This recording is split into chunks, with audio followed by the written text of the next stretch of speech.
So, there I was, working in my younger brother's sandwich shop to make rent after moving out of my parents' house, where I'd gone to temporarily lie low when I was released from the hospital I ended up in after trying to kill myself. No, it's not the start of a grim joke, just my grim fucking life. See, if you start with, so there I was, it sounds like you're setting up the story with something meaningful, something that will spin out into a metaphor. As if me making sandwiches was actually about me putting the pieces of my life back together. Sure, if my life was made up of smoked turkey and ham. God, please don't let my life have been made up of smoked turkey and ham. I loathed deli meat.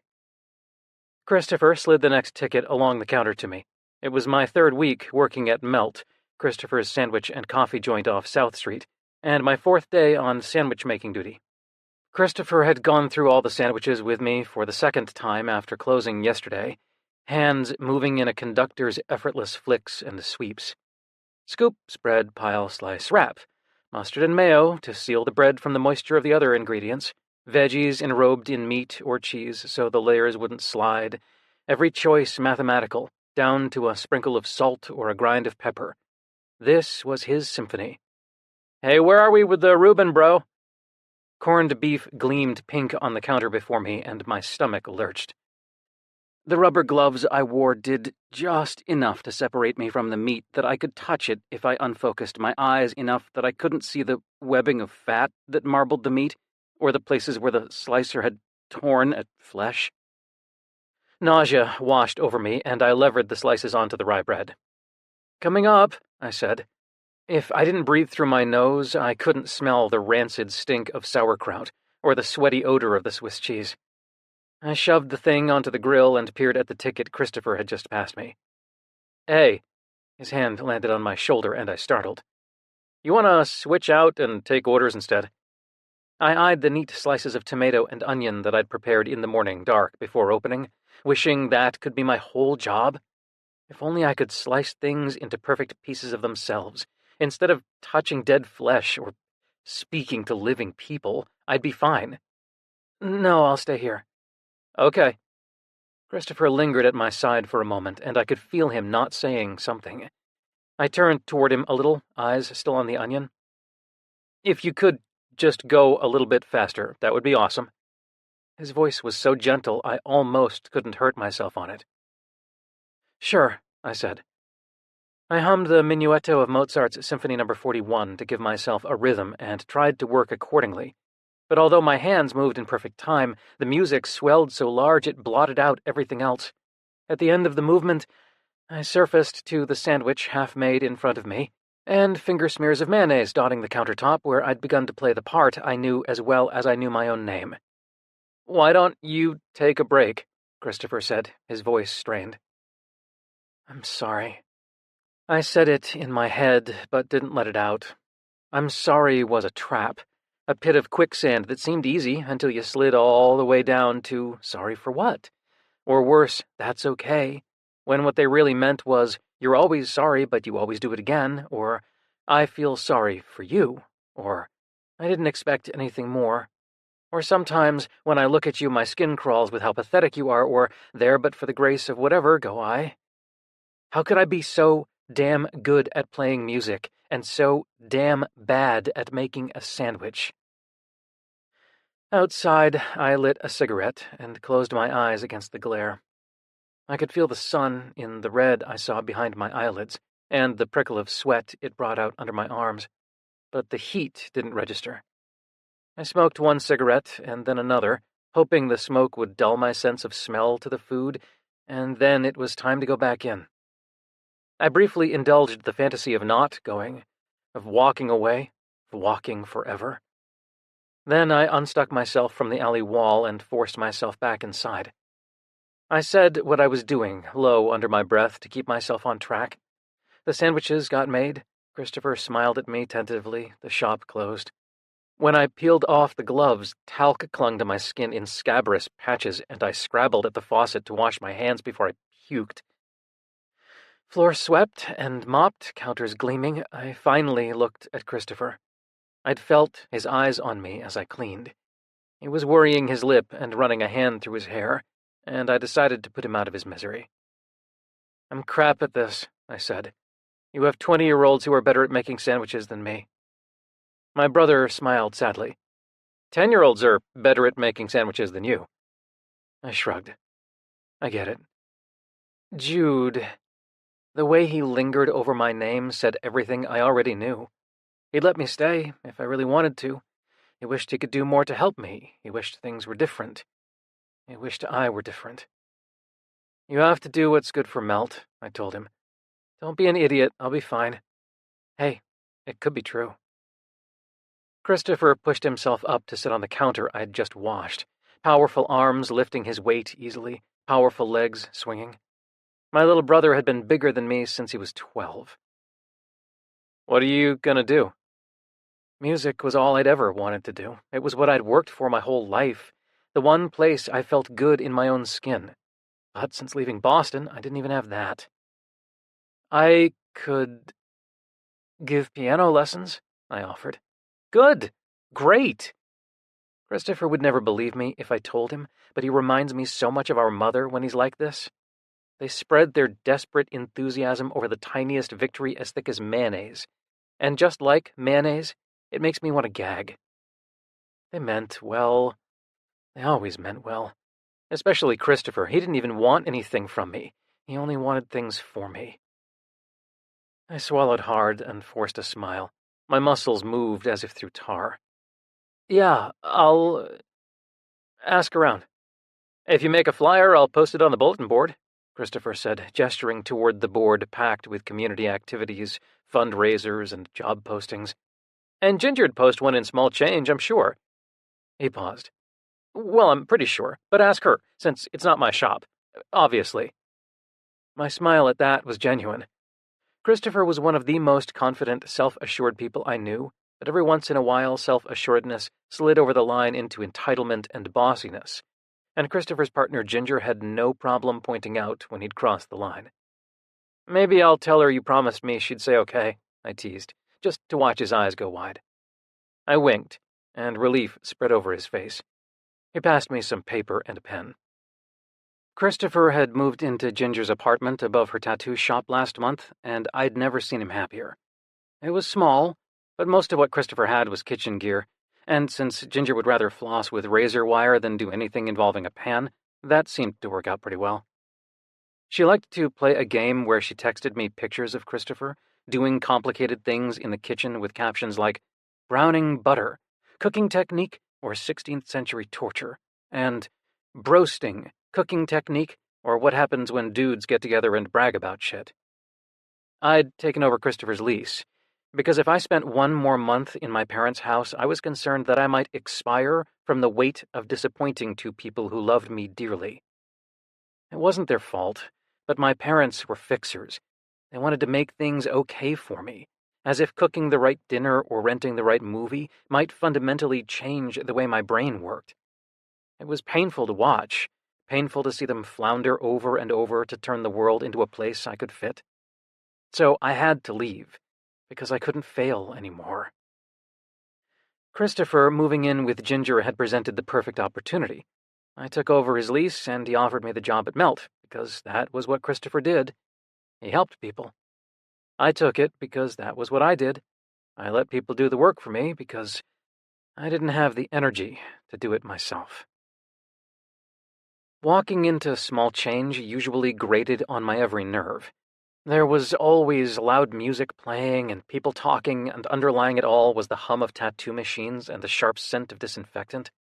It was a riot of color, with every inch of wall space full of art or shelves of supplies, so there was no blank place for the eye to land. Taken together, it was a war waged on my senses. Tonight, the shop was mercifully calmer than usual. Marcus was tattooing a lady in silence as she sat with her eyes closed, and Ginger was glaring at the front desk computer like it had offended her. Neither of them looked up when I walked in, but when I stood in front of Ginger, she tuned back in. She grinned when she saw it was me. Hey, bro. How goes the world of sandwich artistry? Ugh. I am not long for that world, alas. Huh? Did Christopher do something to you? What did he do? Her expression turned fierce, like if I said her partner had been mean to me, she might march over there and threaten to beat him up. He fired me. He what? She pawed around the desk for her phone and didn't find it. I let it go on for a minute, the warmth of her outrage warming me more than the summer sun had.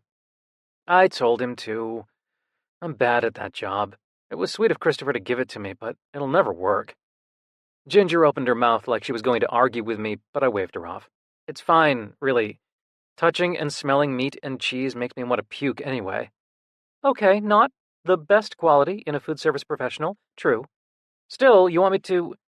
She raised her eyebrows and made a gesture that could have meant anything from talk to him to slowly remove his fingernails until he agrees to give you your job back. Nah, really, it's okay. I wondered if you'd do me a favor, though. Of course. Would you put up one of these flyers here? Piano lessons. The last time I'd cadged piano lessons was more than 10 years ago. The words tasted like failure. I slid the flyer I'd made at Melt across the counter. Sure, I'll just put it... Jude? She was making a decidedly unhappy face. You don't have to. No, it's just... Dude, this flyer... It's so awful. What? It had all the necessary information, my name, my qualifications, the words piano lessons. It's fine, I said. No. This flyer is the paper equivalent of a busted-ass white van with puppies in the back driving around a school zone. Good Lord, no one's going to hire someone to teach their children from this flyer. I looked at it again. It was nothing fancy, but it didn't look that bad, did it? Hey, I know, Ginger said. We'll help you make a way better one. Farron, she called. You still back there? She smiled at me sweetly, and I knew just what she was going to do. From one of the private rooms came Farron Locklear. He moved like he was gliding an inch above the floor. He made no sound, and hardly even seemed to disturb the air around him. What's up? He asked softly. Of course, he'd never yell from the private room. You're done for the day, right? He nodded, then he looked past Ginger and saw me. He inclined his head and smiled, and something about the way he did it seemed regal. Even just standing there, I felt clumsy by comparison. Hi, I said. Hello, Jude. Always hello or hi, never hey, Jude, not even without a joke involved. A slight New York accent bent his vowels and elided his G's. If you have time, I thought you could maybe help Jude with this flyer since your fonts are so great. It's the saddest thing I've ever seen, and I don't want to have to feel sad every time I look at something in my own shop, you know? She smirked at me and winked. You're extremely unsubtle, I muttered. Subtleties for suckers and hand models, she said, and went back to glaring at the computer. Farron took the flyer and led me to his station, which was in the back corner of the shop. He liked to be as far from the door as possible. He gestured me into the stool and sat in the chair, spreading out his long legs so his knees didn't bump the drawing table. While his expression wasn't as horrified as Ginger's, he examined my flyer with narrowed eyes. I think we can do better than this, he said finally, and raised an eyebrow at me. Sure. Great, thank you. He slid a clean sheet of paper onto the table and gazed at it for a while, then began to sketch. My problem with Farron was that he was stunning. He was tall and taut, with broad shoulders and an elegant neck. His tawny brown skin was flawless, and he had dreamy gray-brown eyes that always seemed to focus on something in a plane beyond this one. His riot of corkscrew curls was sometimes loose, but today was caught up in a topknot. It had been bleached nearly white when I first met him, and was now growing out. His cheekbones were high and broad, casting shadows that made him look like he was candlelit from every angle. His mouth was lush and full, and his rare smiles turned his chiseled beauty to a warmth so engaging that you didn't ever want him to look away from you. His beauty was a problem because it made me want him, and I hated wanting anything. Desire was the beginning of disappointment. It wasn't just his looks, though. I could have handled that. I'd known a lot of beautiful people. No, it was everything. He was graceful and forceful at the same time. His focus was intense, whether it was on the things that only he saw or on whoever he was listening to. And he made me feel calm, as if he held the whole world in his hands and slowed it down or sped it up to whatever speed I was going. It was intoxicating, a promise of peace as long as I was in his presence, a hope, and hope was even worse than desire. Yep, I had a crush on Farron. a cringe-worthy, blush-inducing, heart-hammering crush on a man so glorious that I likely looked like a wisp of tatty shadow beside him. God knew I hid away like one. "What colors would you like?" Farron asked. Can you choose?" "Okay. What mood do you want it to have?" Farron asked. His eyes searched mine, and I felt like he was looking inside me. I must have been staring for a while because he raised his eyebrows in question. "Mood? Oh, well, it's to appeal to parents." That was not a mood. I thought more in terms of music, so I tried to imagine the mood of a piece about piano lessons, but I just started to hear Twinkle, Twinkle, Little Star in my mind. Jesus Christ, I couldn't believe I was back to teaching piano lessons. All those scales played badly, the irregularity, the dissonance. I'd forgotten how much I'd hated it until this moment. I would stand next to the bench and flinch every time a student hit a wrong note, like a cartoon hammer swinging out of midair. "Fuck me," I muttered. Farron was still looking at me. He held himself still, his only movement the occasional blink and the slow regular rise and fall of his ribs as he breathed in perfect rhythm. He was in perfect rhythm. "What does it feel like to play the piano really well?" he asked, voice low and hypnotic. I let my eyes flutter closed and imagined the feeling of being on stage, with the darkness of a concert hall spreading around me, the rustle of skirts and shoes and programs from the audience, and the last-minute shuffle of backstage fading away to a perfect silence that came from within. The moment before my fingers touched the keys, dilating as peace flowed through me. It feels like I'm 3 steps ahead of myself, rolling out a perfect road to walk along. Effortless, complicated but effortless, like pronouncing a long word that you're intimately familiar with. It feels like flying.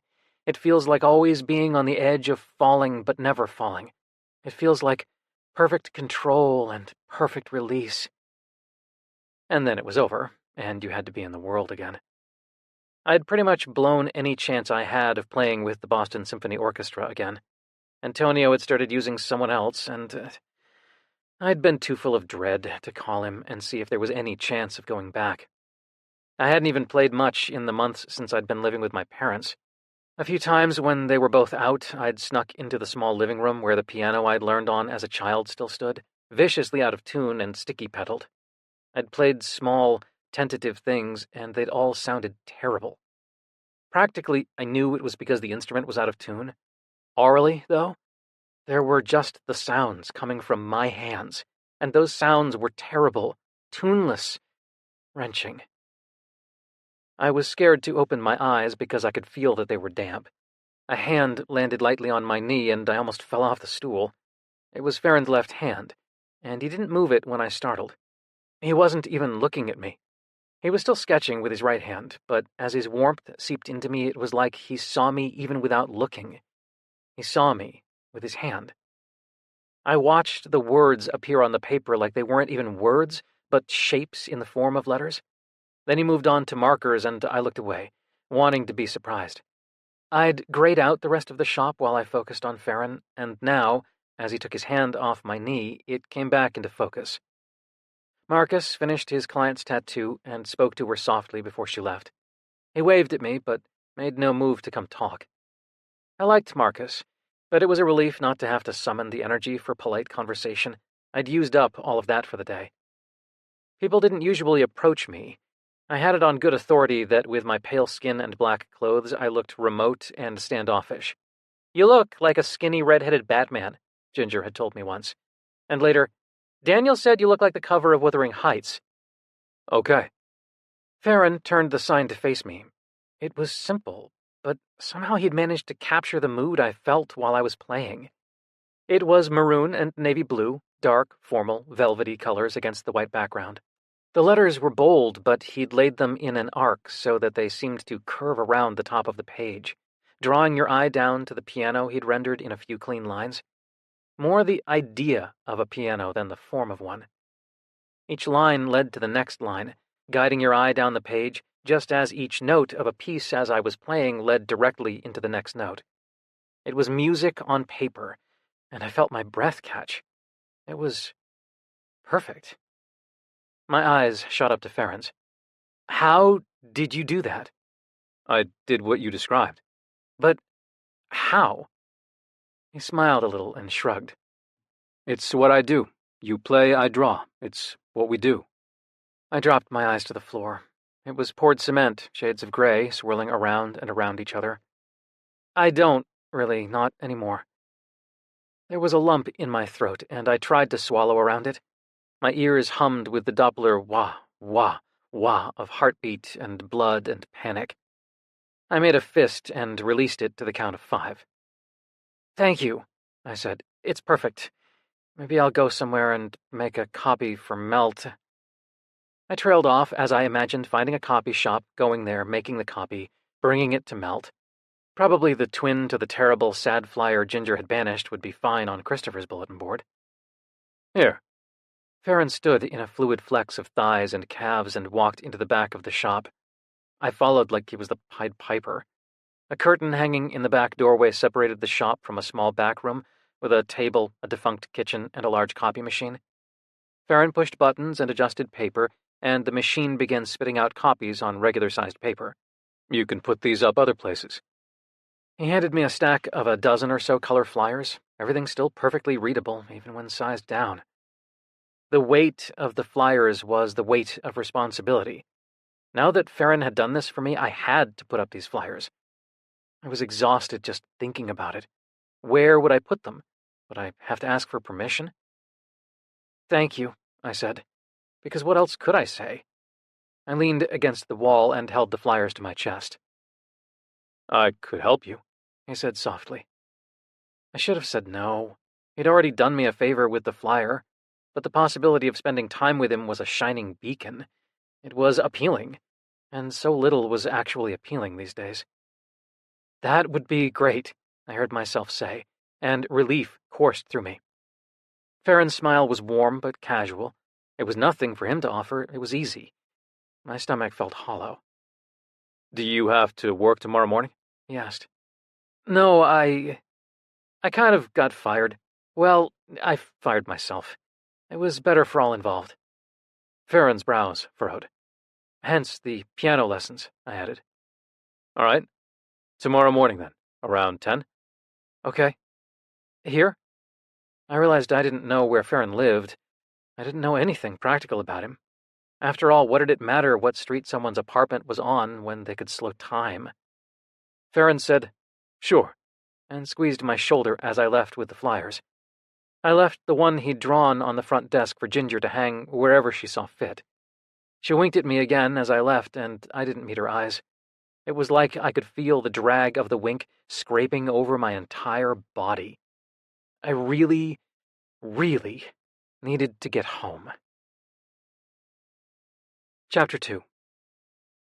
The alarm on my phone blared for minutes before I could drag myself out of bed to silence it. When I finally did, I made myself take my meds and then get right into the shower. That was key. Make every transition as quick as possible, each activity moving straight into the next. If I stopped, if I sat down or lay down, it took a monumental effort to get moving again. It was always hard to make myself get into the shower, all that nakedness, the harsh pricks of water slamming into unprotected skin. I washed my hair, scratching at my scalp to wake myself up.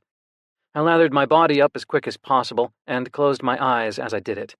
I could feel every rib, every knob of my spine. I cringed away from my own touch and let the water rinse me clean, moving back to my hair. It was the only thing about my body that I didn't hate to touch, so I kept it long. I dressed in black jeans and a thin black long-sleeved t-shirt. I wore black because it made people think that I looked so pale because I was wearing black. It was all about the small deflections. When the steam had cleared from the mirror, I combed my damp hair and put it up in a ponytail. I rubbed moisturizer with sunblock all over my face because I burned in minutes if I didn't. As it was, walking around in the sun would add even more freckles to the mess I already had. Some days, when I looked in the mirror, I didn't even see discrete features, just a chaos of dots, like a horrible optical illusion. I stared at myself, wondering what Farron saw. I was so pale you could see blue veins under my skin in certain places, even through the freckles. My eyes were an odd orangey color shot through with flecks of greenish blue. Cat eyes, my ex, Casper, used to call them. My lashes were blonde. Sometimes I tinted them with a little brown stain applied with a mascara wand. It made me look less like an alien. That's what Casper always said anyway. He liked when I darkened my eyebrows, too, and when I wore foundation to camouflage my freckles. When I closed my eyes, I could see the way Casper looked at me sometimes, as if he couldn't quite understand how he had ended up with me, as if he wished someone else were there with us so he could fully express the extent of his shock that I existed at all. I saw the dog before I saw that Farron was the one walking it. It was a big dog, with golden fur that looked long in some places and short in others. Its ears were floppy and pointing in 2 different directions, and it walked like it was drunk, legs everywhere and tail wagging constantly. It was a ridiculous creature, as silly-looking and clumsy as Farron was elegant and poised. "Good morning, Jude," Farron said as they got close. "Morning," I said. It never did to qualify things too early. "I hope you're not allergic. I didn't have your number, or I would have texted you to ask." The idea of Farron texting struck me as so absurd that I didn't answer right away. "Oh, no, I'm not. It's fine." Then I realized the idea of Farron texting me seemed doubly absurd, but I couldn't let the opportunity pass. "I suppose I should give you my number, in case you have any more questions." "I suppose you should," he said seriously. "So, who's this?" I asked after we'd exchanged numbers. "This is Waffle. She wanted to come with us." Farron rested a hand gently on the dog's head, and she squirmed to arch into his touch. I knew how she felt. "She is about the color of a waffle," I mused, reaching down to stroke her fur. It was softer than it looked. She snuffled around to try and smell my crotch, and I stepped back. "She is. But I named her that because when I first got her, she could never decide whether or not she wanted to do something. Whether to come with me or not, whether to sit on the couch or the floor, whether she liked it when I pet her or not. She'd squirm away, then come back, then leave again." Sounds like me, I thought. Then I gave myself a stern talking to not to compare myself to an internally conflicted mutt. As I was lecturing myself, Waffle was attempting to access my crotch again. Talk about squirming away. "Not a dog person?" Farron asked. "Not a fan of faces shoved in my crotch?" His eyebrow went up and he smirked just for a moment, and I realized that from someone else it might almost be flirtatious. "Not uninvited, anyway," I added in a cheap attempt to distract myself from any sliver of hope that Farron might ever flirt with me in 100 years. "I get it," he said. "You're a cat." "I do like cats," I mused. Casper had gotten custody of our cat, Rimsky-Korsakov, by default when I'd landed in the hospital and then fled to Philly without even collecting my belongings. Casper named her. The pretentious fuck. Farron raised his eyebrows in acknowledgement. "That's not what I said." "I know," I muttered. "My ex used to say I was like a cat," I added grimly. "It's not bad. Cats want what they want, and they don't suffer fools." He looked me up and down. "It's not cats' fault that they're soft and pretty, so people want to pet them even when they don't want to be pet." I was lost for a while in a world in which Farron might have just called me pretty. "Do you want to get some coffee before we head out?" he asked, and I must have nodded because I found myself on the front step of Melt a minute later. Christopher looked up from behind the counter, and his neutral smile dropped off his face for a second, to be replaced by a grin. "Hey, bro, I thought I fired your ass." "I believe I fired my own ass." Christopher snorted and then saw Farron. "Hey, man." He reached out to shake hands in a gesture so natural and easy that it made me positive that some people were born to interact with others, and some were not. Farron toasted me with an iced coffee as I replaced my terrible flyer with one of his on Christopher's bulletin board and claimed a table in the corner. Waffle settled at his feet. We sipped our coffee in silence for a few minutes, and Christopher brought a bowl of water for Waffle. When he slid a plate with 2 muffins, each cut in half, onto the table between us, though, I leaned back in my seat. "It's a blueberry and a corn," Christopher told Farron. I was quite familiar with the muffins he served from my brief food service career. "Eat, Jude," he said before I could say anything. I looked at my hands in my lap, pale fingers twisted together like something that lived under water. "You don't like muffins?" Farron asked, taking half the blueberry muffin. "He doesn't like anything," Christopher said, and escaped back behind the counter. I glared at him. I broke off a corner of corn muffin. I could feel the individual grains of cornmeal between my thumb and finger, and I could imagine them choking me. I put it back down. Do you want the blueberry instead? Farron asked, offering me his half. I shook my head quickly, stomach churning at the thought of biting into one of the soft, squirmy blueberries, studding the thing like landmines. No thanks, I added. My mouth was bone dry, and I gulped some more coffee. Farron ate half the blueberry muffin and half the corn muffin in easy bites as he gazed out the window. I didn't feel like I had to think of things to say to him. He didn't watch me nervously the way my parents did, and he didn't try just a little too hard to be casual the way Ginger did. He just was, as if I weren't even there. It was such a relief to simply coexist with someone. I got a few bites of my half of the corn muffin down and then gave up. It tasted like sand in my mouth, even though I knew it must taste like corn. I broke the rest into a pile of crumbs so Christopher might not notice, and swallowed the last of my coffee so I wouldn't feel the mealiness on my tongue. Farron looked at me for a moment. Then he ate my half of the blueberry muffin and dumped my crumbs in the trash as we walked outside. What kind of places do you think I should put these? I haven't lived in Philly in a while, and I don't know this area that well. Who gets piano lessons? Farron asked, leaning against the brick wall like he had all the time in the world. I ticked them off on my fingers. The children of people with disposable income and retrograde bourgeois notions of what high culture is. The children of people who play the piano and don't want to teach their kids themselves. Adults whose parents never got them piano lessons and they feel like if only they had, then probably their whole lives would have been different. Farron smiled. Retirees who suddenly realize they have a lot of time on their hands and need to fill it with hobbies. People going through midlife crises who want to redefine themselves. People whose therapists told them to externalize their feelings through art or music. And maybe teenagers who want to play in a band that already has a guitarist. He nodded and started walking down South Street. I trailed after him.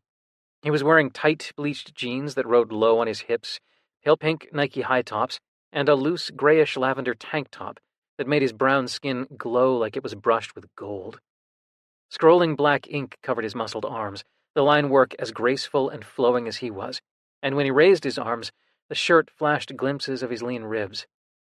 He walked like it was a dance between him and the sidewalk, with rolling hips and swaying shoulders, and I was so distracted by watching him that I almost bumped into his back when he stopped in front of a comic shop.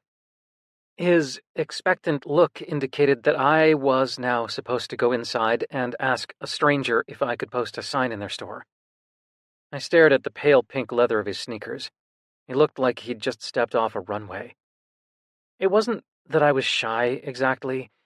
It was just that the prospect of talking to people required so many dozens of decisions that I preemptively felt exhausted at having to make them. What to say, how to say it, how to arrange my face, how long to maintain eye contact, how to stand, etc. Interaction with another person was so sudden and violent, like a wave of cold water crashing over me from behind. It drained me faster than almost anything else. I hate talking to people, I said when Farron's shoes began to swim in front of my eyes. It's so exhausting. I wished that he would offer to do it for me, even though I knew I'd feel shitty for accepting the offer if he made it. But feeling shitty was par for the course, and therefore far less exhausting than doing the thing itself. I can go with you, Farron offered. I can ask, but they should see you so they know who the sign is about. Okay, I muttered, and fixed my eyes on his back as we walked inside. Hey, man, Farron said to the guy behind the front desk. He was a big white guy in his 30s with complicated facial hair and a maroon beanie on his head despite the heat. This is Jude. He's a piano teacher. Farron placed a warm hand high on my back and pressed me slightly forward. I smiled my most easily consumable smile. We were wondering if y'all would mind posting this sign. He's looking for new clients. The guy behind the counter shrugged. Sure, board's over there. He pointed to a wall just inside the door littered with flyers and signs and handed me a tape dispenser in the shape of a cassette tape and waved me toward the wall. Flyer posted, we repeated the drill a handful of times, Farron leading us into coffee shops and a music store and various other businesses. Most said yes, a few said no, and the barista working at one coffee shop said, I didn't know people even took piano lessons anymore. When we'd hung the last flyer, Farron sank down onto a bench in the park outside Independence Hall, and Waffle collapsed at his feet, chin on his shoe. It was warm, and the breeze smelled of cut grass and fried dough. We sat in peaceful silence for a while. I closed my eyes and tipped my head back. "Do you mind?" I asked, taking out a cigarette. Farron raised an eyebrow, but shook his head. "Thanks for helping me," I said after a while. "I can't believe my email address is on a bunch of posters now." "You're welcome." We sat for a while longer. "I don't even want to give piano lessons," I said finally. "How come?" I could have told him about how parents always wanted to hear that their child playing chopsticks showed some kind of innate, overlooked spark of genius. Or how the kids whose parents stuck them in piano lessons usually didn't want to be taking them, so they didn't care. Or how mind-numbing it was to hear the same beginner pieces over and over again. Everyone understood those complaints. But for some reason, I told him the truth. When things are played with the right notes and the correct rhythm, they just exist. They pour out of the instrument as a whole being. When I hear someone play a piece wrong, when they play a note too early or mash two keys at once, it feels like they're tearing something to pieces. Like watching someone break a bone or get slapped. I can't stand it. It makes me cringe. It makes me feel physically sick. And it makes me want to kill them for taking something so beautiful and torturing it. I opened my eyes to find Farron looking at me seriously. "That's not ideal," he said. No. No, it wasn't. Having fired myself from Melt, I now had nowhere I had to be and nothing I had to do. This was both positive in that I didn't much want to go anywhere or do anything, and problematic in that I didn't much want to go anywhere or do anything. I spent the day and evening after Farron helped me hang up posters, watching movies, and deleting all the emails from Casper that had accumulated over the last few months, unread. My mom called around 8, and I didn't answer. Since I'd moved out last month, she'd called me every night to check in. I was 36 years old, and my mother called me because she didn't think I could function on my own. Pathetic. I dumped my phone onto the coffee table and went to bed. When I woke up the next day, it was noon, and I swore as I stumbled into the kitchen to take my meds. I hadn't heard the alarm for them, and when I looked at my phone, I saw I'd missed 3 calls from Christopher, too. When I saw his text, I realized why. "Just making sure you remember it's Ma's B-Day today," he'd written hours ago. "I'll pick you up around 5 unless you want to meet me at SC. Fuck, I muttered. I, of course, had forgotten that it was our mother's birthday, and now I felt terrible that I hadn't answered her call the night before. I put the tea kettle on as I listened to her message and felt even worse. "Hi, sweetie, it's Mom. I just wanted to say I hope you had a good day at the shop and that everything's going well. And I wondered what you'd like for dinner tomorrow. Ham, maybe? Or that, what did you boys used to call it, Italian chicken? Let me know, sweetie. I can't wait to see you. Bye-bye." Oh, God, I groaned and dialed Christopher. "Our mother is cooking her own birthday dinner and wants to cook it based on what I would like to eat," I told him. "Should we do something?" Christopher snorted. "Yeah, okay. You try and tell her she shouldn't cook. I'll just be over here."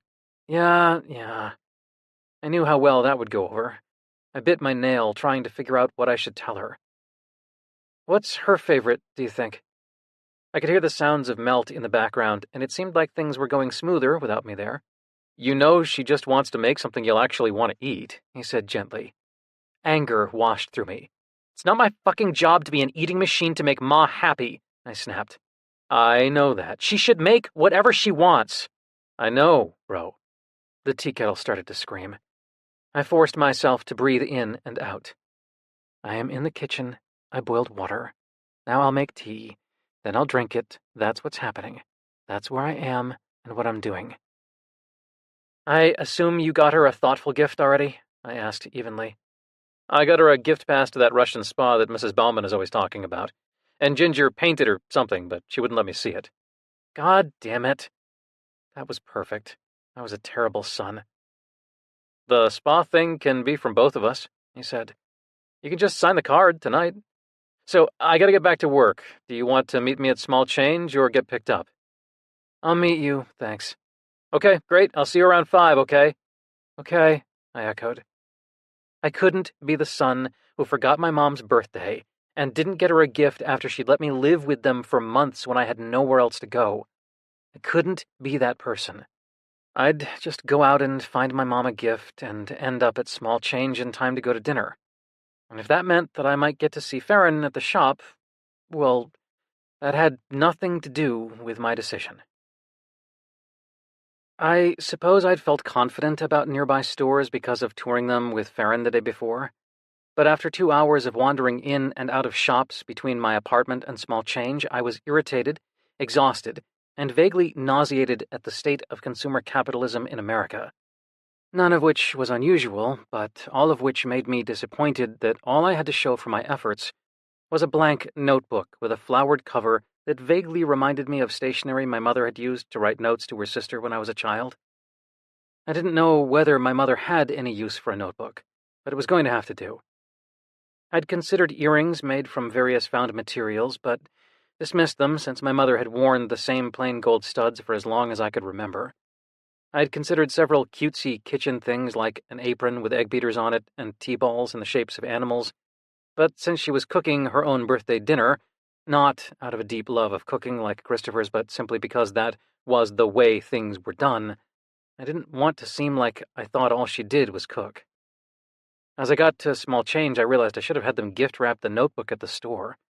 I slunk in and found Morgan, Small Change's piercer, near the front of the store.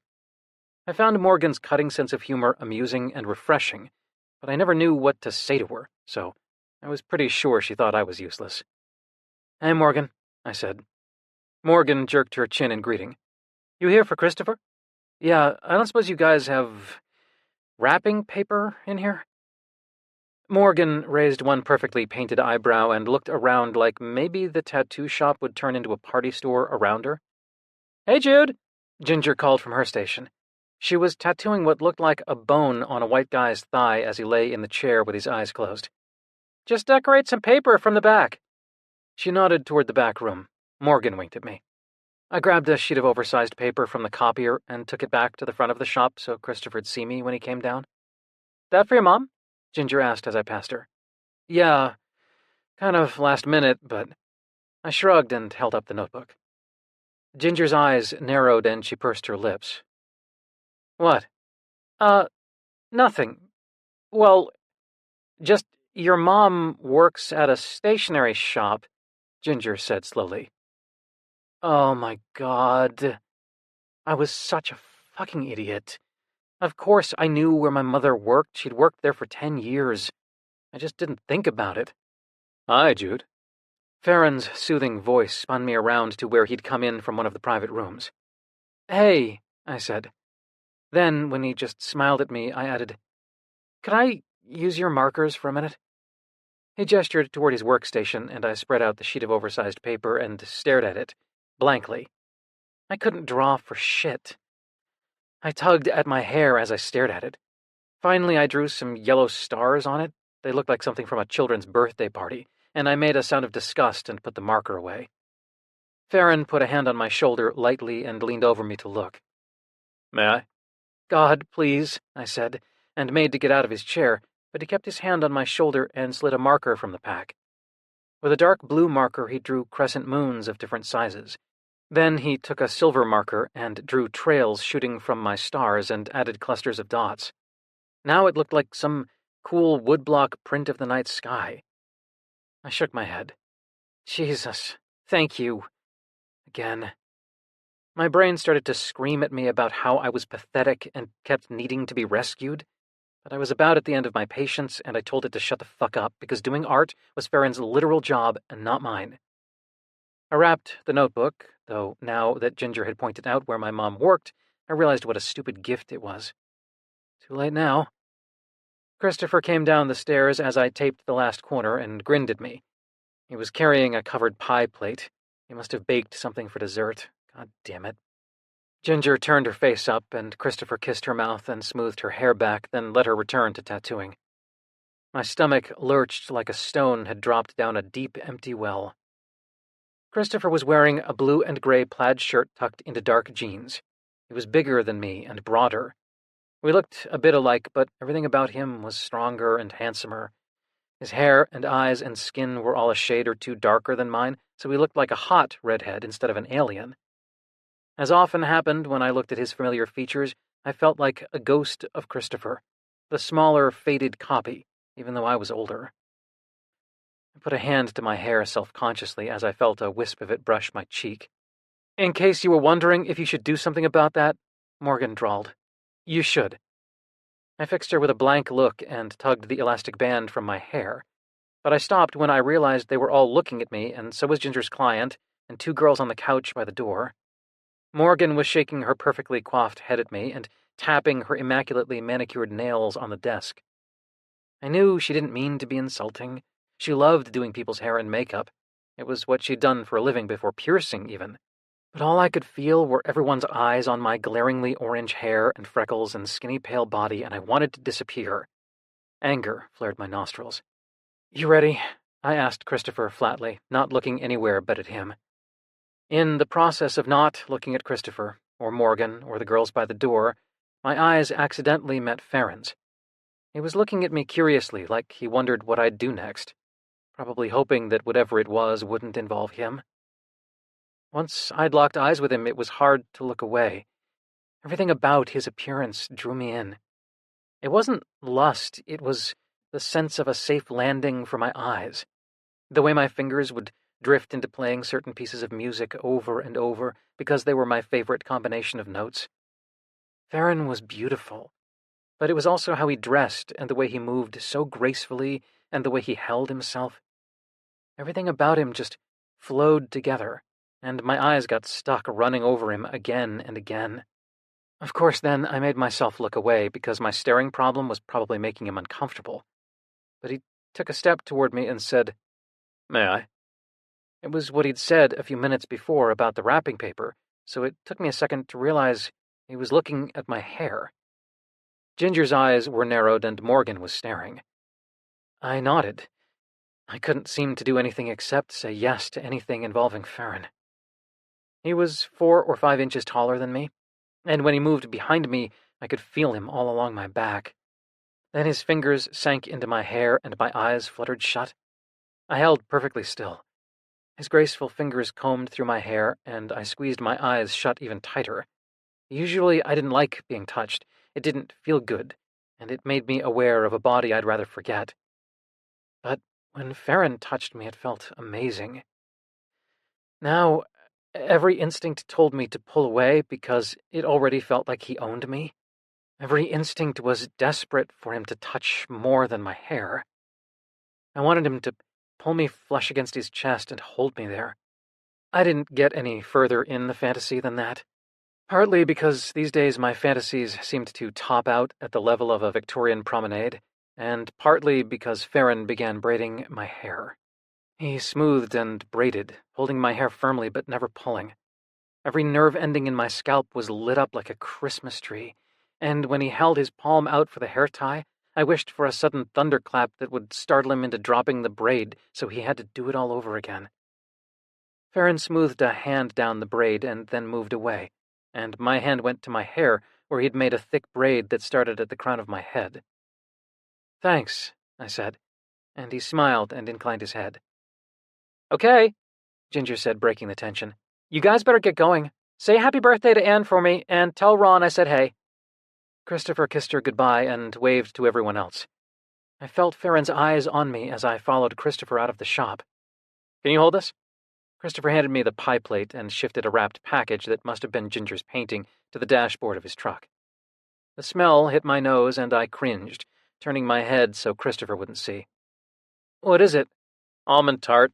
I made it a few years ago for Christmas, and now it's all Ma wants me to make." He turned on the iffy air conditioning and I flipped down the sun visor. "So, what's up with you and Farron?" he asked after a few minutes. There was an unfamiliar little thrum in my chest at "you and Farron." "Nothing. What do you mean?" "Bro, he just braided your hair." I shrugged, but ran a hand down the neat braid. "He's a good guy," Christopher said. When I didn't respond, he asked, Heard from Casper lately? He emailed me a bunch, but I deleted them. Sounds like he still cares. Maybe you could still make it work with him if you apologize. In the 5 years I was with Casper, I'd apologized more times than I could count. I'd apologized for hurting him and for being unkind, for bailing on plans because I couldn't get out of bed, for not being in the mood to fuck, for embarrassing him in front of his friends by being antisocial, for being a better musician than him. I'd apologized for my entire existence and personality, for my looks, my desires, my brain chemistry. I didn't think I had many more apologies in me, even if he would accept them. Just because you moved in with the woman of your dreams doesn't mean you need to marry me off now, I snapped. It would probably be easier for Christopher if I was dating someone, though. At least then, maybe he wouldn't feel like he had to be on suicide watch. I sank into the seat and stared out the window. What'd you end up getting from Ma? He asked, good humor still in place. Ugh. Notebook. Oh. I know. You want to sign the card for the spa, and it can be from both of us? I sighed. No, it's okay. The sunlight was harsh, and the air through the truck's ancient AC smelled like mildew. My chest tightened as we got to our old neighborhood. It was the house we'd grown up in, the house that for the past half a year had been my refuge and my prison. When I'd come back here after checking out of the hospital in Boston, I'd thought it would be for a couple of weeks. I'd been desperate to get away, and everything in Boston just reminded me of Casper, and of how I'd probably thrown away my career once and for all. I took some deep breaths as we parked, trying to perk myself up for the evening to come. Christopher easily juggled the pie plate and painting, and my father opened the door before I could ring the bell. He smiled and shuffled us inside with a firm rub to Christopher's back and a tentative pat to my shoulder. I made my father uncomfortable. He loved me, no doubt. But love without intimacy is lonelier than indifference. Hey, Ma, happy birthday, Chris called as my mother came into the foyer. He held out the pie plate, and she pulled off the foil and clapped at the almond tart. Thank you, sweetie. Happy birthday, I said, and she turned to me, smiling just a little too wide. Isn't your hair interesting like that? She enthused, hand hovering near my head but never making contact. Dinner was uneventful until my mom asked how working at Melt was going.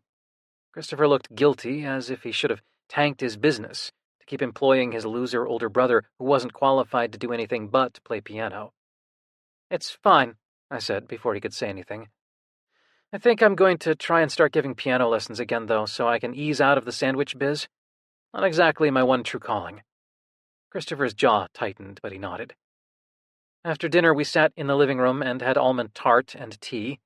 I'd choked down most of my broccoli and a few bites of chicken, though I'd tried to breathe through my mouth to avoid the acrid smell of broccoli. But one bite of the almond tart sent me booking it upstairs to the bathroom. The cloying sweetness of almond shot up the back of my nose like I'd snorted salt water. I knelt in front of the toilet for a while, unable to tell if I was going to puke or not. Finally, when it was pretty clear I wasn't, I made my way into my bedroom and lay down. This room had been the backdrop my whole childhood played out against, and everywhere I looked I was saturated with memories. From the time I was 14 until I moved out, it had been my hiding place and my sanctuary, but a flimsy one. No matter how many blankets I wrapped myself in, or how loud the music was, my parents still knocked on the door, still put plates of food inside, still ushered me from doctor to doctor and placed cups of pills next to my water. Christopher had sat outside that door and talked to me through it, my one-time best friend turned invader. This room was where I learned who I was, and where I learned that who I was would be a problem for everyone who tried to love me. Fuck. I buried my face in the pillow. I'd left my sheets on the bed when I took over Christopher's apartment, and I could still smell myself on the pillowcase. A hint of shampoo and several days' unwashed hair. A tap at the door, and Christopher said softly, Hey, wanna give Ma her presents? Yeah, I'll be right down, I said into the pillow. I could feel him lingering at the door, and my whole body screamed for him to leave, muscles rigid. When he was gone, I went back into the bathroom to splash cold water on my face and chanced a look in the mirror. I looked different with my hair braided like this. My sharp cheekbones and pointy chin looked more prominent than usual, and my freckles looked Neater? Like an organized pattern instead of messy spattering. I rolled my eyes at myself in the mirror and went back downstairs. Sorry, I muttered, sinking into the corner of the couch Christopher sat on. Feeling any better, sweetie? My mother asked, concern etched deep around her mouth. I'm fine. Just felt a little sick for a minute. Happy birthday, Ma, Christopher said and handed her an envelope. She oohed and awed over the gift pass and told him how much she was looking forward to going. I handed her my present, swallowing down the apology for it. What beautiful paper, she said. Did you make that? No, not really. One of Ginger's co-workers. Well, it's lovely, she insisted. She unwrapped the present so she didn't tear the paper. The flowered notebook looked even sadder as I saw it for the second time. I thought maybe you could write in it, I finished weakly. My mother's eyes gleamed wetly as she thanked me. I will. I'll write lots of things in it. Her determination to make the most of my paltry gift was painful. This was where we were. She expected so little from me that giving her something she probably sold 50 of a day had her near tears. I gave her a tight smile and looked away so I didn't choke. Shame and resentment were a nasty cocktail coming back up. Christopher cleared his throat and passed her the wrapped canvas. This is from Ginger. She's sorry she couldn't make it tonight, but she says happy birthday. My mother untaped the newsprint as carefully as she had my wrapping paper. Inside was a canvas, a little larger than a hardcover book. It was a painting of Christopher and me, in Ginger's stark style. I recognized the scene immediately. I'd gone to dinner at their apartment right after Christopher moved in. Christopher had been in the kitchen, and I'd peered over his shoulder to see what he was making. He'd tugged my hair, and I'd ducked under his arm to twist away, but I'd slipped, and he'd grabbed me. We'd both ended up falling clumsily to the floor, laughing. When we looked up, Ginger had snapped a photo with her phone. Christopher had his arm around me. My hair was mussed, and we were both grinning. Christopher looked strong and happy, and I looked free. Usually, Ginger's portraits were high contrast and gutting. Here, though, she'd made us look better than we really did. Christopher's hair was in place, though it had been a mess that night, and I had color in my cheeks. It was truly beautiful. I hardly even recognized myself. Oh, my goodness, my mom said, and my dad leaned in, murmuring over the painting, too. I caught Christopher's eye and could tell this was the first time he was seeing it, too. He was clearly moved. They all were. I was, too. All of us sat there together, wishing I was the person in the painting, instead of who I was in real life. Chapter 3. Maggie texted me the next afternoon and demanded I watch a movie with her. I'd met Maggie in the hospital in Boston. She was in the room across from mine, and her meds adjustment made her hyper during the day and unable to sleep at night. She wandered into my room the night after I'd gotten there. Is that guy who just left your boyfriend? She asked. She looked young, but I knew she had to be over 18 because this was an adult ward. She was tall, with curly blonde hair, light brown skin, and blue eyes. It was an unusual combination, and her direct stare was unusual, too. I tended to make people look away when I didn't make an effort to fix my face. I intended to just look at her blankly and silently reflect on how rude it was to just speak to someone uninvited, or allow her to think I didn't speak, a tactic which had saved me a lot of trouble in the past. Instead, I found myself telling her the truth. Not anymore, I said flatly, since I'd just told Casper it was over. He was hot, she said, but clearly slimy. I'm Maggie. Jude, I said, because most people didn't realize Casper was slimy until they'd known him for a while, and attention to detail deserved to be rewarded. You seem unboring, she said. Can I please hang out here for a while? I can't sleep, and I'm fucking bored, and my mom dropped off a stack of books I loved when I was a kid, as if maybe retreading my childhood mental state will cause me to go into a trance and be that person again. Only she must not have looked that closely, because one of them is about a girl who was, literally conceived to be spare parts for her sister, which is kind of the most depressing thing ever, and another one is about a girl who tried to kill herself, so oops, Mom. She bounced on her toes and tugged at her hair as she talked and scanned my room, taking in the flowers that Casper had brought. White roses. Even his flower choices were passive-aggressive. So, why are you here? She asked. I tried to kill myself, Oops, Mom. Oh, shit, sorry, she said, then laughed. You tried to kill yourself? And your boyfriend brought you funeral flowers? Oh man, is that supposed to be like a dark joke? Unfortunately, not. Well, then you clearly dodged a bullet. Plus, what kind of douchebag dumps someone in the hospital after a suicide attempt? Jesus. He didn't. I dumped him. It won't stick, though. It never does. That's fucking grim, dude. It was. Why are you here? I asked. Also, reassure me that you're over 18 because I feel like I'm contributing to the corruption of a minor or something. Manic episode, blah, blah, blah. More later because it's too boring to talk about right now. And I'm 22, so never fear. Will you tell me more about Sleazy Guy? Please, I'm so fucking bored. And I did. Over the next few weeks, I told her all about Casper. How when I met him, I thought I'd finally found someone who liked me, even when I was a train wreck. How we moved in together, and he didn't seem to mind taking care of me sometimes. How he liked that I could get lost in the music and didn't really care if I couldn't go out with everyone after rehearsal. Now I realized, after a while, that he didn't want me to come anyway, because he liked to be the center of attention, and that his care came at the cost of letting him tell me what to do and having all my mistakes pointed out, that all the people I'd thought were our friends were actually his friends. And he told them all about how he took care of me, did everything for me, was single-handedly responsible for my successes, and deeply wounded by my failures. Maggie had gone home before me, but she'd put her number in my phone and we'd started texting regularly. Once I left the hospital and fled the city, Maggie was the only friend I had left.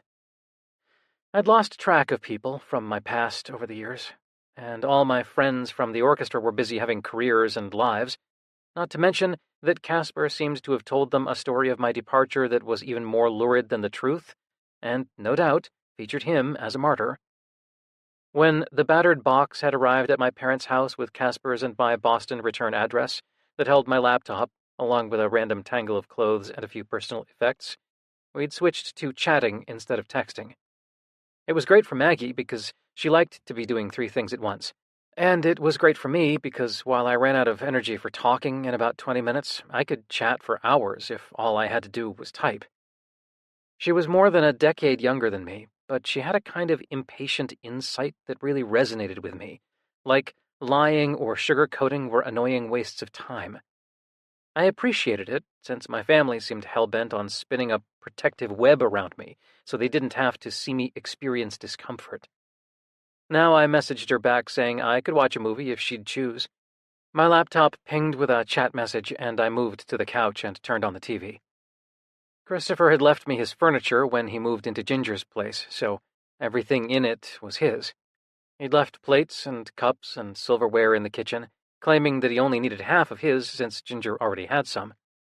Since I knew firsthand that Ginger's dishes and cups had been stolen individually from diners and bars when she was first living on her own, I knew he just did it so I didn't have to buy my own stuff. Fair enough, since I didn't have a job. But it was strange to be living in Christopher's apartment, drinking tea out of a mug Christopher bought, sleeping in a bed Christopher had inherited from his ex-girlfriend years before. I did feel lucky that he'd left his TV, though, because it meant I could chat with Maggie on my computer as we watched movies. Maggie, now that you got fired by your own brother, still hilarious, does that mean you can watch Netflix all the time? Jude, I fired myself, as you well know, and yes. Maggie, okay, give me 3 keywords of what mood you want. Jude, I seriously don't care.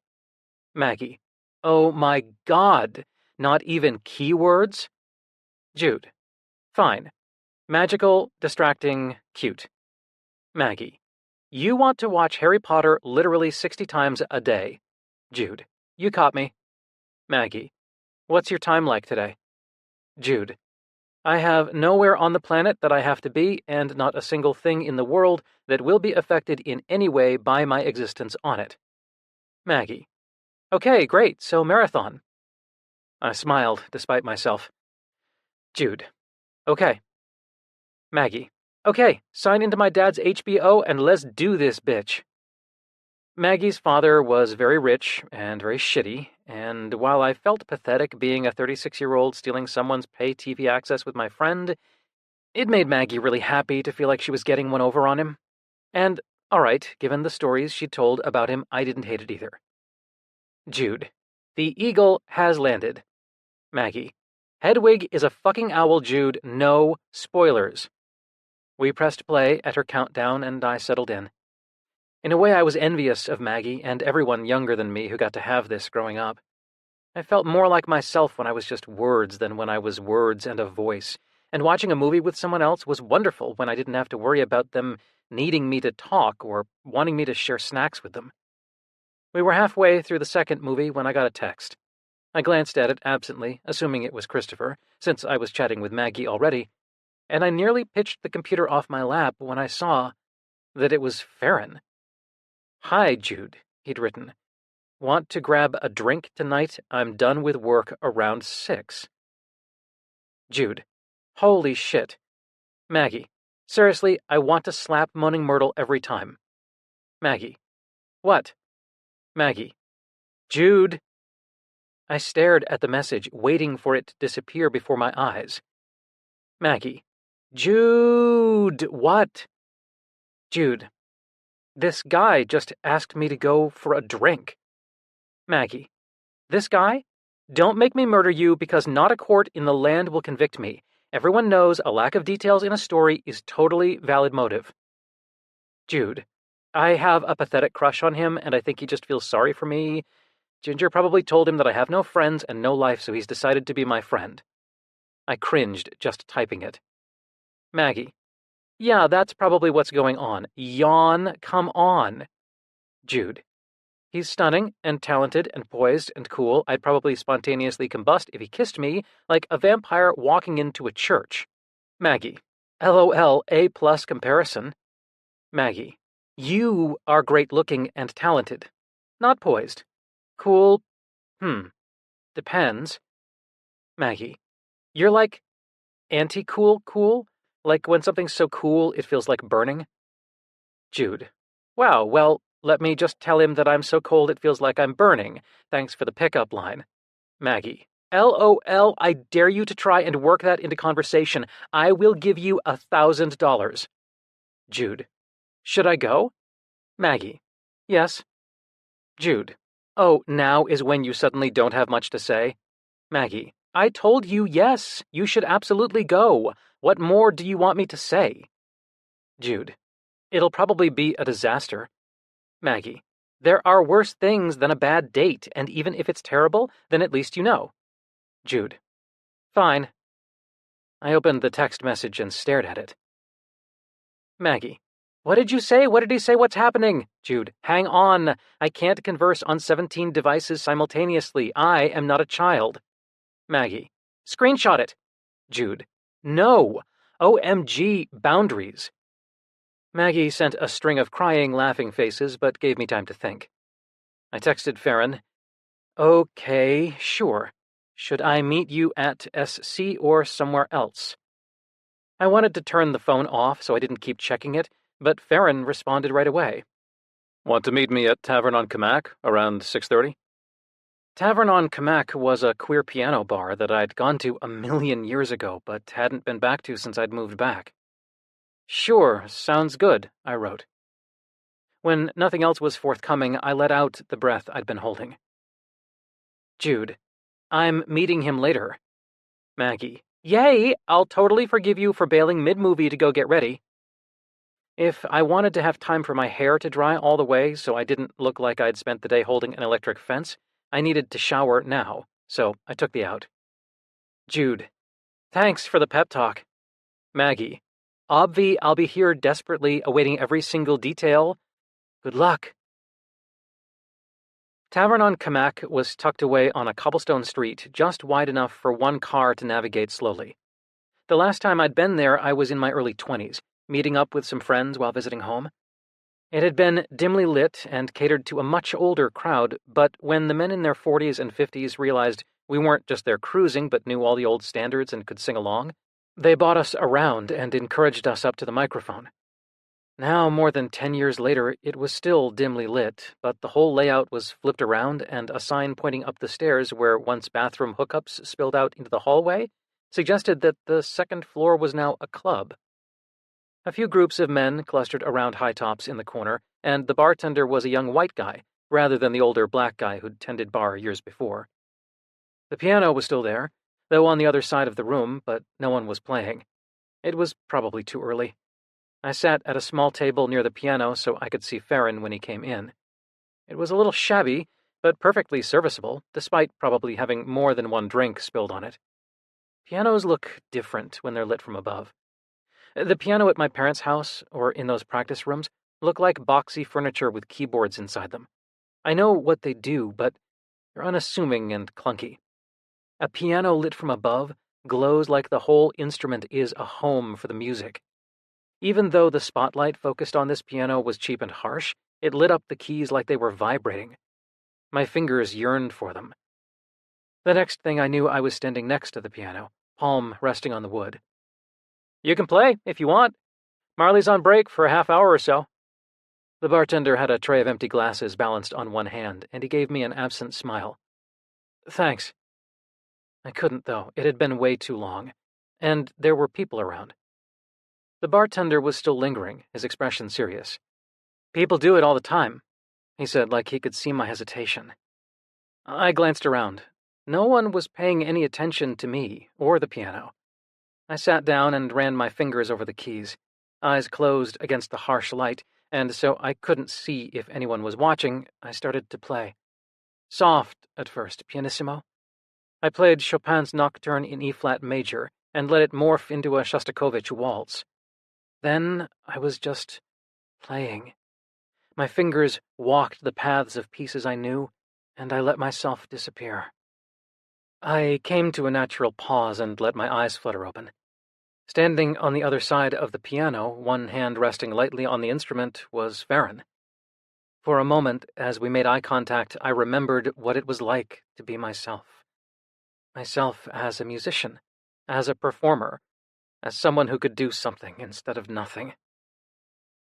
"Hi," I said, standing up. "Hi. That was incredible." He was looking at me with wonder.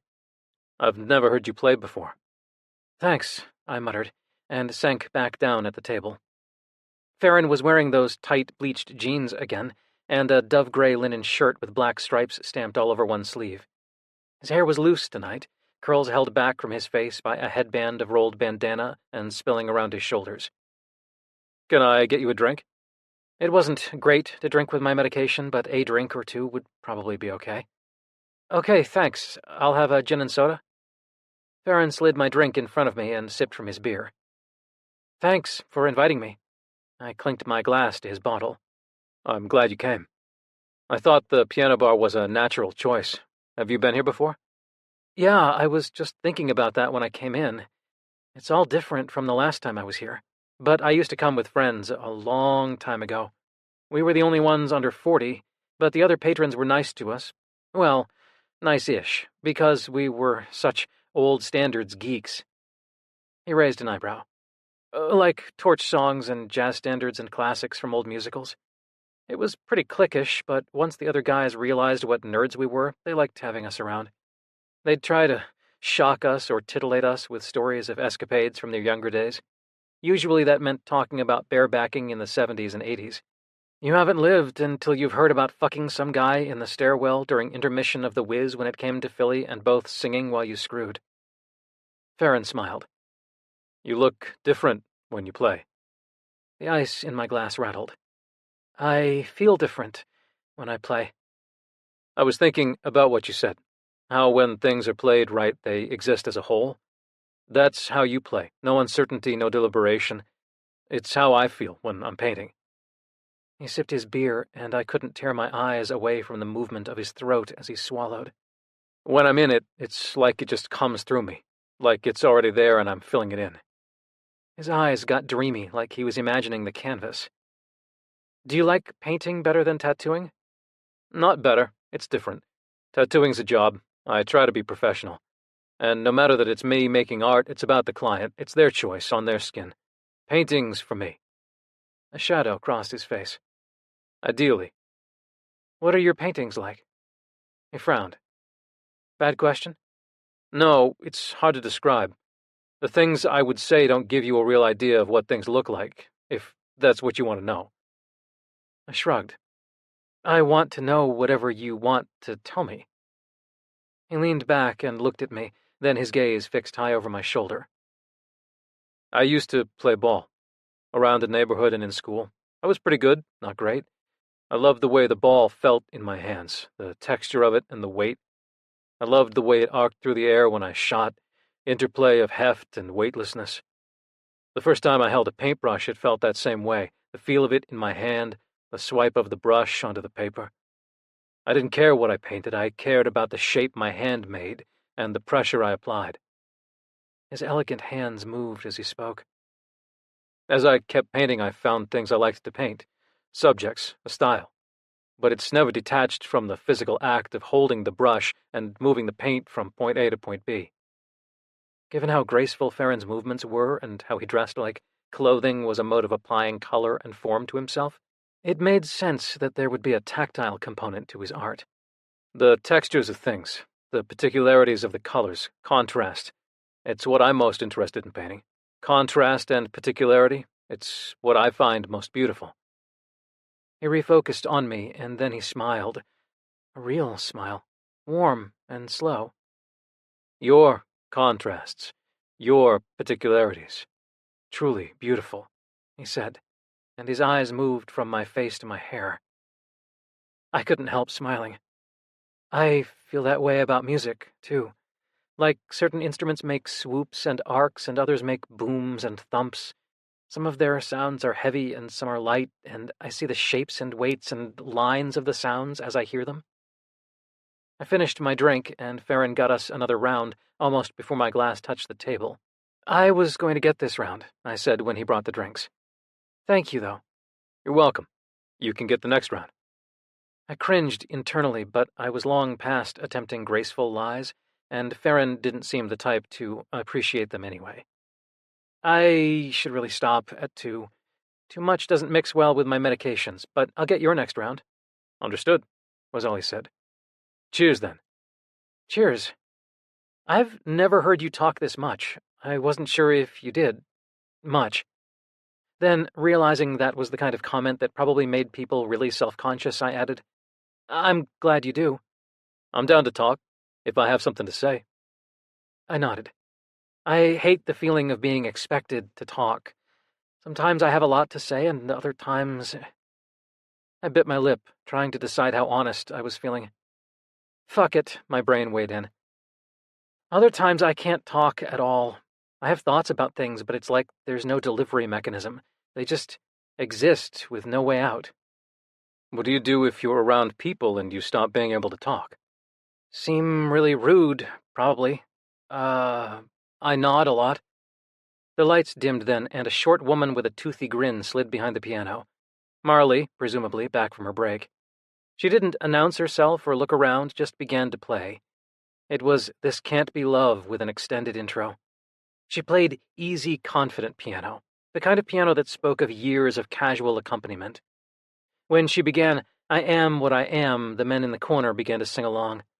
Marley's voice was smoky and low, and when she finished, I clapped loudly. People came up to chat with her and put money in the fishbowl on the piano.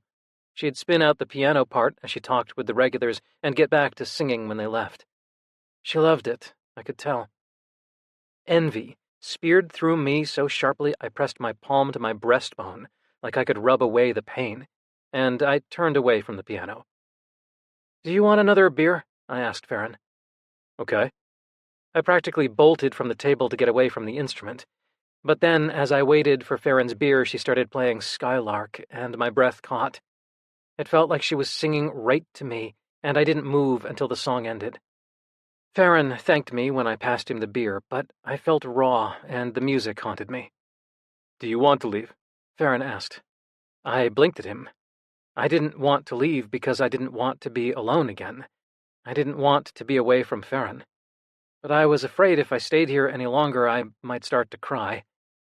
Farron stood in one fluid move and folded some bills into the fishbowl. Thank you, he told Marley and offered her the beer. She took it with a wink and drank as she played with one hand, and Farron put a hand lightly on my back to direct me to the door. Outside, I fumbled to light a cigarette, trying to avoid any discussion, trying to cloak myself in my own private atmosphere. Want to walk for a bit? Farron asked. Yeah. His fingers slid against mine, and he took the cigarette. I thought he was going to throw it away or tell me it was bad for me, but he just took a long drag and gave it back. You care where we go? He asked. I shook my head. You decide, okay? We walked in silence for a while, and when I realized he wasn't going to ask why, I freaked out. I relaxed. It was a beautiful night.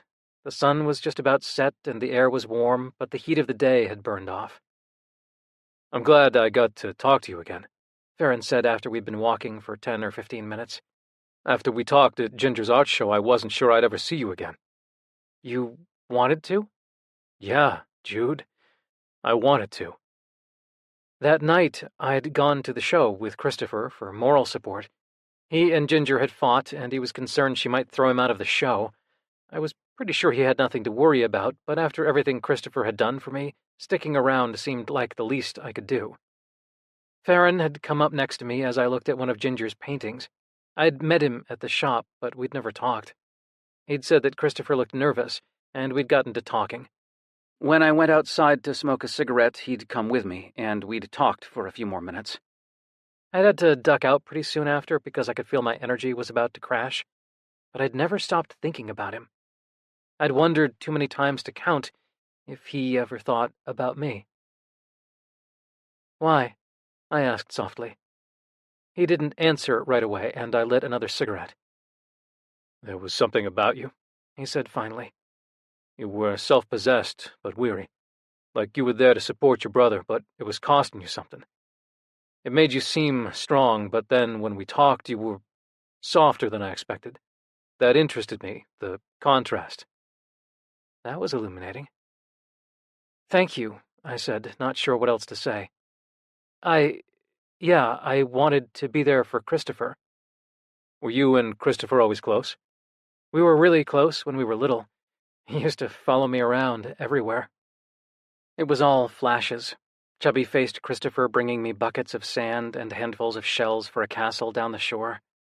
Christopher begging me to read him a story in the hotel room, sunburned skin livid against the bleach-stiff white sheets. Christopher falling asleep in the back seat of the car, his head lolling toward me and his dimpled hand open to mine. Then I couldn't really do anything with him anymore. As a teenager. But he still wanted to be around me. God knows why. When I wasn't at school or lessons, I stayed in bed unless my parents dragged me out. He'd sit outside my door and tell me about his day. Ordinary stuff. About his soccer game or something shitty a teacher did. Sometimes about a crush he had. I loved it. I wanted him to just keep talking to me. Farron and I were walking side by side, but I could feel the weight of his attention. The best was when he'd just talk until he was done and then leave. Then I didn't have to feel too bad. Sometimes, though, at the end, he'd try to get me to answer. He'd ask my opinion or if I was okay. I shook my head, and my heart gave a lurch. Even all these years later, this was one of the memories that still cut me to the bone. My brother, camped outside my door, his voice cracking awkwardly when he said my name as a question. Hearing everything he said and yearning to be able to answer, but not being able to open my mouth. And after a while, when I didn't answer, I could hear him give this little sigh. Soft, like he didn't even know he'd been waiting for something until I hadn't given it to him. He'd get up and leave, and I'd cry because I'd hurt my little brother and because I wanted him to have better than me and because I wanted him to come back and do it all over again because at least he still tried. My own voice cracked, and I let my eyes go unfocused, so all I saw were the different textures of the city. And he did. He never stopped. There was a while when we weren't in touch much, when he was moving around a lot and I was in school. But now here we are again, back in Philly, alone in my room again while Christopher has a life, and sometimes he tells me about it. A wave of disgust washed over me, and I squeezed my eyes shut. Fuck, I'm sorry. I think I'm a little drunk. I didn't mean to say all that. Farron turned down an alley and sat on the cement stoop of a loading bay. He was looking at me, but not with the reproach I expected. Brothers, man, Farron said. I think love and anger are closer together with brothers than with other relationships. You have brothers, I assume? He nodded. 3, and a sister. I sat down next to him on the stoop and drew my knees up so I could wrap my arms around them. High above us, someone was listening to Targa's Recuerdos de la Alhambra, and on Sansum the bar cycled through early 90s dance hits. Farron glanced at me like he was checking that I wanted to hear about his siblings, and I raised my eyebrows in encouragement, remembering how he'd said he was happy to talk if he had something to say. I got the feeling that though he might be willing to talk, he'd just as soon stay silent if he thought he could get away with it. In the dim light, his clean, strong profile and the halo of his hair belonged in a photo shoot. My 2 brothers and my sister are a lot older. Then my parents got pregnant again when Amma was 15. That's my sister. Khalil was 18 and Cyrus was 20. It was a total accident, so when Sabian and I were born, Cyrus and Khalil were out of the house, and Mo finished high school and left before I really remember. You're a twin? Yeah. I'm the youngest in my family by 17 minutes. He smiled a faraway smile. Technically, though, Sabian was born right before midnight, and I was born right after, so our birthdays are on different days. Wow. That sounds like something that would happen in a medical show, only it would be on New Year's Eve, so you were technically a year apart. Sabian would probably have liked that. Farron nodded. Did you not get along? Farron didn't say something for long enough that I thought he wasn't going to answer. When he did, I realized this was just his way. He considered what he wanted to say before he spoke, like he wanted to make sure he expressed himself accurately. We did everything together. But we were very different, so we disagreed a lot. Sabian was loud and energetic. He was always talking, always telling stories. Always wanted to be the center of attention, even when it wasn't good attention, which was fine with me, since it meant I could be quiet and let him talk for us both. What about now? I asked when he'd been quiet for a while. We haven't been in touch for a while. He's in the army. I haven't seen him in 3 years. Do you miss him? Farron tipped his head back and swallowed, hard.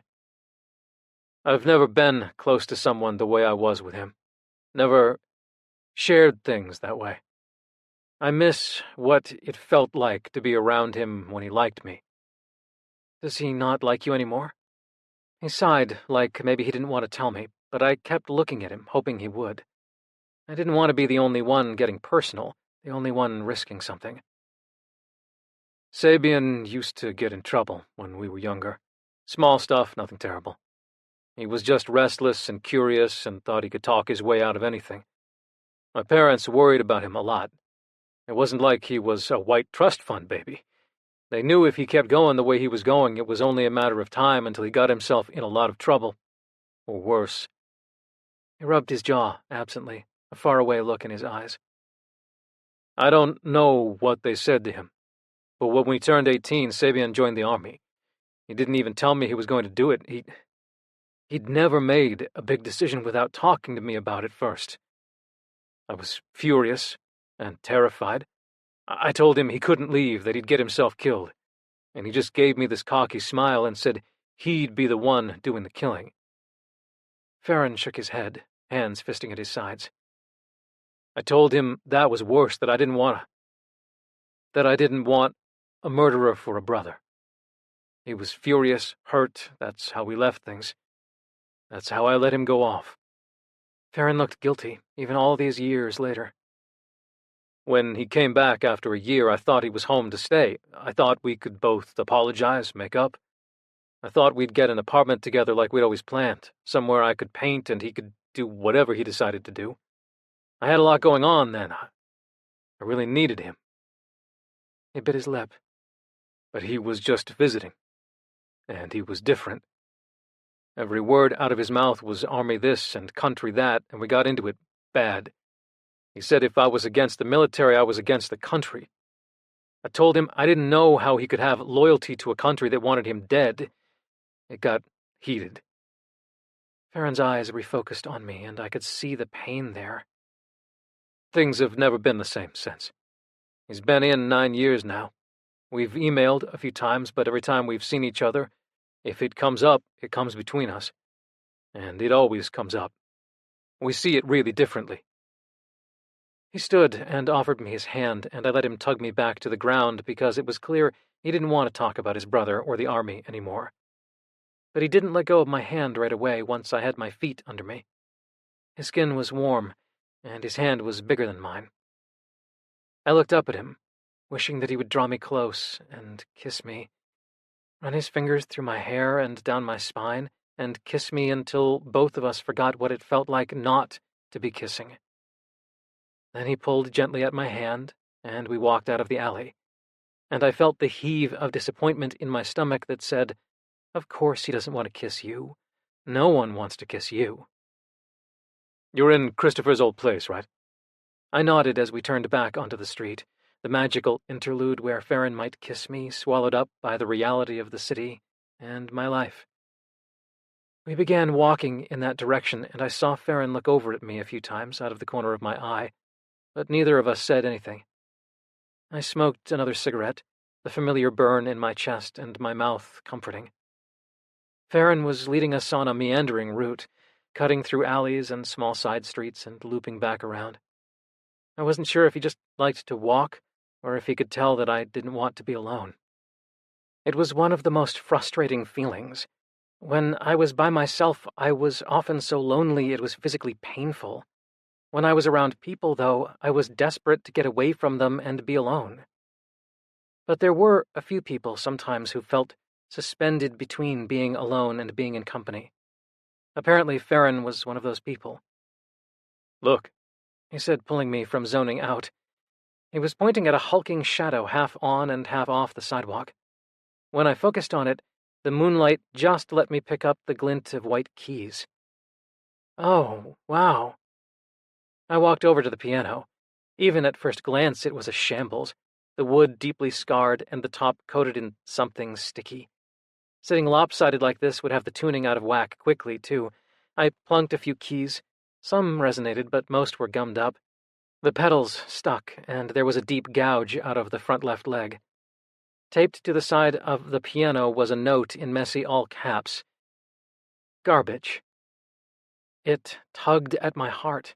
The idea of a piano being crushed in a dump somewhere. It was like potential music being snuffed out. "Shame," I said.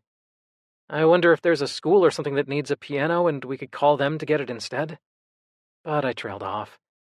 I doubted many high school music teachers had the time or the knowledge to refurbish a piano. "Is it still good?" Farron asked. "It looks pretty bad off," I admitted. "But maybe it could be fixed. That sucks."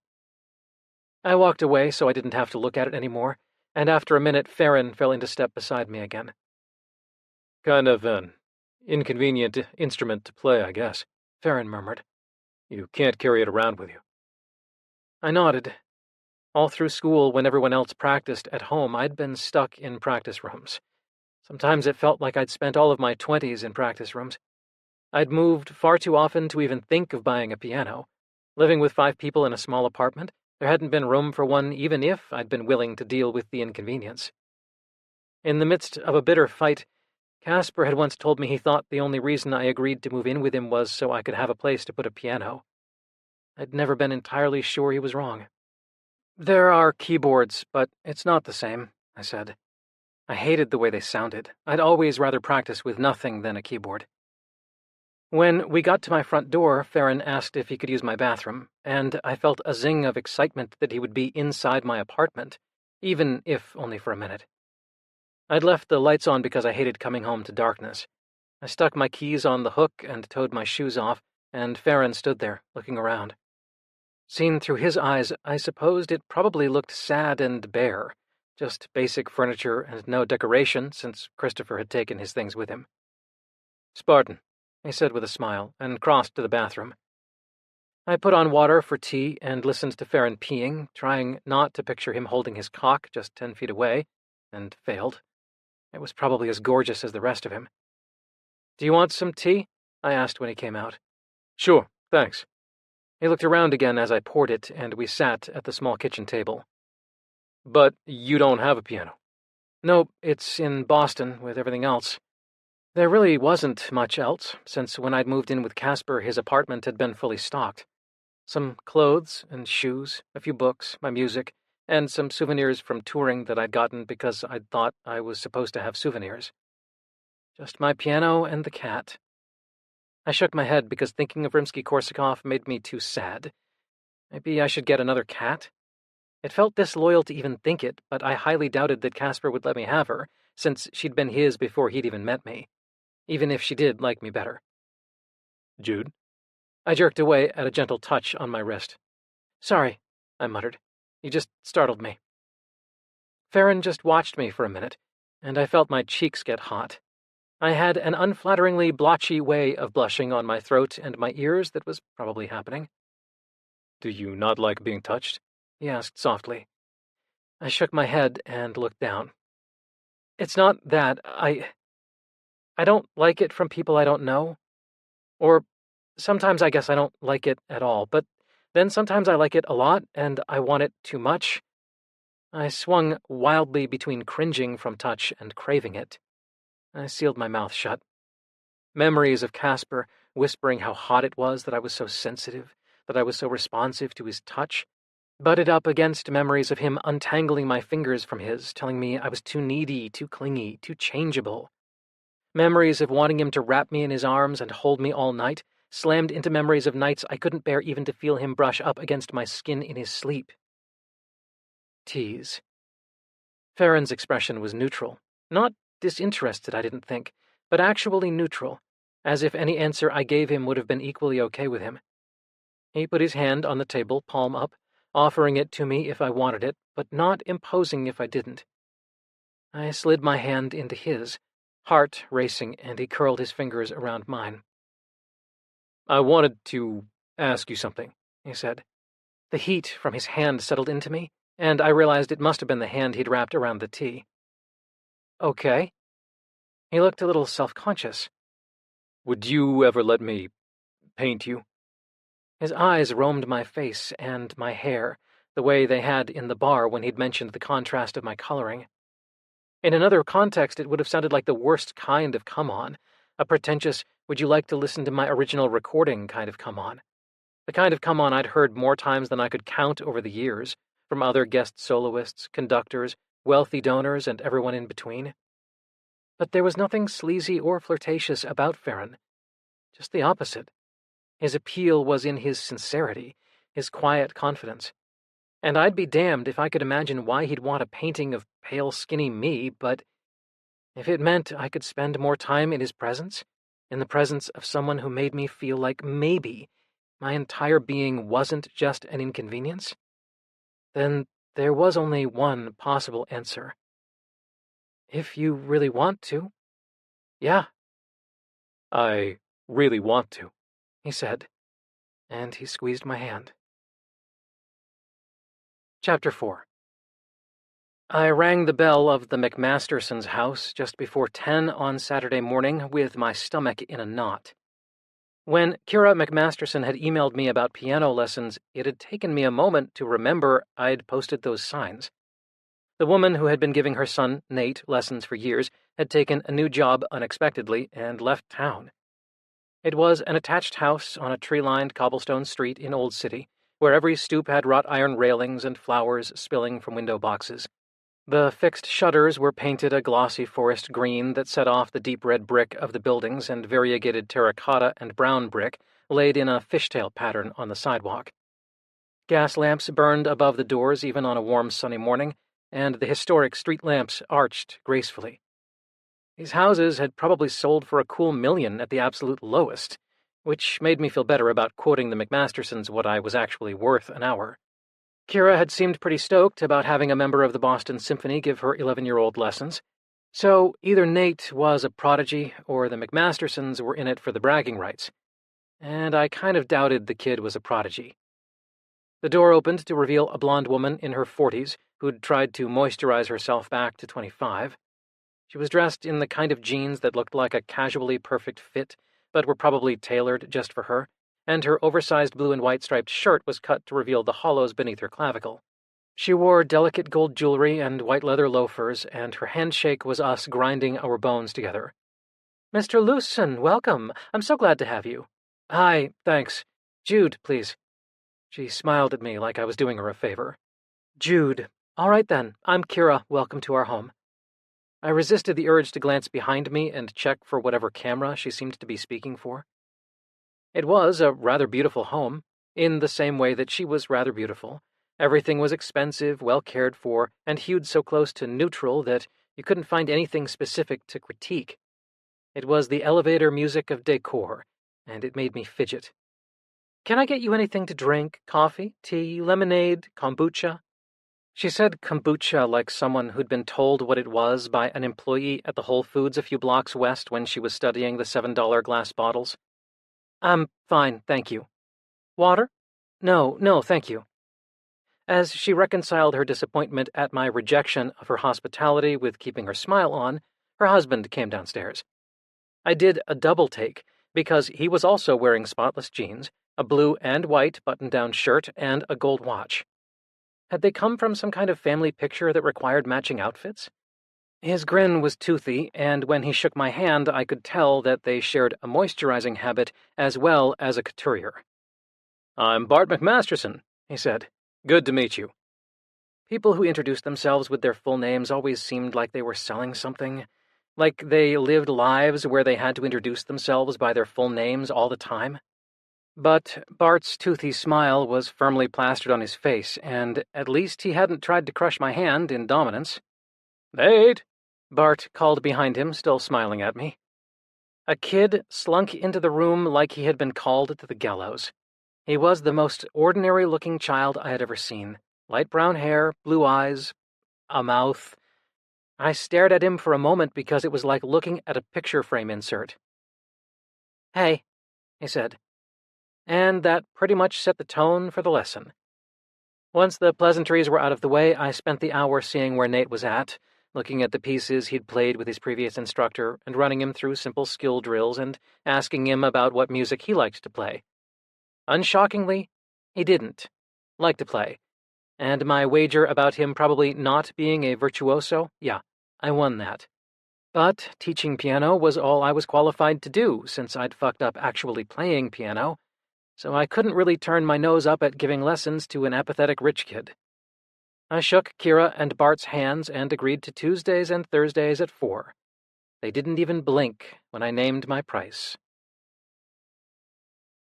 Farron called as I was sitting on a bench in a small park near the McMastersons' house. It really was a beautiful neighborhood. "Good morning," he said. His specificity charmed me. "What are you doing today?" "I just had a lesson, one of the people who saw your sign, but I'm done now, nothing else." "Oh, that's great. Well, I wondered if you want to come over, if you still feel good about me painting you." Despite how genuine Farron always seemed, about 90% of me had assumed that the painting me thing wasn't for real. But it was becoming clear that I would jump at the chance to spend time around Farron no matter what we were doing. Pathetic dog. "Okay. Should I, wear something particular or do anything?" "No, just be you." I sniffed under my arm tentatively. Not too terrible. "Okay. When do you want me?" I hadn't meant to phrase it quite like that. Anytime. I have a friend coming by to pick up some supplies, but I'll be here." I hated the kind of uncertainty where someone said any time. I just ended up agonizing over when in any time was the best, and it stressed me out. Any time like now, even? Or is it too soon, because I'm out already? And if I go home, it'll be that much harder to leave again, I added silently. I shook my head at myself for sounding desperate. "Now is great." He gave me his address, mentioned something about a garage door, and said he'd see me soon. I briefly considered going home to reapply deodorant, but I truly did hate going home between things. I lost momentum and found 100 excuses for why I couldn't go out again. I couldn't risk it. I compromised by stopping at a drugstore and buying deodorant. Since I was there, I bought a pack of gum, cigarettes, and dental floss, which I'd been transferring from grocery list to grocery list every time I forgot to get it. On a whim, I also grabbed a loop of sturdy rope that the tag promised dogs would love. The entrance to Farron's place was tucked away on a side street I passed twice and finally had to look up on my phone. No surprise I'd passed it, because it was really just a half-block long strip of one-way street that terminated in a chain-link fence.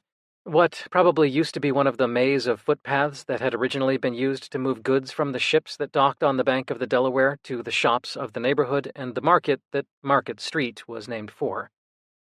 I realized what he'd meant about the garage door when I saw it. It was the side entrance of what must have been a warehouse until the 70s, when the district converted many of the old warehouses into commercial and residential properties. On the other side of the chain-link fence at the end of the road was a small field, overgrown with tall grass and wildflowers. A weather-blasted sign on the fence suggested that it had been bought years ago, but never developed. There was no doorbell that I could see, so I texted Farron to say I was outside, and after a couple minutes of standing outside like I was casing the joint, the garage door rolled up. "Hello, Jude," Farron said. He took a deep breath and turned his face to the sun, then gestured me inside. He rolled the door down and locked it at the bottom. It seemed like a rather inconvenient entry. It would be hard to imagine a space more in contrast with the house I was invited into a few hours before. The door had opened onto a large open space with a concrete floor. Not the kind of poured sealed cement that made up the floors at Small Change or modern industrial lofts, but the cold, unfinished concrete of a warehouse. It was dark and cool, though the sun shone brightly outside, and along the far wall were stacks of wood and rolls of canvas. Boxes and a jumble of tools rounded out the corner, and a blue tarp covered something to our right. I followed Farron through an arched doorway and found myself in a kind of loft space, except the apartment was still on ground level. The ceiling soared, some 30 feet up, and the interior walls were brick. 3 thick, iron-strapped wooden beams shot from ceiling to floor like trees. It was an open floor plan with a small kitchen and what I assumed was a bathroom off to the right. In the center of the space was a huge, brightly colored rug, and on it were arranged a shabby couch, a leather armchair, and a coffee table of wooden pallets resting on cinder blocks. Waffle was splayed out on the rug as well, one back foot twitching in sleep. A box spring and mattress were set up on a fluffy white rug next to the back wall, along with a clothes rack and a folding screen for privacy. The other wall held a row of windows, and the light spilled down on the space where Farron painted. There was a huge easel-like frame with a stretched canvas on it, and painting supplies all around it. "Holy shit," I said. "This place is amazing." Farron nodded. "I'm subletting it from a friend who's away for the year, maybe longer. I really lucked out." The toilet flushed, and a man came out of the bathroom. "This is my friend Winston," Farron said. "This is Jude."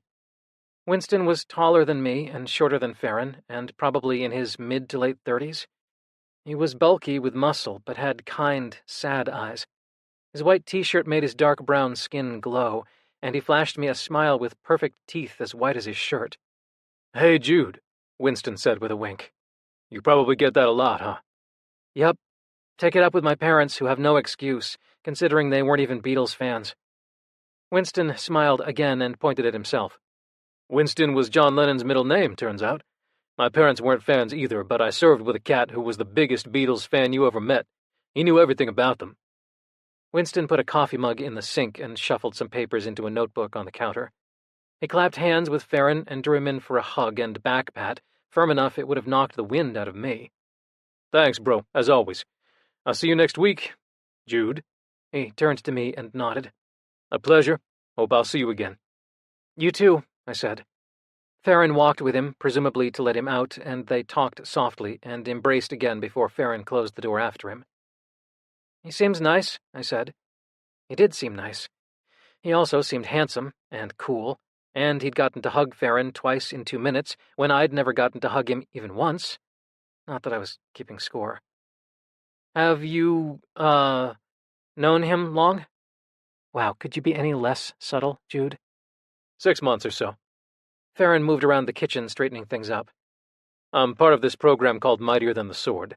It's about working with veterans to use art as a way of dealing with their experiences and healing. We do workshops and meetups and stuff. I teach painting, mostly. I met Winston at the first one I went to. We started hanging out. That's amazing. Did you start doing that because of Sabian? He bit his lip. Kind of. He was quiet for a while. Maybe working with other vets feels like a way I can help him, even if he never knows.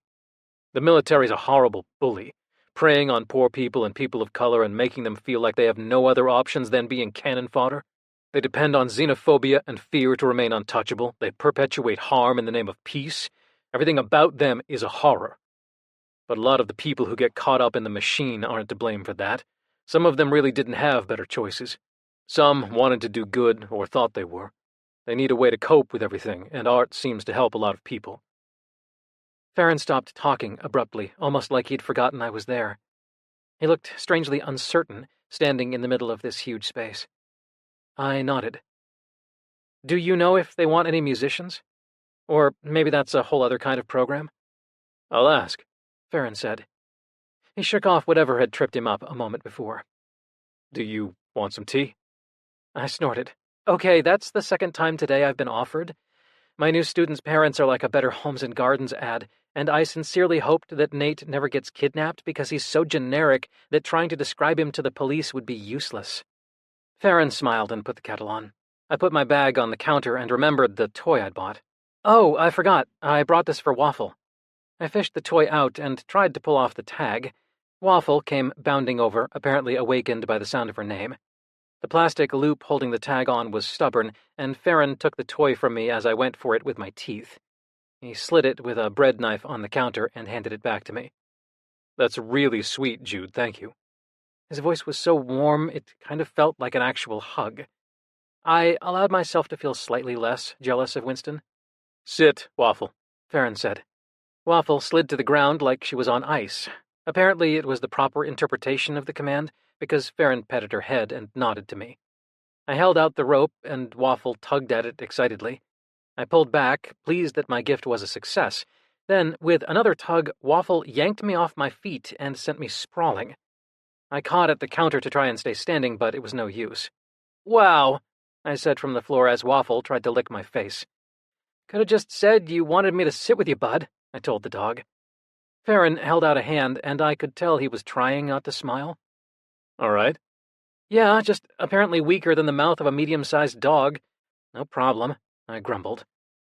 Farron pulled me to my feet easily, but didn't let go of my hand. He drew me to him slowly, so slowly that I had time to pull away 12 times. My heart pounded as my chest drew flush with his, and he wrapped his arms around me. It felt like sighing with my entire body. I hugged him back, pressing my palms against the musculature of his back. We stood there, entwined, just breathing, and I wanted to stay like that forever. Tears pricked my eyes. It had been so damned long since anyone had held me, just held me with nothing else at stake. When Farron eased off like he might let go, I squeezed him back to me. Often my sensitive sense of smell made me recoil from human scents, but he smelled good. Something fresh like grass, and something warm like amber, and beneath it something dark and musky. The second I pulled him tight, his hand went to my hair. He tugged the elastic out and ran his fingers through it. I only heard his breath catch faintly because my ear was pressed close to his chest. Is this okay? He murmured, one hand on my back and the other combing through my hair. Feels good. I kept my eyes closed as he worked the tangles out of my messy hair. I let it wash over me that, no matter how affectionate Farron was, this was probably more than a hug of friendship. I told myself that over and over, since I was capable of finding any of 100 reasons to excuse the intimacy of his fingers in my hair and his arms around me. My stomach fluttered, and I made myself breathe deeply in rhythm with the rise and fall of Farron's chest. There was a whistling noise, and then the scream of the tea kettle, and Farron broke away, moving quickly to the stove as Waffle started snarling, and my heart pounded. Well, so much for the most peaceful I'd felt in years. Farron turned the stove off, but didn't make the tea. He came back to me and looked at me intently. His eyes were intense, searching. I held my hand out, not even sure what I was reaching for, and he tangled his fingers with mine. Can I kiss you? His voice was so soft I thought I'd imagined it for a moment, but when I nodded, he squeezed my hand and cupped my cheek with his other palm. Then he leaned in and kissed me. His mouth was luscious, and my heart was racing at the first touch. The closeness of him, the press of his lips, was so intimate that I felt dizzy. He stroked my cheekbone with his thumb and eased back, thick lashes half lowered over his beautiful gray-brown eyes. I felt drunk with the taste of his mouth. It was the only explanation I had for saying what I said. "I've thought about you a lot," I blurted. "Since we talked at Ginger's art show. A lot." Farron's eyes went wide. "I know it was only for a few minutes, but Geez, never mind." I shook my head and tried to pull away, mortified, but Farron didn't let go. "I'm honored," he said. Probably from anyone else I would have taken it as a blow-off, but Farron's thumb was back on my cheekbone and trailing over my skin to my neck. "I've thought about you too, Jude." "You have?" He nodded and kissed me again. Just the soft press of his mouth against mine, but it was overwhelming.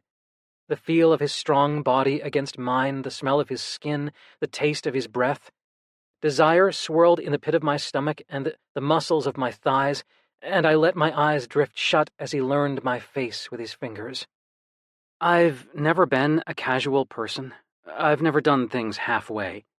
I've had my share of random sex, and I've had people I loved, and I've had people I hated. I've never felt much of anything in between. I could already tell that if I let them, my feelings for Farron would be a lot more than a crush.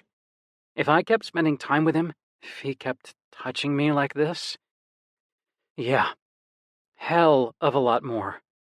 And look how well that's worked out for you in the past. You say you've had people you loved and people you hated, but you failed to mention that they're the same people. You stayed with Scott for a year longer than you wanted to, and you pretty much hated Casper for as much of the relationship as you loved him.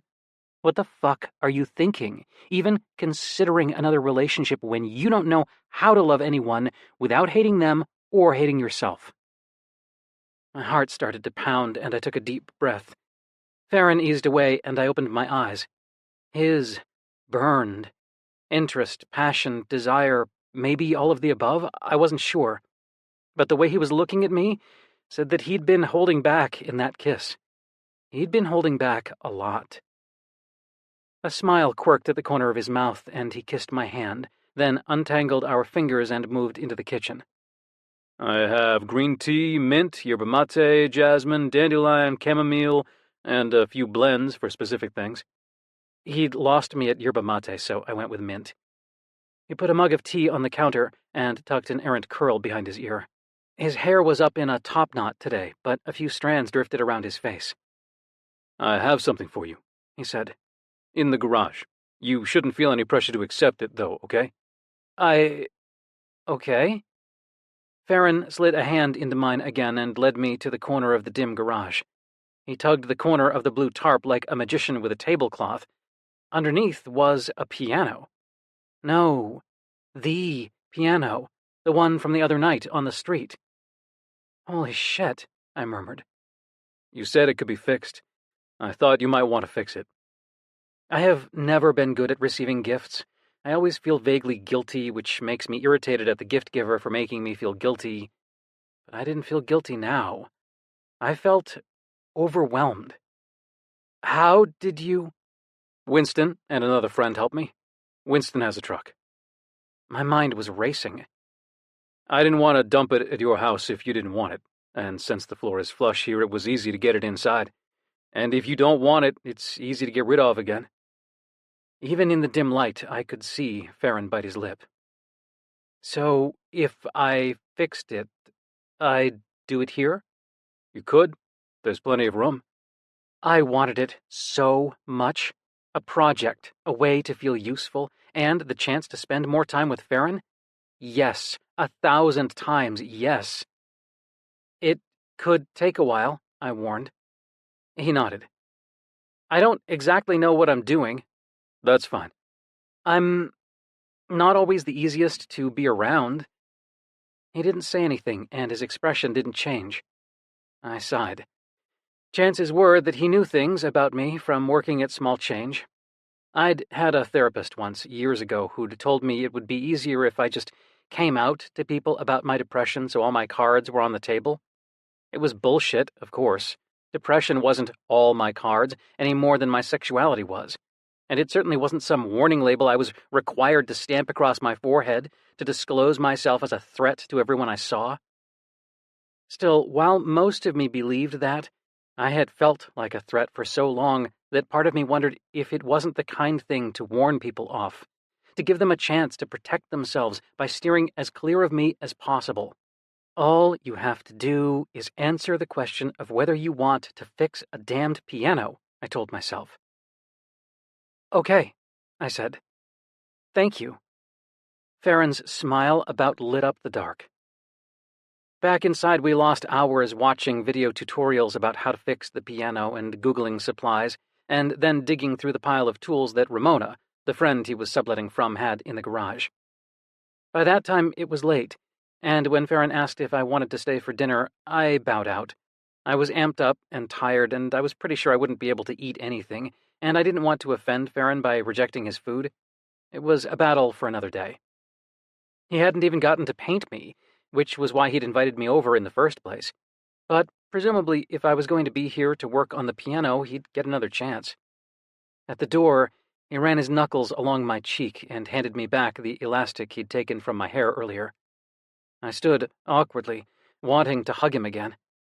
Given how much I hate being touched when I don't want to, though, I was always loath to initiate any contact, in case I was doing that to someone else. Farron leaned in and pressed a soft kiss to my mouth. "Good night, Jude," he murmured, and it sounded like a promise. Chapter 5. My first official lesson with Nate was on Tuesday, and it revealed exactly what I'd suspected. Nate had no interest in the piano or in learning to play it, which was normal for a kid and not any real affront to me, except that the ebony Steinway in the living room was going to waste. I ached to play it. The whole lesson I stared at Nate's clumsy hands and wished they were mine, wished I could go back to being 11, when the instrument felt like a grand discovery and the world was just a backdrop. My first piano teacher, Ms. Merchant, had been the one to see potential in me. Not that she'd admit approval with much more than a nod, before moving on to dissect the places I'd erred. But I came to value those nods more than my mother's unconditional approval or my father's easy smiles, because they meant something. They indicated that I'd done well. They were only given to me when I earned them, and when you earned something, you weren't obligated to repay it. My parents hadn't liked her. After their initial pride that I was sticking with lessons and that Ms. Merchant was taking me to recitals and entering me in competitions, they grew leery of her discipline, her impossibly high standards, her expectations. I heard them talking one night, when they thought I was asleep. "He was a kid," my father had said. "He should be playing outside, having fun with other kids. Merchant's turning him into a piano-playing zombie." My mother had agreed. "I don't like the way he talks about it now. Is he even enjoying piano anymore? When he comes home from lessons or recitals, all he says are the things he didn't get right. It's too much pressure." When they'd tried to suggest I ease off, take fewer lessons, I'd just practiced harder. When my mother tried to broach the topic of another teacher, I panicked. No one could understand me the way Ms. Merchant did. Through watching her fingers move over the keys, I learned that the rhythm of a piece lived not in the notes, but in the spaces between them. That you could make a room hold its breath by delaying the expected note for half a second, and make them gallop with you by eliding it. I learned that being good at something, deeply, passionately good, was more satisfying than having fun or being liked or being happy. That the pursuit of perfection made you a world unto yourself. And when you were a world unto yourself, you didn't need the things other people needed. Food, or sleep, or friends, love.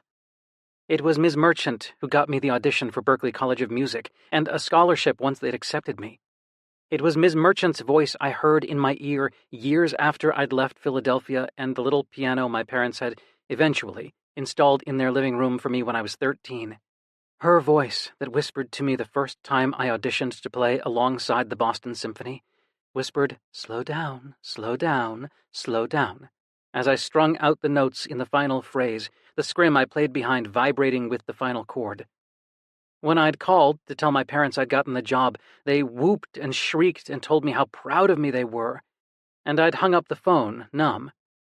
When I told Miss Merchant, she said, That is as it should be. And when I hung up, I was so overwhelmed by her approval, I sobbed. It only took about 15 minutes to walk to Farron's from the McMastersons, but my memories of Ms. Merchant were so thick that it felt like I'd lived my whole life again when I got there. And all I wanted to do was play. The second the garage door was open, I went to the broken piano and fit my fingers to the keys. Nearly all of them stuck, but I pressed them anyway, and it took a moment before it registered that I was ghost playing Beethoven's Sonata No. 29, the piece I'd auditioned with all those years ago. I hope someday I get to hear what that would have sounded like, Farron said. As soon as we were inside, Waffle galumphed over to me, and I let her lick my knuckles and dance clumsily around my knees until she flopped back on the rug with her head in her paws. So, how do we do this? I asked, suddenly feeling intensely awkward about being painted. I'll sketch you for a bit first, if that's all right. Sure. Yeah, okay. I fumbled with my shoelaces that had somehow double-knotted and dumped my shoes by the door. Hey. Farron took my elbow and tipped my chin up. If you aren't comfortable with this, we don't have to do it. No, it's okay. I just hate being stared at. It makes me self-conscious. I imagine what they see when they look at me. I can't stand being in my own skin. Then let's not do this. Farron said it like it was the obvious conclusion to draw, but it wasn't. He sat on the couch and I sat next to him, dumping my phone on the coffee table. No, seriously, I hate it usually because I feel like when people look at me, they're judging me.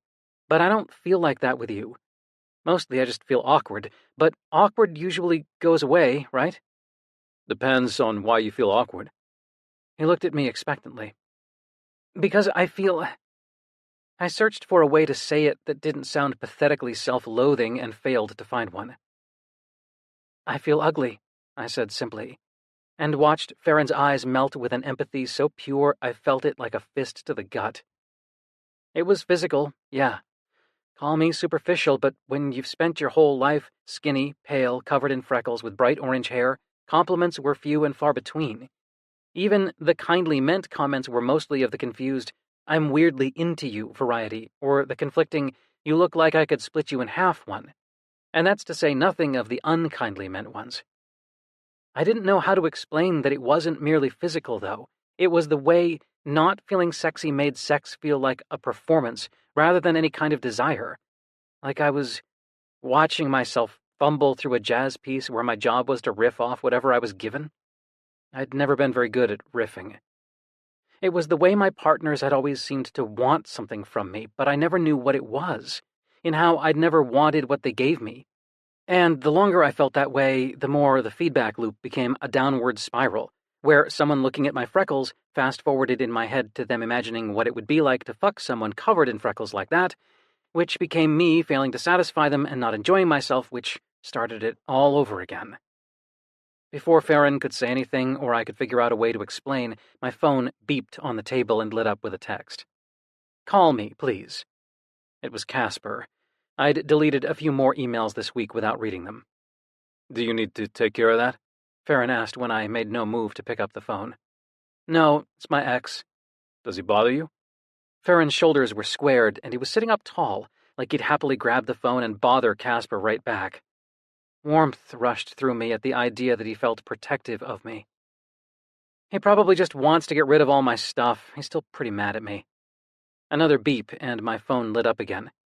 It's Rimsky-Korsakov. Call me. All the blood rushed to my head and my ears rang. Oh, God, I said. Oh, no. What's wrong? Our cat. That's our cat. Oh, shit. The panic had sunk its teeth into me, and all I could see was Rimsky's little black and white face, contorted into a look of fear or pain. I'd called her Piano Face as a nickname because of her black markings. She'd always curled up next to me on the couch or in my lap when I played piano. She licked tears off my chin and liked to bat at my hair. She snoozed on the radiator in the cold weather and woke up to watch the snow. I'd welcomed the feel of her fur and the movement of her breathing, even when I couldn't stand to feel anything else. I felt like I was going to puke, and I grabbed for the phone. Casper answered on the first ring. What's wrong with her? What's going on? My voice was reed thin. So you leave without a trace after we were together for 5 years. Ignore every one of my emails and calls when I don't even know if you're alive or dead, but I mention the cat, and you'll call immediately? That fucking hurts, Jude. I could hear the genuine hurt in his voice. Please, Casper, tell me what's wrong. Is Rimsky going to be okay? He sighed. Yeah, she's okay. Look, I need to talk to you about us. This is ridiculous, babe. I get that you needed some time, and I support you being with your family, but it's been months. It's time for you to come home. I couldn't quite believe what I was hearing. Are you telling me there's nothing wrong with Rimsky? Rimsky's fine, you just wouldn't answer. My voice shook as anger roared through me. Are you telling me that you fabricated something being wrong with your cat to get me to call you? Our cat. I was speechless with fury, but shaky with relief that Rimsky was okay. I... Don't fucking text me again, Casper. I could fucking kill you. I hung up and threw my phone across the room. Waffle lifted her head, but when she saw it wasn't a toy I'd thrown, she lost interest. I dragged in deep, ragged breaths, trying to tamp down the bloodlust, when I realized I was so furious that I was crying. Farron took me by the shoulders and pulled me close. I cried even harder when his arms were around me. He stroked up and down my back, and I said, I really miss my cat, through my tears. Then I started laughing at how ridiculous it was that Casper had used a threat to the cat as bait to get me to call him and then tried to woo me back. Fucking Casper. Welp, I said, pushing out of Farron's arms. That was my partner of 5 years. Go me. I ducked into the bathroom to blow my nose. My skin was blotchy, my hair was a mess, and my eyes were bloodshot, the rims of my eyelids pink and slightly swollen from crying. I looked even more like an alien than usual.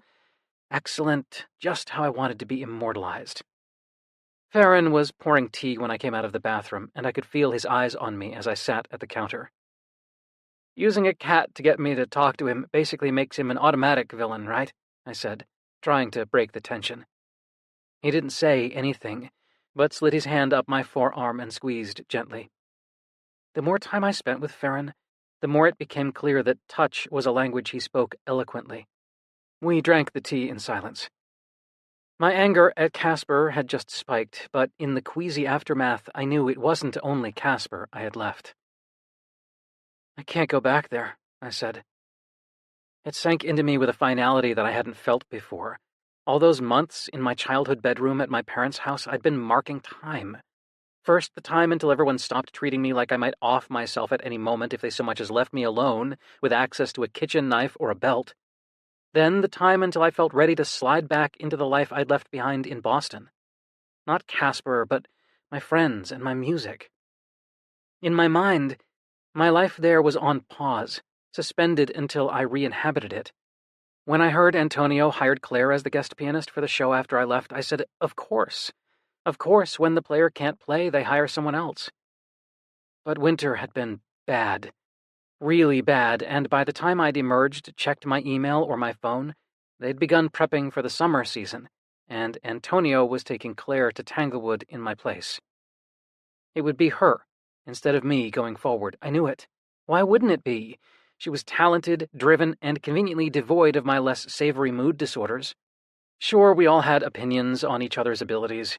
Once you got to a certain level, the comparisons came down to the microsecond, or the pound per square inch of pressure. But those of us at the top were all clustered so close together that it was just politics. There was no reason Antonio would put up with me when he could have Claire. Boston. There's nothing there for me anymore. My voice sounded detached. No lover, job, no friends, not after what Casper would have said to them. Nothing besides that damned cat. And she's not even mine. Casper got her before we met. What will you do? Farron asked. I met his gaze and swallowed hard. I have no idea. Farron had me sit on the couch and choose some music while he gathered his sketching materials. I felt too raw to put on anything I'd played, so I found a station of Torch songs and Great American Songbook standards. He pulled the armchair closer to the couch and settled in it, looking at me. I'm just going to sketch you as you are. You don't need to do anything. You don't need to stay still. Just try and relax, okay? I nodded, though I felt anything but relaxed. The irregular scritch of his pencil against the sketchbook was all I could hear. It slashed the music to ribbons. I started to fidget. What's wrong? His voice was low and hypnotic. I shook my head, but he'd stopped sketching. I can hear the sound of your pencil, and it's not in rhythm with the music, and so it's all I can think about. Do you want to turn up the music? I would be able to hear the ghost of the sound even if the music was louder. There was a texture to it, a presence. I shook my head. One sec. Farron rummaged around on the table next to the bed and came back with headphones. He plugged them into the computer and slid them over my head where they blocked out everything but the music. He snapped in front of me and I didn't hear it. I nodded at him and he gave me a warm smile and went right back to sketching.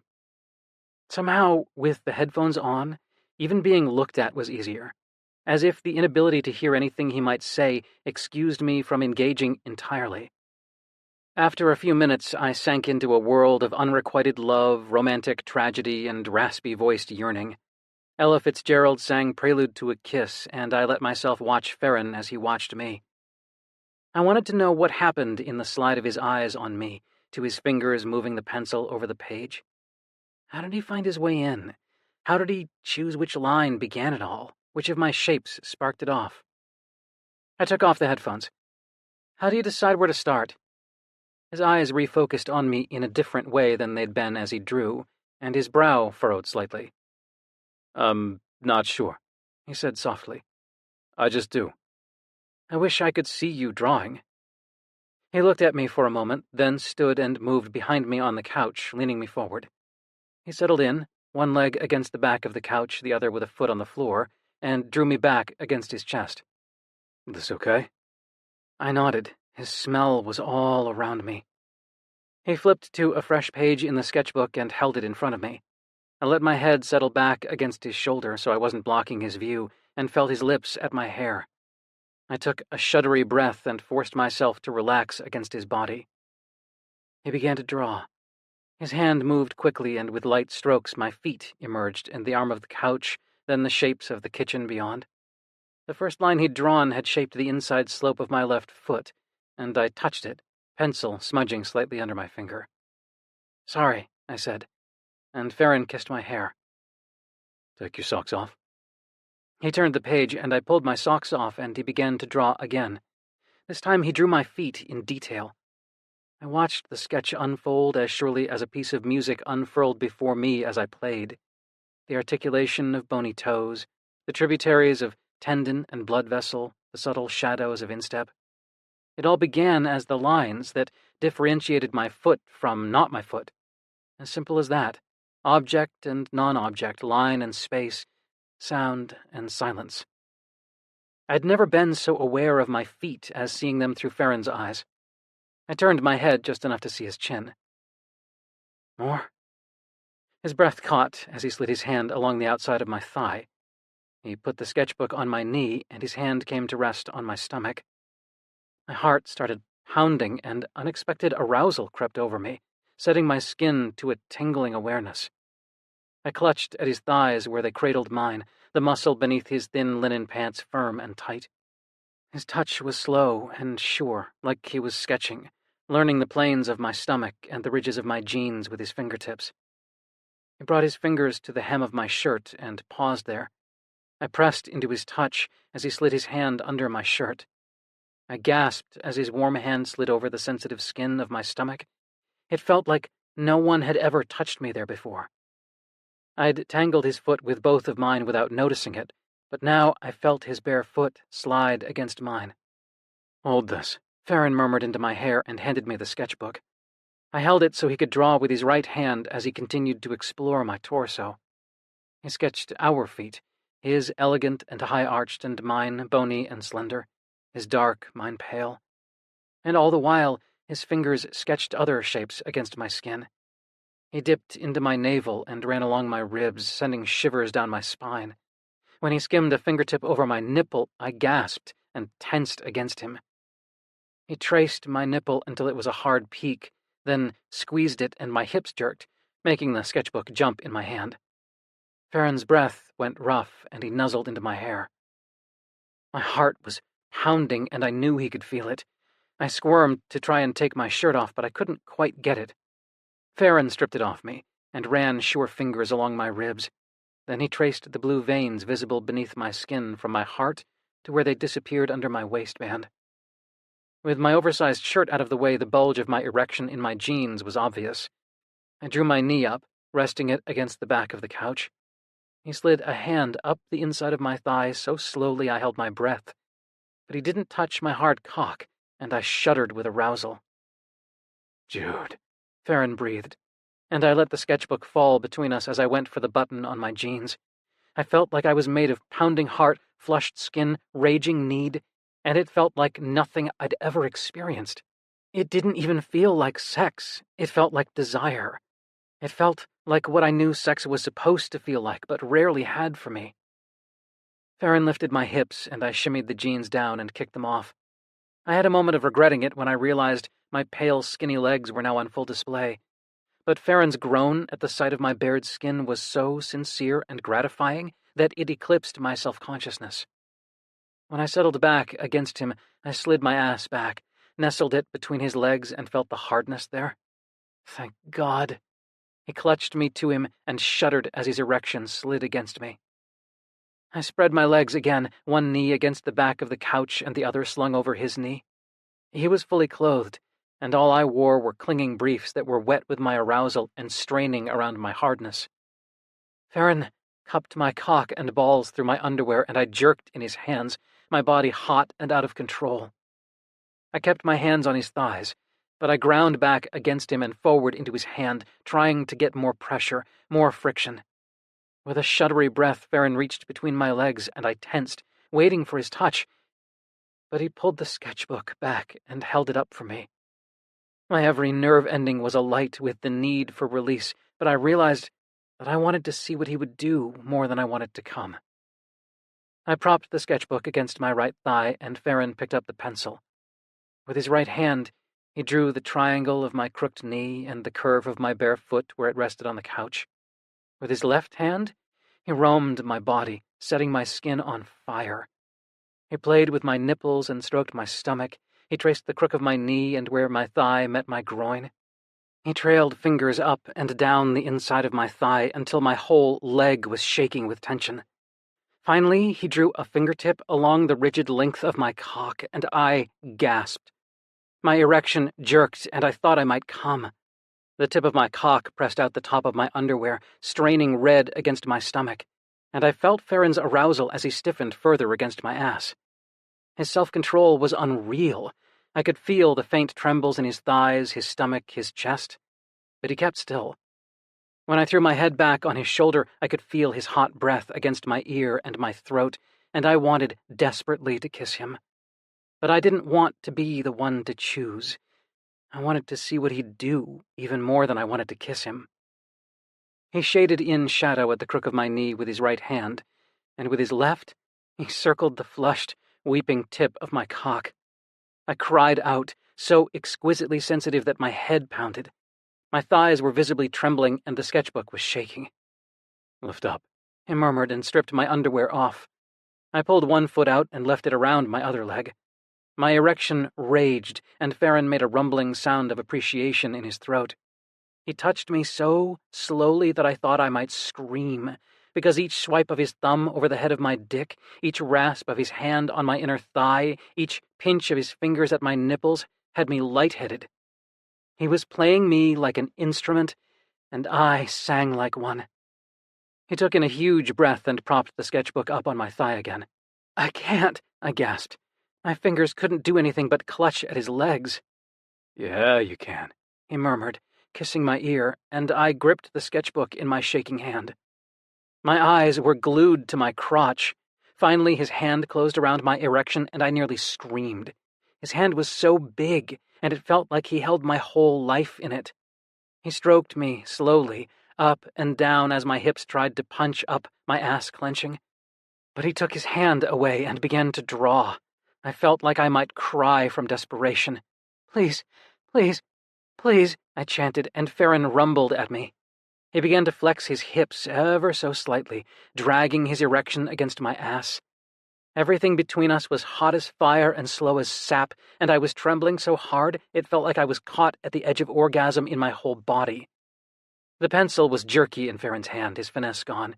He drew my cock as he touched it, one hand teasing, the other rendering the effect, and I watched the scene unfold almost as if the erection didn't belong to me. In front of me, another man was being fondled. Another man was being watched so closely he could be drawn. Another man was shaking and gasping, his ruddy erection leaking precum into the hand that worked it. In front of me, another man was being made a spectacle of, brought to the edge of orgasm over and over, and then soothed back from it. Another man was crying out in desperate, unhinged need. I made a sound like a keening animal, and Farron's control snapped. He dropped the sketchbook on the floor, hooked his hands under my thighs, and dragged me tight into his body. He took my balls in one hand and my cock in the other, and with firm strokes and squeezes, he wrenched from my body an orgasm so huge it seemed to balloon around me. My stomach clenched, and my asshole clenched, and my thighs went rigid, and a gasp seized my lungs until I felt like I might black out. The pleasure tore through me in a hot surge of white light that left me shaking and writhing, and I shot hard in Farron's hand, screaming out my release. Farron groaned deep in his chest, and I felt him come against my ass, the wet heat exploding from him as he crushed me to his chest. We were both shaking in the aftermath, and I kept getting little frissons of aftershocks that jerked through me. I must have forgotten what it felt like to come like that. No, I'd never come like that. Finally, I couldn't take the feeling of exposure anymore. I didn't know if I wanted Farron's arms around me or my clothes back on or to leave. I covered my face as if that might make me feel less vulnerable, and Farron made the choice for me. He eased onto his side and pulled me close, chest to chest. "Jude," he murmured, and kissed the back of my hand where it was over my eyes.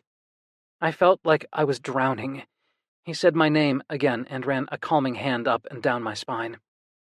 I moved my hand reluctantly and looked at him for the first time. He was so stunning it took my breath away, and I realized exactly what I needed. I kissed him with everything I had, kissed him deeply and sank my tongue into his mouth until we both had to break apart for air. That was a little bit better. Nose to nose, we smiled at each other, and that was even better. After a minute, Farron winced and looked down. "Take a shower with me?" he asked. When we'd been dating, I had showered with Casper a few times, but it had always felt vaguely uncomfortable, as if it was an invitation for him to scrutinize me, without even the haze of sex to render me desirable. In the context of utility, no doubt I looked even less appealing. I hesitated. I didn't want this to end, but I didn't want to sour it with my own cringing self-disgust. Farron leaned in and kissed the bridge of my nose, then my eyebrows. "You're so sexy," he murmured. "Beautiful." A kiss to my cheeks. "Watching you made me so hard." A kiss to my other cheek. I came all over myself. My face was hot, and I nodded that, yes, I'd shower with him, even as I was shaking my head that I wasn't sexy. My signals were beyond scrambled, and my tongue tripped over telling him that he was the sexy one, as I let him maneuver us to the bathroom. When Farron began to strip, I realized that I still hadn't seen him naked. His body was a work of art, smooth, dark skin traced with black ink, sculpted muscles, broad shoulders, and a flat belly. He saw me looking at him and met my gaze with a half smile. When he slid his pants off, he revealed the gorgeous round ass I'd peeked at when he was in jeans, and a cock that managed to look elegant, even soft and sticky with cum. It was like, in addition to his movements being graceful, even his body was immune to looking awkward. I wrapped my arms around myself self-consciously as Farron tied his hair up. When we were under the hot spray, I let the water soak me. We ran soapy hands over each other's bodies reverently, and I did my best to concentrate on him instead of on myself. On the exquisite musculature of his back and shoulders, on how smooth the skin under his ear felt against my lips, on the way his hands felt as they stroked me. He washed my hair, tipping my head back so soap wouldn't get in my eyes, and I felt something inside me break open a little. I kissed his mouth, and traced the lines of the tattoos on his arms, making a mental note to ask him about them.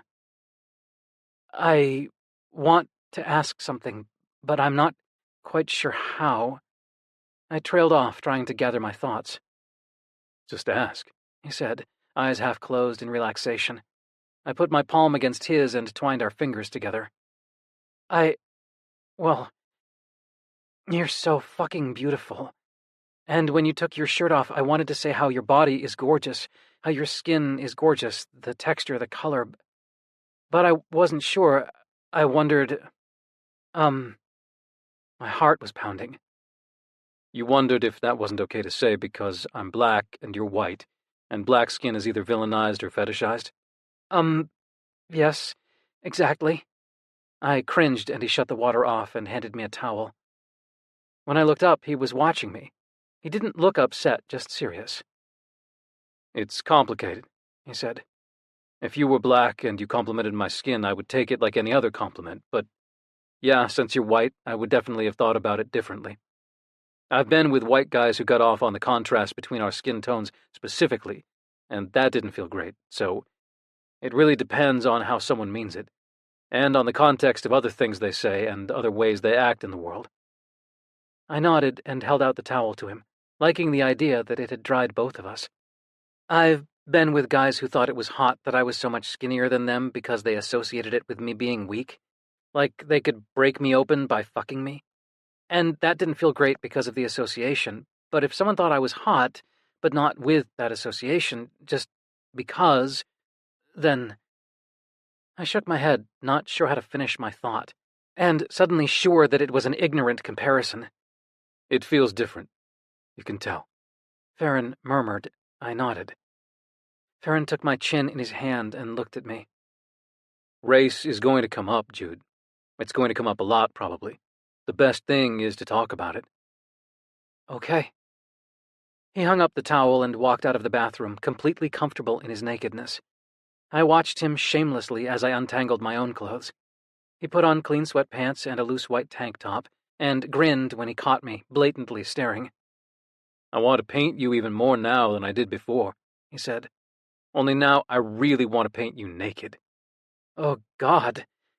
I felt my ears heat up and a zing of arousal go through me at the idea of him looking at me. He caught me in his arms as I was turning my shirt inside out. Your cock looks like sherbet, he murmured in my ear. Peach and pink. My breath caught. And that orange hair. He slid a hand down to my crotch and cupped me gently. The way you blush.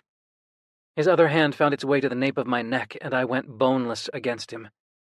Since we were talking about skin color, you're all the colors of a sunset, and I'm gonna paint the fuck out of you. Then we were kissing again, my shirt forgotten on the floor. Chapter 6. I floated home after my evening with Farron and fell asleep with visions of sugar plums dancing in my head. But I woke with a jolt of reality to find that my dreams had shaken loose what had happened before he blew my mind. Casper. Boston. The final nail in the coffin of my career there. I pulled the covers slowly over my head and tried to go back to sleep. This time my dreams were a disturbing superimposition of Casper and Farron. Farron was sketching me, and Casper was doing sit-ups. Then Casper took Farron's pencil and began using it as a conducting baton. Then Farron and Casper were kissing, the wand drawing lazy shapes in the air between them. Then it was only Farron and me, and I was trying to tell him something, but all that came out of my mouth were notes that floated toward the ceiling and popped like bubbles. When I finally dragged myself out of bed, it was afternoon, and I wandered around the apartment idly.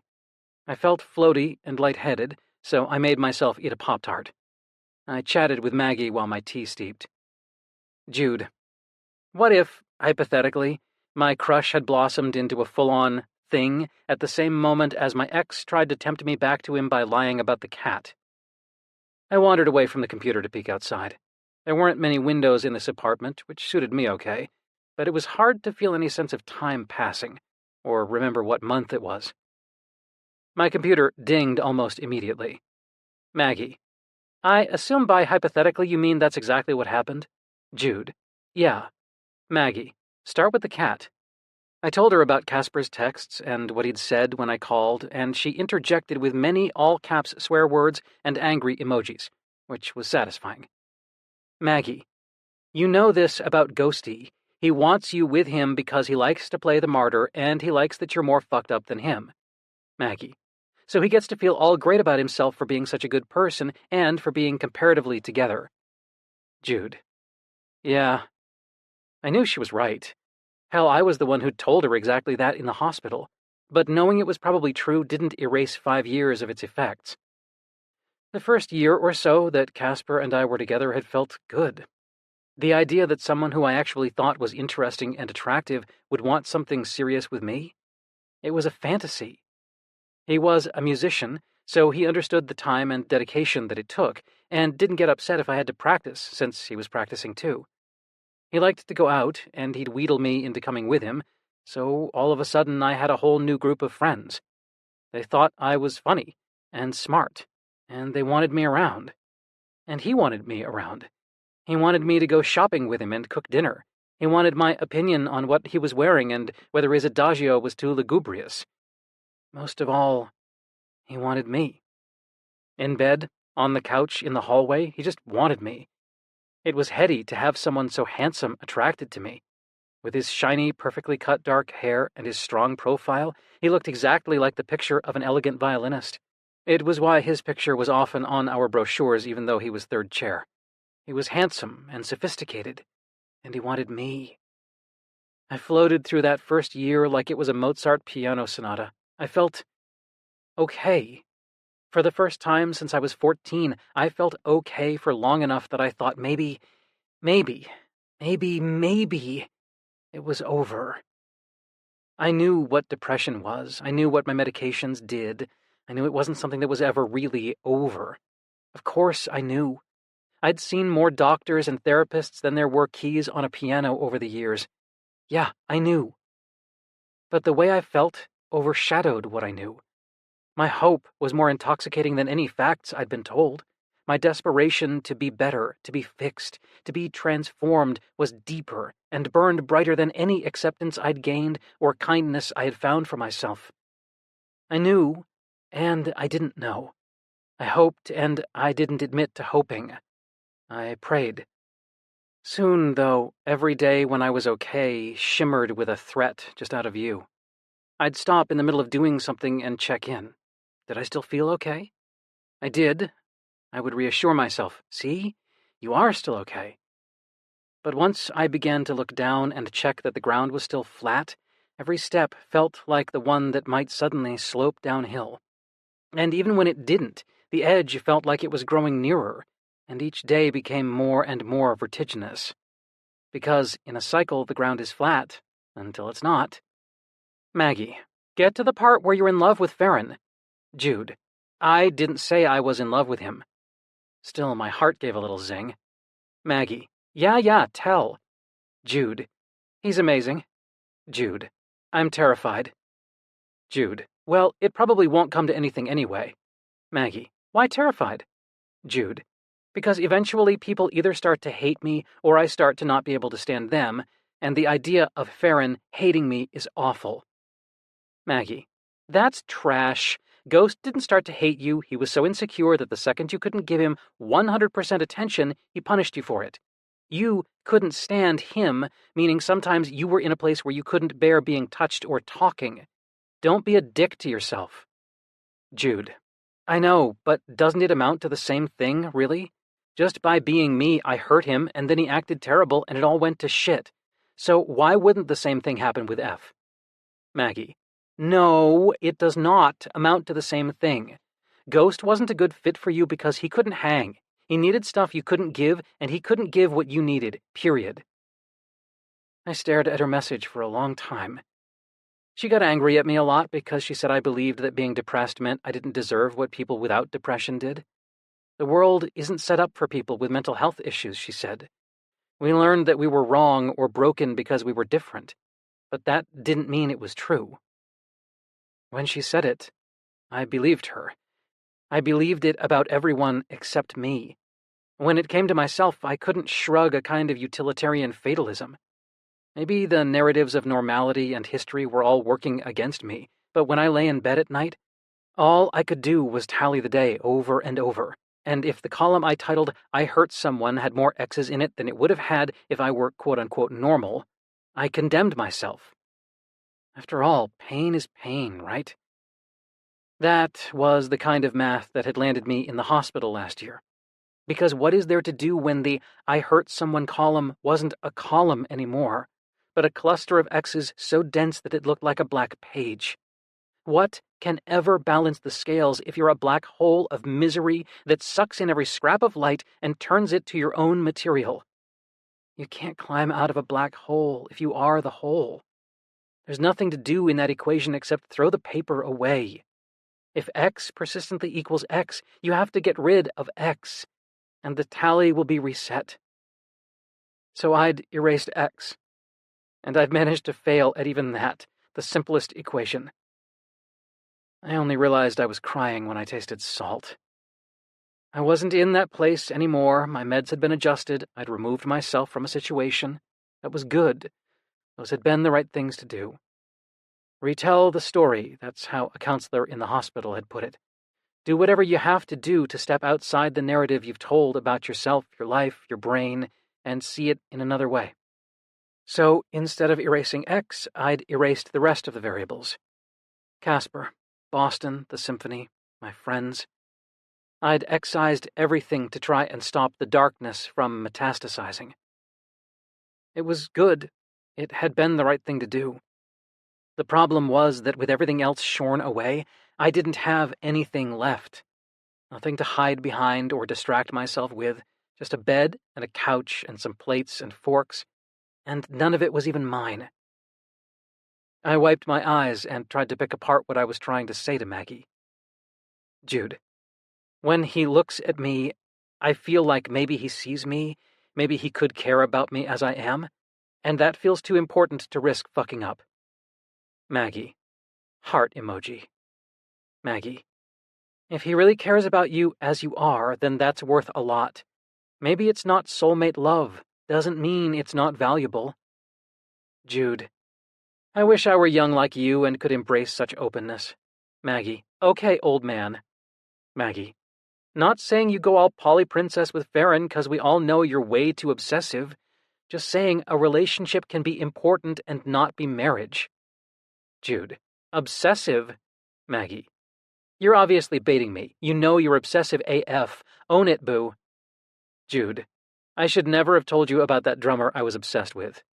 Maggie. Psh. Deflection, whatever. Maggie. Just saying. Practice figuring out how to have a relationship that doesn't make you want to kill yourself / murder everyone for like 1/1,000,000th the number of hours you used to practice piano, and maybe you'd be good at it. Jude. As ever, I bow to the wisdom of your piano-related advice. Maggie.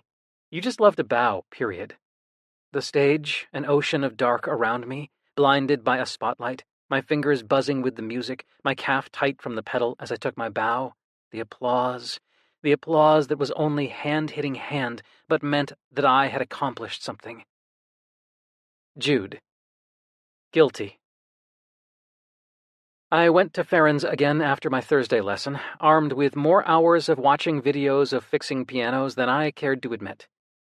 I smiled at him when he opened the door and immediately glued my gaze to the ground.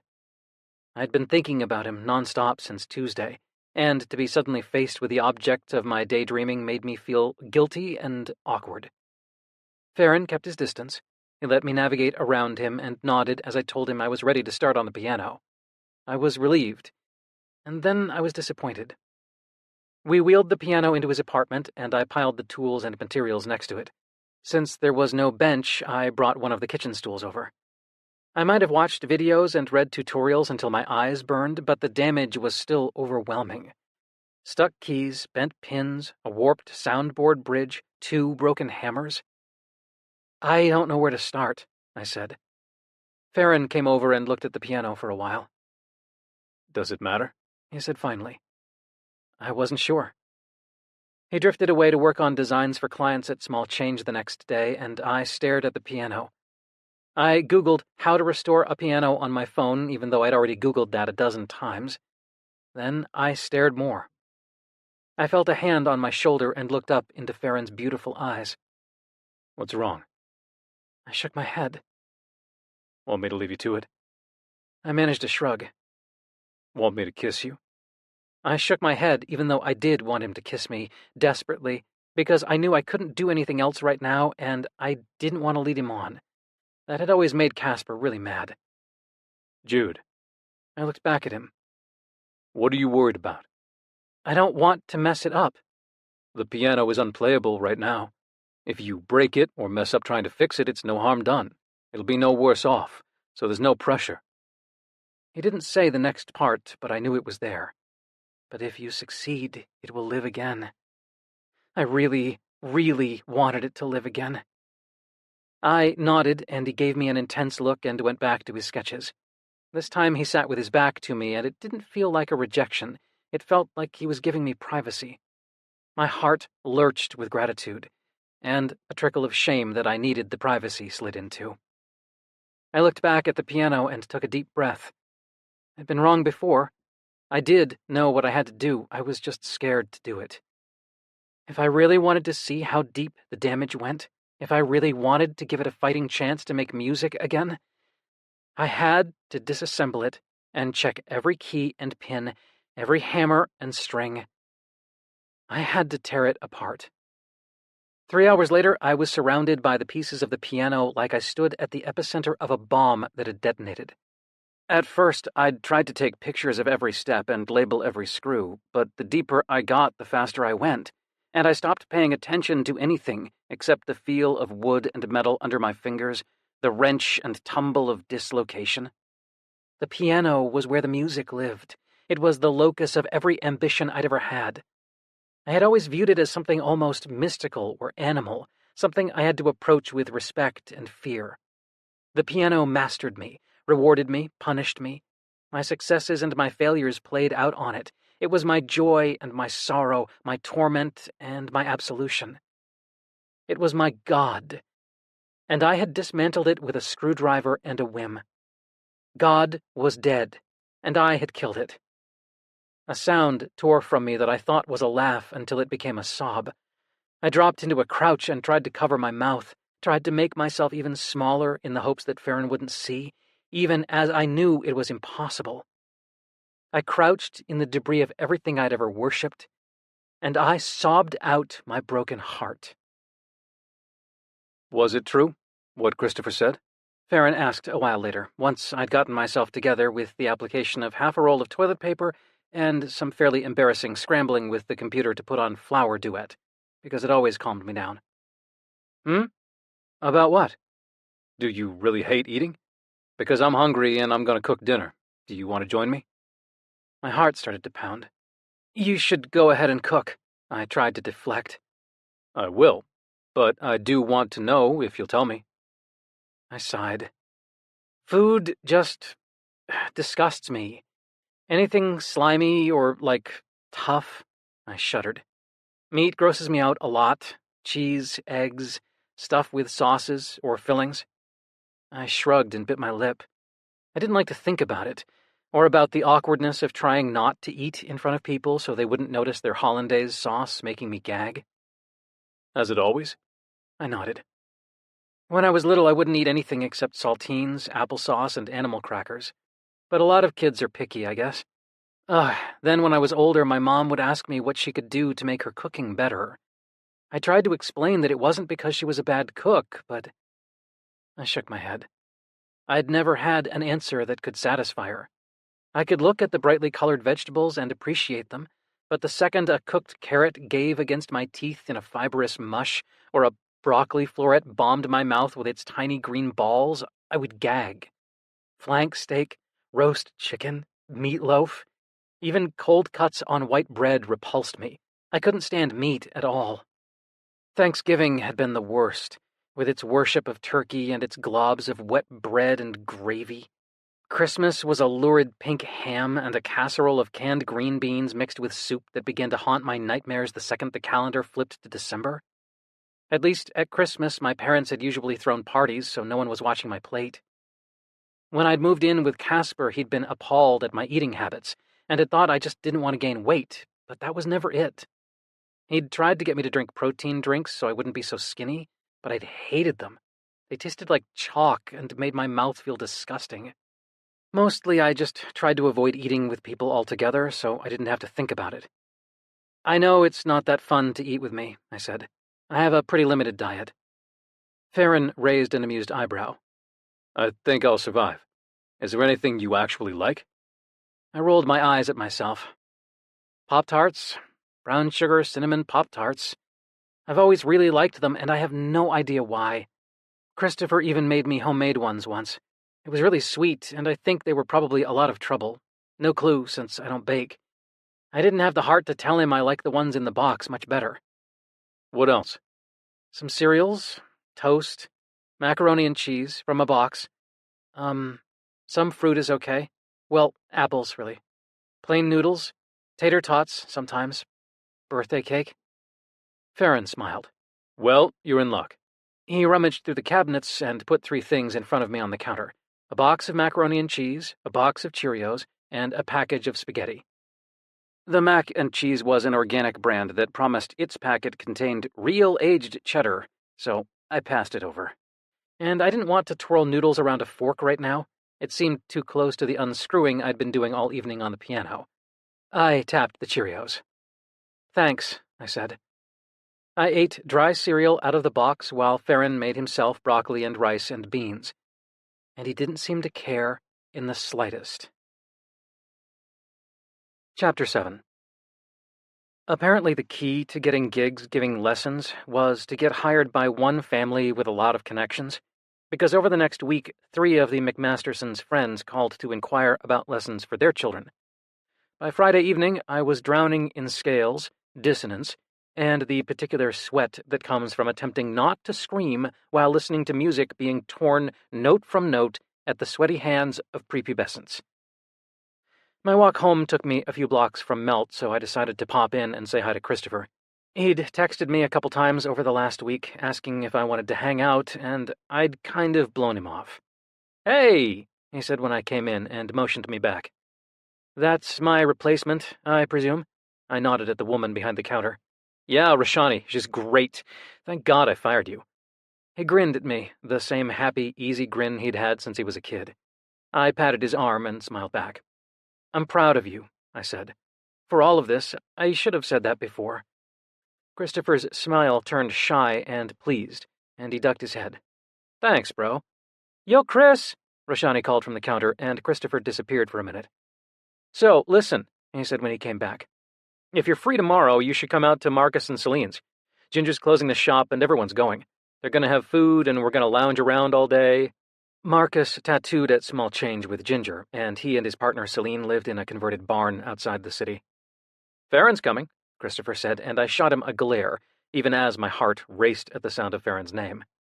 "Aw, come on, I don't get to know anything." "Farron's great. You already know that," I said. "Wow. Shut up," I muttered. "You're blushing, bro." I rolled my eyes.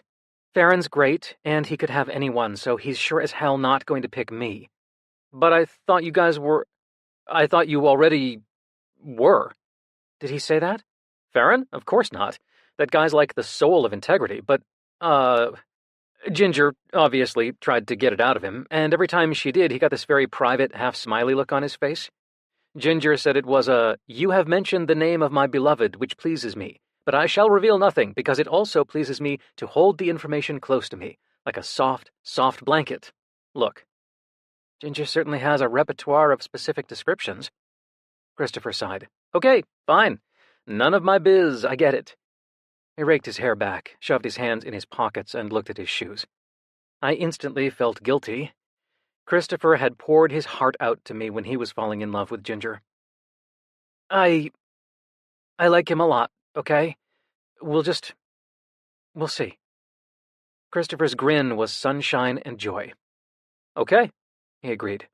"So, tomorrow?" tomorrow. Marcus and Celine lived in Broomall, about 10 miles west of the city. Christopher drove with the windows down and was in a great mood. "Hey, bro," he said apropos of nothing. "For whatever it's worth, I really hope stuff with Farron works out. I think he's awesome." "Thanks," I said. Then, even though hope was terrifying, I forced myself to add, "I hope so too."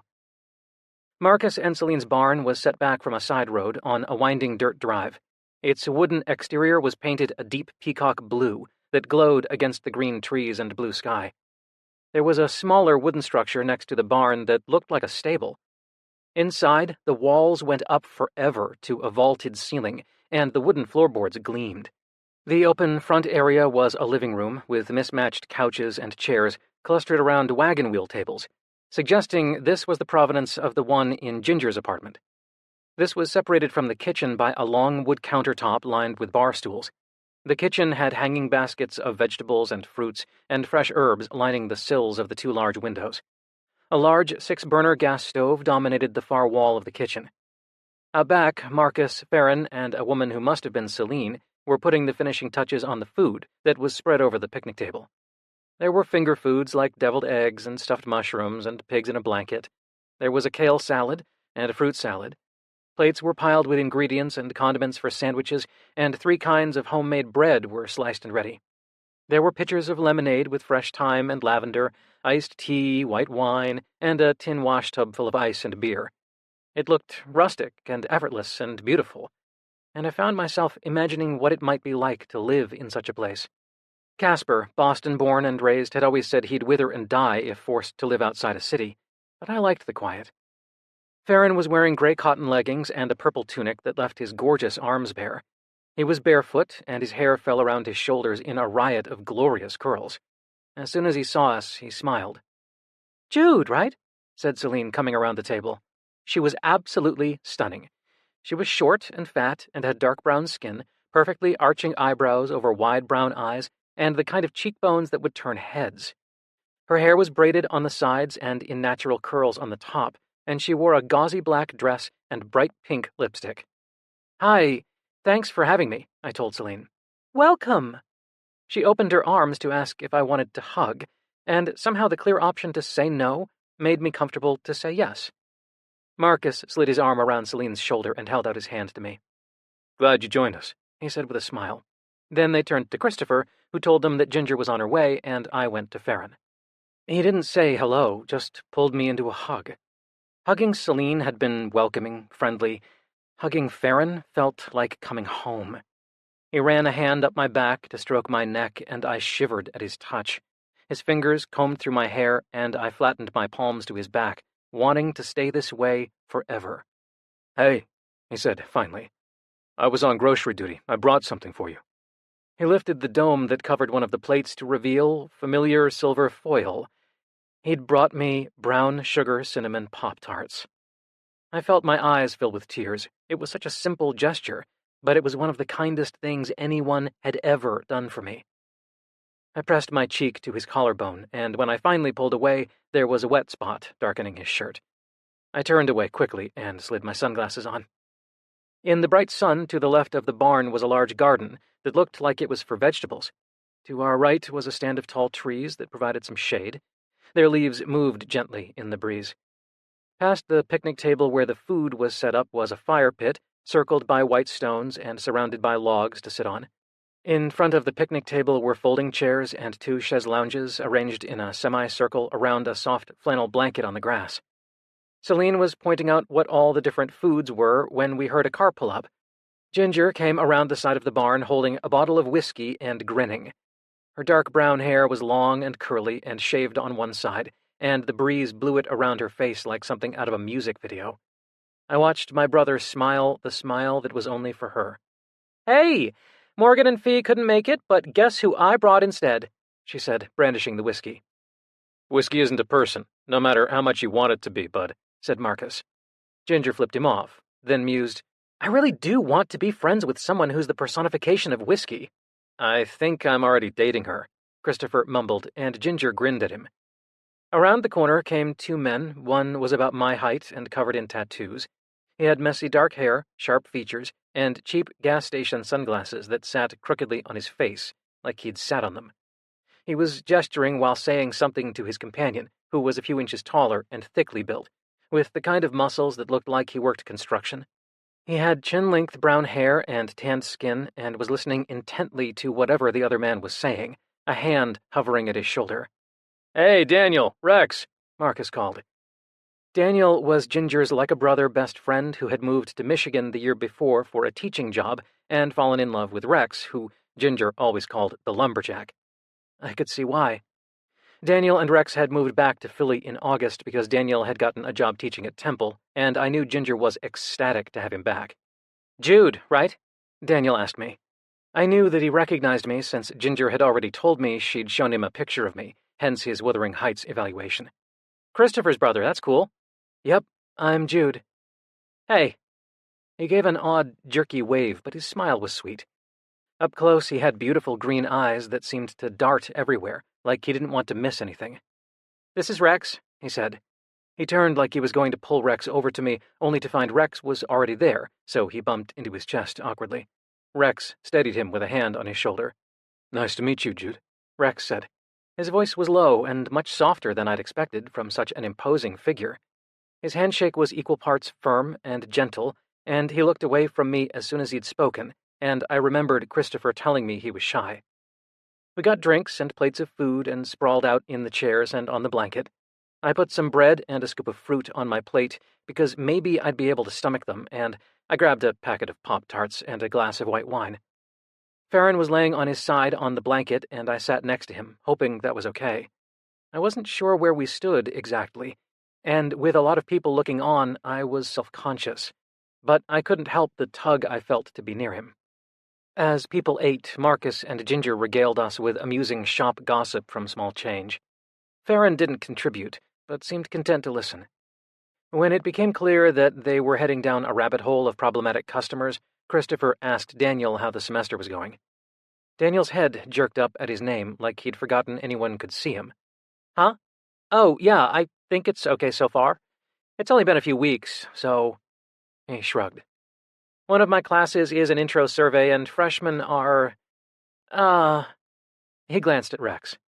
"They're learning a lot, really fast. It's super different than high school, so some of them aren't really sure how college works." "Oh," Ginger said. "How's your thingy? Did you turn it in? Article. No." Daniel cringed.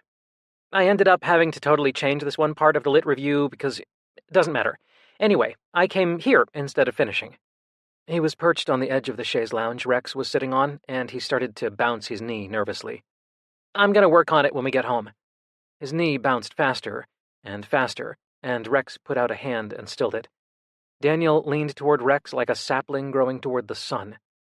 "You can finish it tomorrow," Rex said, almost too softly to hear. Yep, tomorrow," Daniel murmured, and then he was gazing at the treetops again. "How are you settling in?" Celine asked Rex.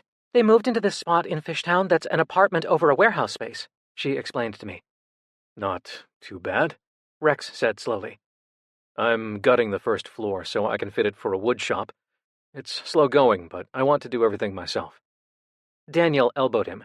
"It's not too bad. It's amazing. He's tearing out the stuff and putting in all this other stuff. Anyway, point is, it kicks ass now, and it's going to kick even more ass when he's done."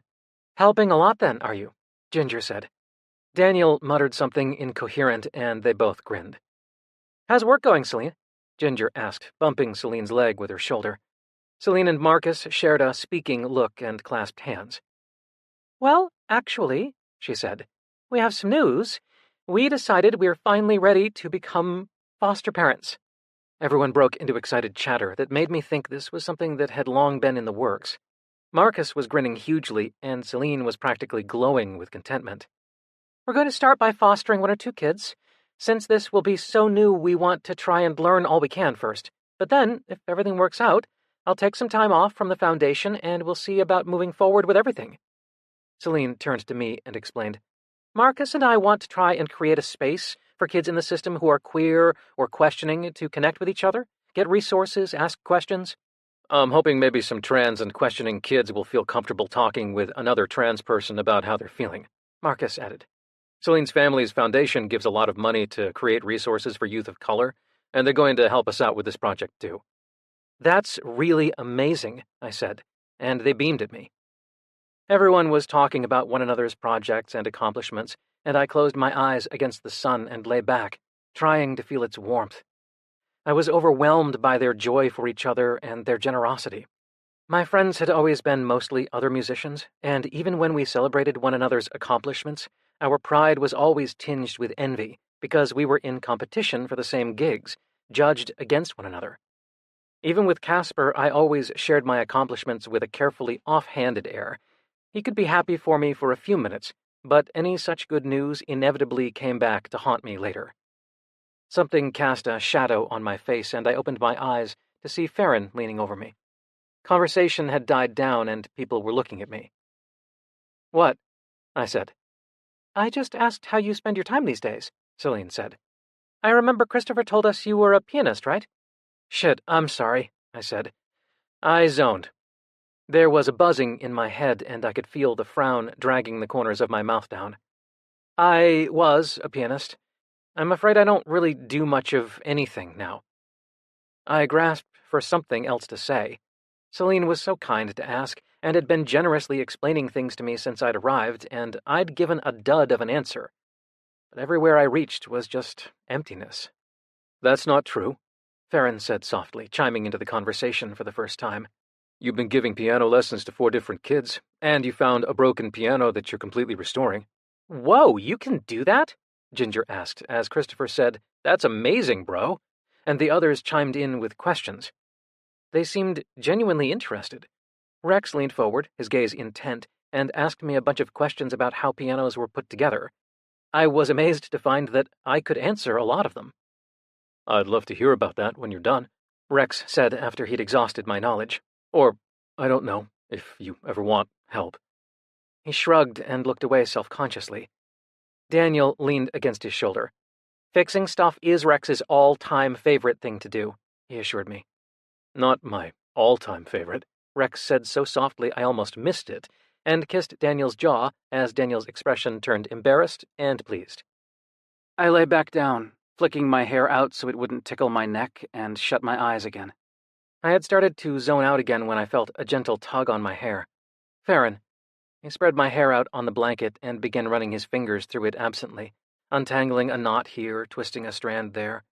It was so intimate, so possessive, that it sent a shiver up my spine. I imagined myself sinking into the ground, tethered to the surface only by the strands of my hair that Farron held onto like balloon strings. I must have drifted off, because the sound of my phone jerked me to awareness. It almost never rang, so I was shocked to see Antonio's name on the screen. I scrambled to my knees, my instinct, when my conductor called, being to answer the phone immediately. But then I remembered that Antonio wasn't my conductor anymore, and I froze. Surely he couldn't have anything good to tell me. Years and years of habit won out, and I swiped to answer the phone and headed toward the trees to talk. Jude, it's so good to hear your voice," Antonio said, his Italian accent and light voice so painfully familiar. "You too," I told him, surprised to find that it was true. Antonio might have been demanding as hell, and intimidating to boot, but we'd gotten along well. He'd always shown concern for me when I wasn't doing well, but had never seemed to doubt that I was still able to do my job. I appreciated that. I took the opportunity of being away from the others to light a cigarette so it wouldn't bother them. I asked him how Tanglewood and the rest of the summer was going, and he told me briefly. Never one to chat, though, his reason for calling quickly became clear. "Casper tells me you have decided to leave us," he asked. Well, you have Claire now. Claire is very talented. She's my second choice. But you have always been my first choice, Jude. Casper told me you were not well, but would be returning when you were better. Now he tells me you won't be returning? Fury and shame warred in my gut. I hadn't even realized I still had a chance to go back, and now Casper had tried to take it away from me. Of course, Casper hadn't been the one to tell me I had no chance. I'd learned Claire was stepping in for me, and I'd assumed, after months of not practicing, I'd signed my own death warrant with the symphony. but clearly Casper had been busy behind the scenes after our most recent phone call. "Antonio, I'm so sorry. I'm not sure what to say. I think Casper might have given you the wrong impression, and I'm sorry I haven't been in touch. I've been a little overwhelmed. I didn't think coming back was on the table. Jude, my friend, you were the pianist I most wanted to work with when I took over this group. When you play as I hear. This is not the only way to play, yes, but it is the way I want it. You would be welcome here if you wish to return. If you are taking care of yourself." The real question was clear. Was I going to ruin everything again the way I'd ruined it last year? "I just don't know," I said. "I'm so sorry. I wish I had a better answer for you. What's my timeline here? The season is set, of course." "I know." My voice was barely a whisper.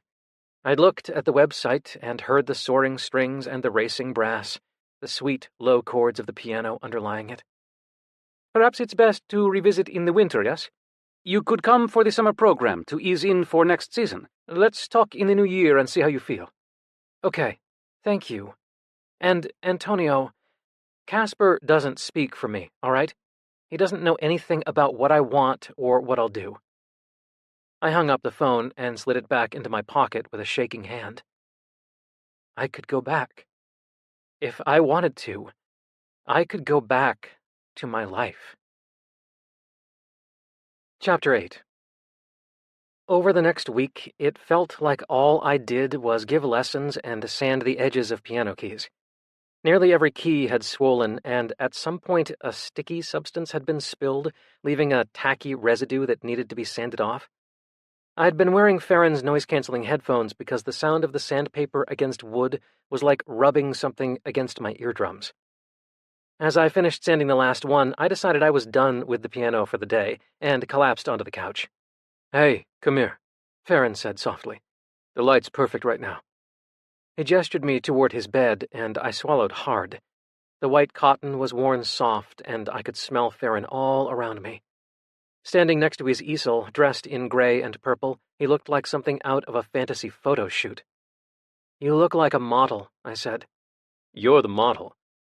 Suddenly, it seemed imperative that he know how attracted I was to him. He hadn't kissed me when I came in the door today, and I felt ungrounded without that acknowledgement that there was something between us. Whatever it was felt fluid and natural and undemanding, and I didn't know what to do with that. "Because you're gorgeous, I said awkwardly.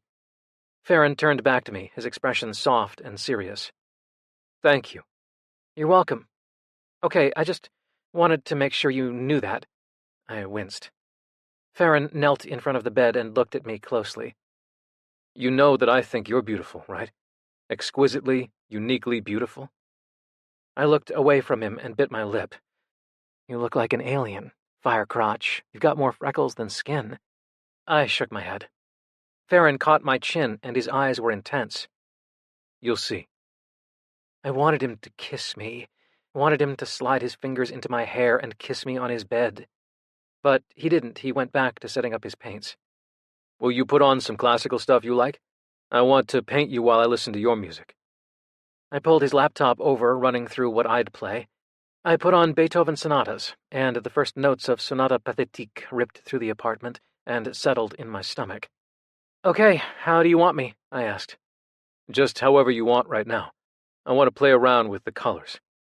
I thought of what he'd said about my skin, that when I was flushed and turned on, I was the colors of a sunset. Arousal crept over me, and I sat cross-legged on the bed. "Do you like orchestral music?" I asked him. "I'm not that familiar with it. I know it from movies and doctors' offices and fancy restaurants, and I went to the Nutcracker once as a kid. My mom mostly played classic blues records and 60s and 70s folk records at home. My dad played R&B and disco. He's a big guy, used to play football. And he'd put on Grace Jones and Sylvester records and boogie around the house." Farron smiled. "He sounds fun." "Sometimes he is. I was terrified of him when I was little, though." "Why?" "He was in his late 40s when we were born, and with his other kids nearly grown, all he did was work. He was an engineer. We got home late and left early, and on the weekends he locked himself in his room and worked, and we weren't supposed to disturb him." He and his friends were the only black people of their generation who worked there, so for a while they'd been the only ones. They were used to having to do more and better to get by there. He was always nervous he was going to lose his job, so he made sure he never gave them even a hint of a reason to take it away from him. Did he tell you that? He didn't have to. What about your mom? She taught third grade, on and off. She'd taken a break when my brothers and sister were young, and then gone back to it. When we were born, she took a couple years off when we were babies, but went back to teaching and had the older kids watch us. My mom's very private. She doesn't like to talk about anything personal, but she does like to ask all her children about the details of their lives. That sounds very mom-like. Yes. How was it, living with your parents again after all this time? Awful. Humiliating. I shook my head, feeling guilty for saying that. I'm an asshole because I know how incredibly lucky I am that my parents were willing to let me stay when I had nowhere else to go. They were kind and supportive and it was horrible. How do they deal with your depression and anxiety? He asked it so casually, as if it were a fact that had been established between us, and a rush of gratitude washed through me. It was the way Maggie talked about it, too. The way she referred to my depression, the way she might say acid reflux or high blood pressure. Just something I had that should be taken into account but didn't define me. I know they deal with it pretty well compared to some, I said. I've known people whose parents screamed at them and hit them if they cried, or dragged them out of bed and pushed them out the door to get them moving. I've known people whose parents kept them so drugged to the gills as teenagers that they didn't even know who they were anymore, so I'm aware that I'm pretty lucky. Okay. But I chewed on my lip. But that's part of the problem. My parents are lovely people. They're incredibly kind to me. They love me so much, and I can't be around them. I can't be myself. I can't be what they want. When I'm near them, all I can think about is how I've made their lives 10 million times harder than they would have been otherwise. My stomach felt hollow, and I curled around it. When Christopher and I were little, they told us over and over again that all they wanted was for us to be happy, and they'd support us no matter what. All they wanted was for me to be happy. And I wasn't. I never have been. It hurts them so much. I know it does. Sometimes they can hardly look at me. My mother physically winces sometimes at whatever she sees when she looks at me. I'm like this black hole that sucks all the happiness and joy out of their lives. The sheets were fisted in my hands, and I hadn't really meant to say any of that. Farron knelt on the floor in front of me and untangled the sheets. He kissed my palms and put them on his shoulders. I could feel how red my ears must have been. People learn to live with great sadness and regret, he said. He slid my socks off. They lose people. They get hurt. They hurt others and feel guilt. They want things they can't have. He took the hem of my shirt in hand and slowly pulled it off me. They watch atrocities occur in the world and can do nothing to stop them. They experience atrocities and go on living. He undid my jeans and worked them off my legs. I swallowed hard at the feeling of being so exposed. They experience all this suffering, and they still find ways to be happy. In tiny moments in between the suffering, in celebration of still being alive, or in resistance to that suffering. He slid his fingers beneath the elastic of my underwear and paused. I nodded. He stripped it off me and then sat back on his heels, not touching me. I'm sure your family has suffered along with your suffering. I'm sure they've grieved for your pain. But you haven't sucked the happiness and joy from them. You don't have the power to do that. They control their own lives. They have the power to feel things that aren't about you, to feel things in spite of you. I took a shaky breath as his words sank in. You're not all-powerful, Jude. You don't control everyone. Shame flooded me, and gratitude. I knew he was right. It was a constant difficulty.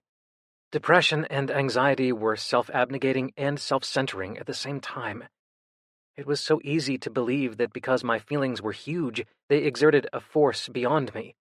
It was so easy to forget that even though I was always being forced to think about myself, not everyone else did. I don't want to, I breathed. I've never wanted to control anyone. I don't want to make choices for them. I just want them to do what they want. I want them to act as if I weren't even there." "You don't," he said. "You don't control people. But you are here." "Sometimes I wish I weren't. But not now. Now I didn't want to be anywhere else in the world." I nodded, half miserable and half fascinated. Farron paused, eyes on me like he was reading every single glance and swallow. "You want people to do what they want," he said slowly, and I shivered. "Me included?" I nodded. "Is that... do you want that in bed?" My heart began to hammer, and I blinked rapidly. He put a knee on the mattress beside me and pressed me down on my back. Every inch of my skin lit up so quickly I felt lightheaded. I was completely naked, and he was fully clothed. I was in his bed. My breath got shallow. "Jude," he murmured, leaning into my neck and taking a deep breath. He traced the lines of my face. I let him, relaxing into the bed as he did what he pleased.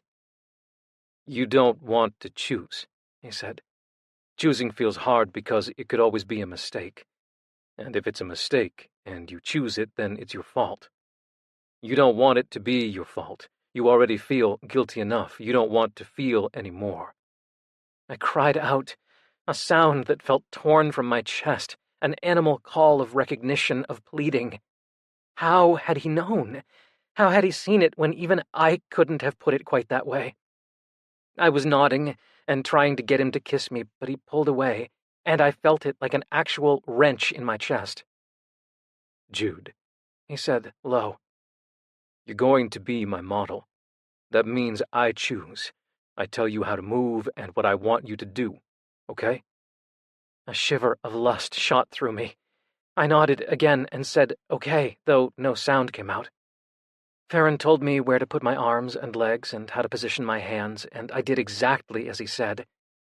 Peace flowed through me at the knowledge that I was doing it right, that I was giving him what he needed, that I wasn't ruining his painting by making the wrong choice. He had me lying on my side, facing him, top knee up and bottom arm under the pillow so it cradled my head. When he came close and swept a lock of hair in front of my shoulder, I shuddered, even though he barely touched me. I looked down to see my cock, fully erect and pink against the white sheets. "Perfect," he murmured. My dick pulsed and my heart thudded and my stomach lurched. In the background, the Sonata Pastorale rose and fell. "What are we listening to?"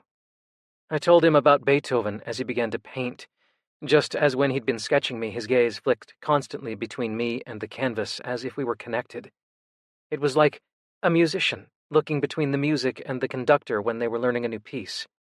"Are there any black classical composers?" Farron said. "Not contemporary, but composing at the same time as the famous composers?" There were, yeah. Chevalier de Saint-Georges was probably the first to achieve fame. That was mid to late 18th century. People called him Le Mozart Noir, but actually Mozart was the one who was inspired by his violin techniques. He was the son of a plantation owner and a woman who was a slave in Guadeloupe, and then came to France when he was young. He taught violin to Marie Antoinette. He composed a few operas and symphonies and a lot of violin concertos. I don't know how many off the top of my head, but he was very prolific. George Bridgetower was also a violinist. He was maybe Polish? His father was from Barbados, I think, and took him to London to perform for the aristocracy. He performed with Beethoven, and they were apparently good friends until they had some falling out over a woman. The music for some of his compositions is still around, though I don't think there are many recordings. There's an opera about him that debuted a few years ago. I worried I was rambling, but Farron nodded encouragingly. Samuel Coleridge Taylor, no relation, is interesting. He died really young, like in his 30s, maybe. He started out studying composition by white English teachers and writing pieces that were total fin de siècle romanticism. But when he started to get some notoriety, he traveled more and got more political. His father was from Sierra Leone, and he became really interested in learning about African musical traditions because of his father. He was really inspired by Dubois and Frederick Douglass and Paul Laurence Dunbar. Dunbar gave him a push to incorporate African musical influences into his compositions. This is a little later, like late 19th and early 20th century, right at the height of modernism. So you have someone like Dvorak and Grieg incorporating Hungarian and Norwegian folk themes into their compositions, as opposed to erasing specific cultural traditions. Coleridge Taylor did the same. He set some of Dunbar's poetry to music. I knew I was forgetting people. Oh, and Florence Price. She was American, so it was a really different context. She was the first well-known black female symphony composer. She won a Wanamaker Award for one of her symphonies. Wanamaker, like the department store, you know? Now it's the Macy's in Center City. The organ's still there. Farron nodded, smiling faintly. Once she won the award, the Chicago Orchestra performed her winning symphony, which made her the first black female composer to have her work performed by a major orchestra. I'm sure I'm forgetting people. It's okay, Farron said. Maybe you can tell me all that again while we listen sometime. Yeah, okay, sure, I said, then bit my tongue because I sounded like an eager fucking puppy dog. Jude, he said softly. Lay your right hand on the bed in front of you. I did as he said. Spread your legs more. I let my knee fall open even farther.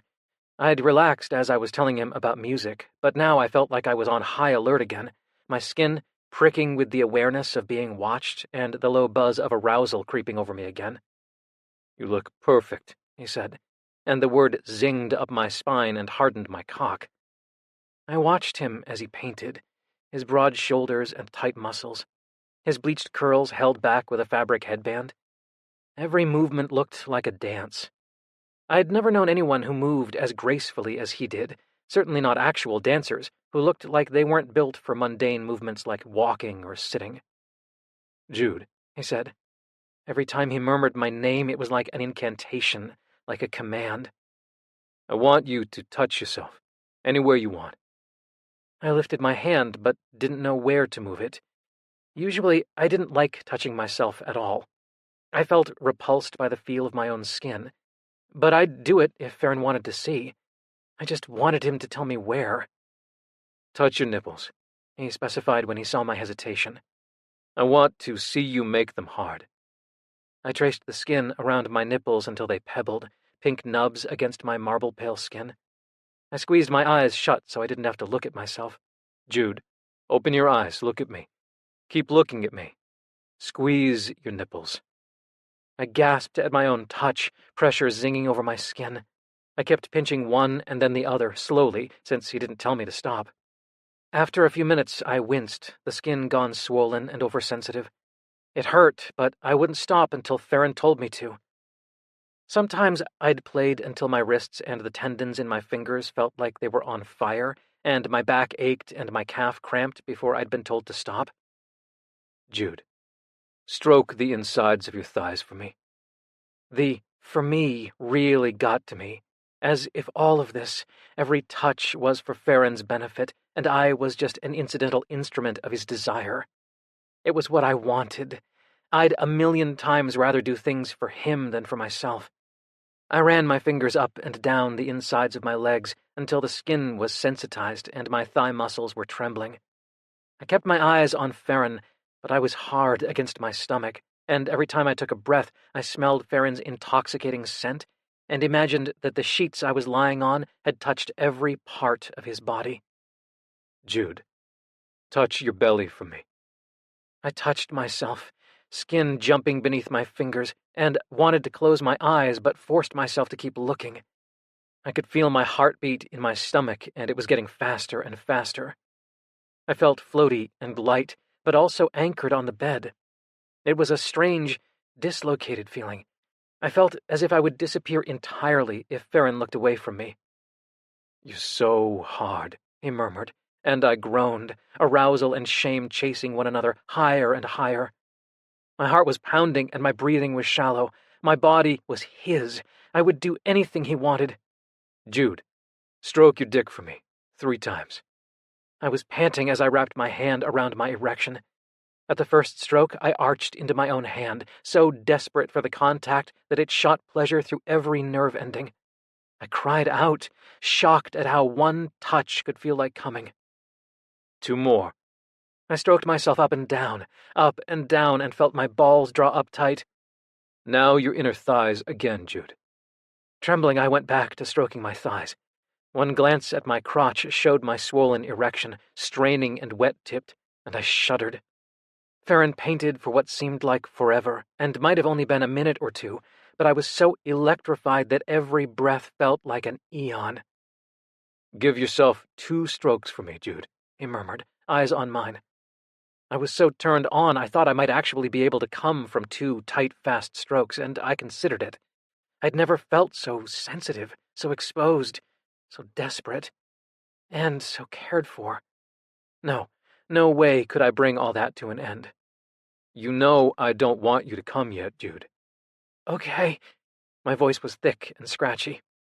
I touched myself so softly it was more agony than pleasure, and it sent my hips straining forward against my will, seeking friction. My breathing was a mess. When I let my cock go, it slapped against my belly wetly, and I cried out.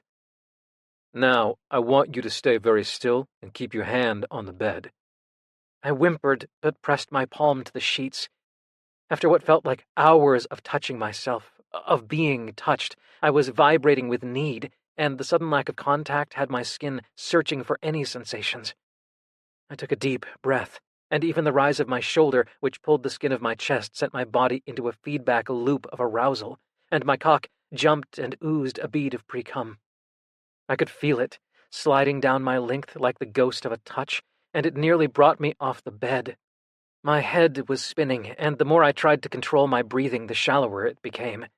My heart started to beat even faster, and the fear descended on me that Farron might never touch me, that I might lie here, trapped within my own skin forever.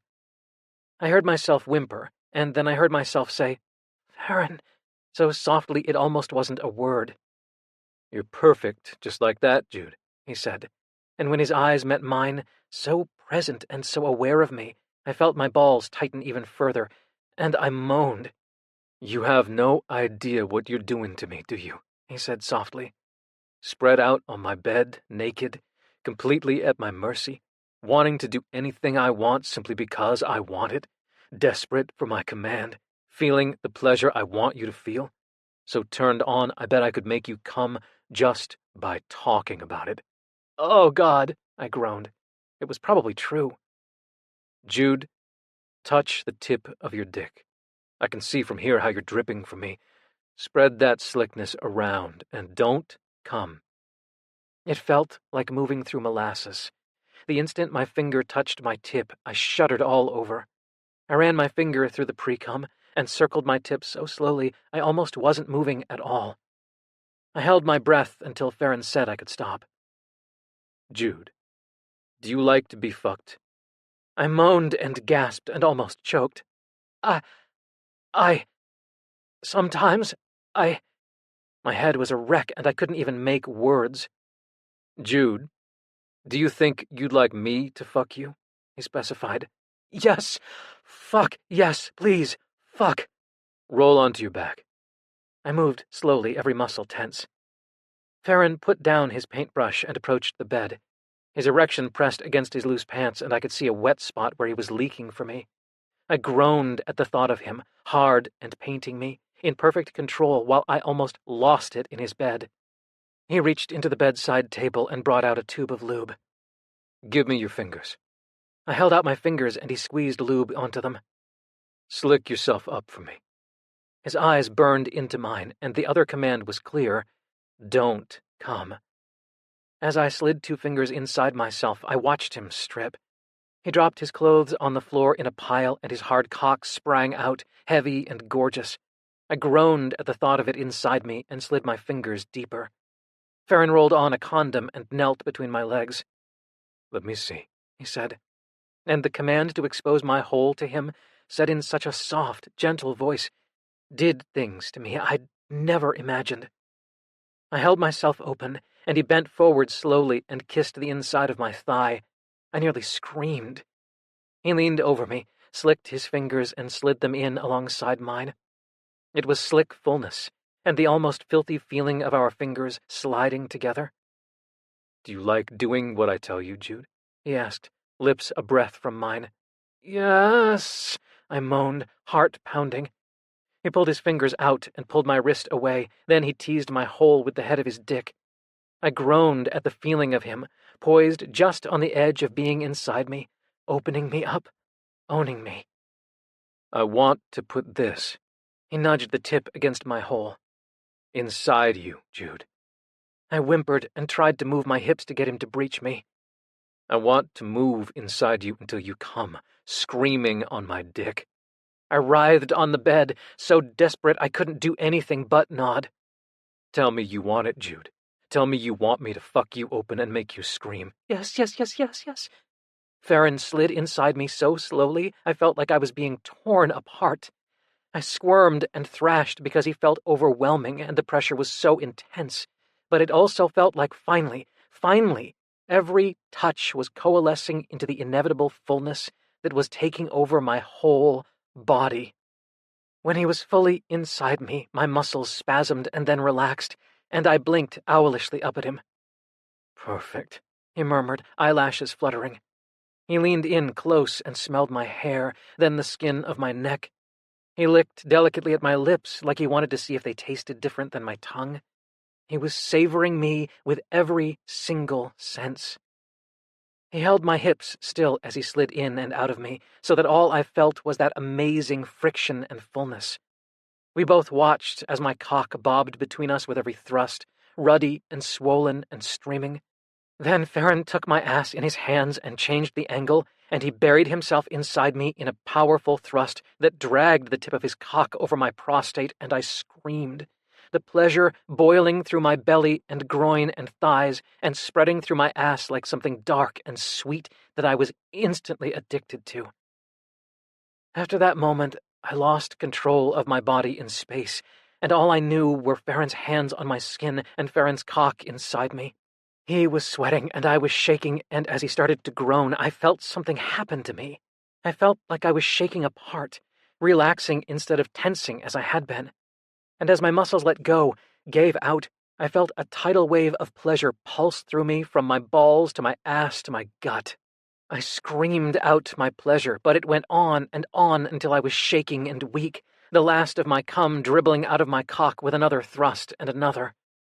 I shook and shuddered as Farron thrust again and again, my pleasure centers confused into feeling like I was coming all over again, a long pulse of pleasure deep inside me that left me wrecked. Then Farron buried himself deep in my ass and groaned like his heart was breaking. I felt him swell and then thrust wildly as he came. He buried his face in my neck, and his hair tickled my face. Finally his hips stuttered and stilled, and he collapsed on top of me, breathing wetly against my neck. I couldn't stop shaking, and he wrapped his arms around me tightly. Jude, he murmured against my jaw. Jude. He kissed me, and I clung to him. He kissed me deeply at first, and then eased off into lazy, appreciative kisses. I hissed as he pulled out of me, and he stroked my hole gently with his thumb to soothe me. He pulled away to throw the condom in the trash, and the second he wasn't touching me anymore, darkness crashed over me. I squeezed my eyes shut tight and tried to calm back down again, but the sudden sadness was so overwhelming it almost felt separate from me. I rolled onto my side with my back to Farron. Hey, what's wrong? His hand slid up my spine and curled over my shoulder. I shook my head, and he pulled at my shoulder, trying to see my face. That was the best sex I've ever had, I said.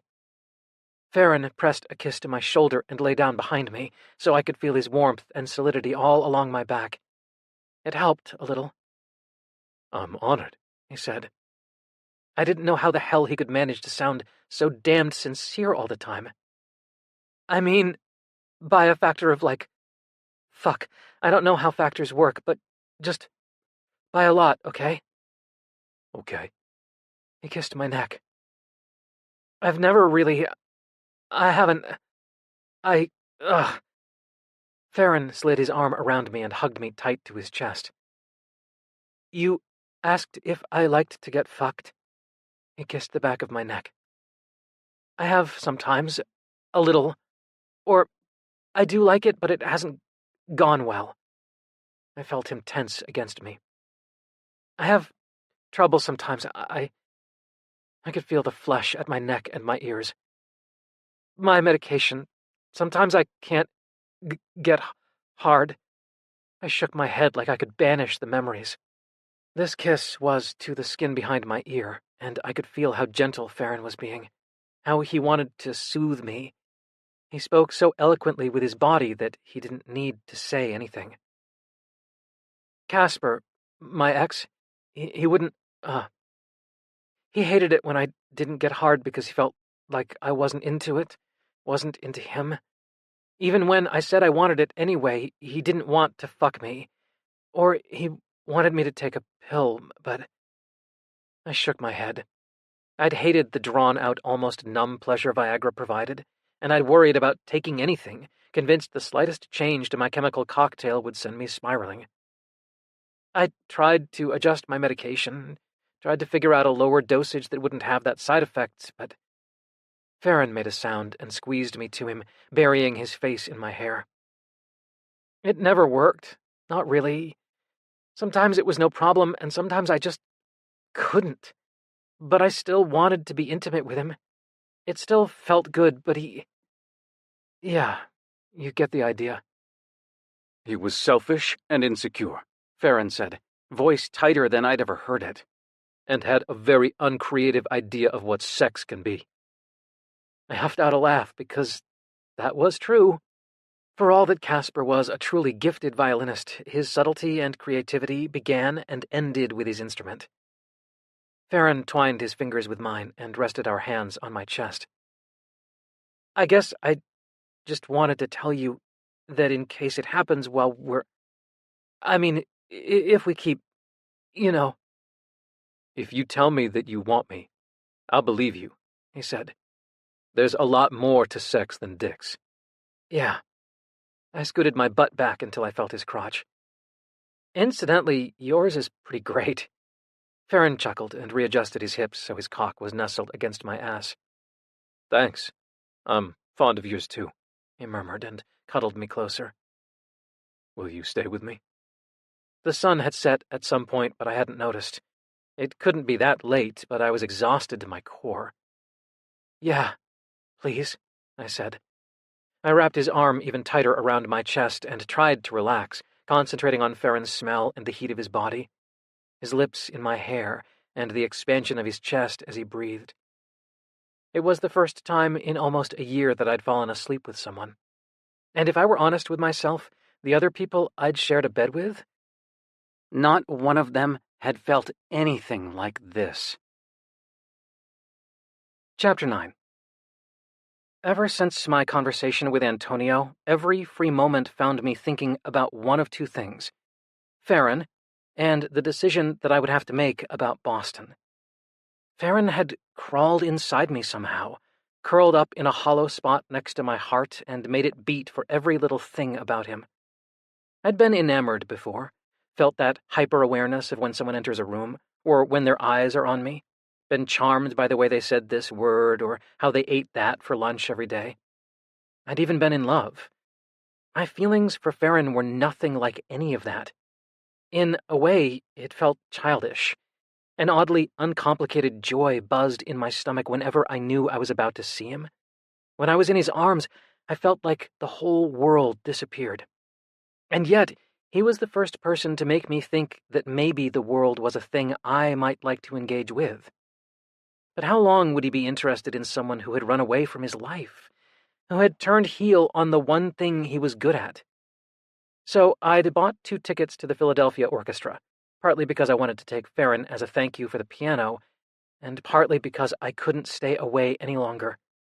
I was early when I got to Farron's, and he'd just gotten out of the shower.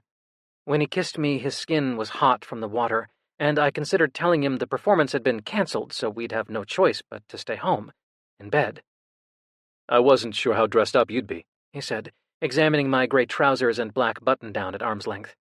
I'd thought about wearing a suit, but all my suits were for performance, and the idea of sitting in the audience dressed to be on stage, it felt unbearable.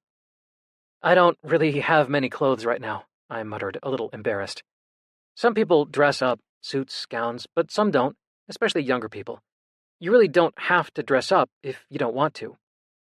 Since he looked like a model or a fashion designer in jeans and a t-shirt, He gave me a sharp look. I'm not even about to be the black guy at the symphony who didn't dress up. Sorry, I said. I hadn't thought of it like that. You'll look amazing no matter what you wear. He kissed my cheek and started flipping through clothes on the dressing rack. I wandered over to look at the easel where the painting of me sat. Can I? He waved me on, distracted. He'd painted me lying on my side, as I had been that day. My pale, freckled skin was like marble flecked with gold, glowing as if lit from within. My hair was fire, my eyes were fire, my mouth and my nipples and my firm cock were a glossy pink that looked almost obscene. I lay in a tangle of white sheets, but there was no bed, and the sheets looking instead like a cloud or a crumpled piece of paper. And behind me was a blue so dark it was nearly black. I was on a soft raft, adrift in the maw of the cosmos. Gold lines cut through the blue-black, like an Art Deco frame or a cage. My expression was caught halfway between fear and ecstasy. Holy shit, I exhaled. Holy shit, Farron! His smile was private and pleased. See? He said. Look at how beautiful you are. I wanted to hear all about the painting, but his words stopped me in my tracks. And then I got a look at him, and I found myself saying, holy shit, all over again. He was wearing a longish plum cotton shirt with an asymmetrical hem, slim cut, tailored black trousers that hit just above his ankles, white wingtips, and a dark purple jacket that, at first glance, simply looked like a very well-fitting blazer, but when I looked closer was seamed with copper zippers so that the sleeves could zip off, and it could be cropped. Jesus Christ, I muttered. I need to go change. Not that I had anything to change into. You look amazing.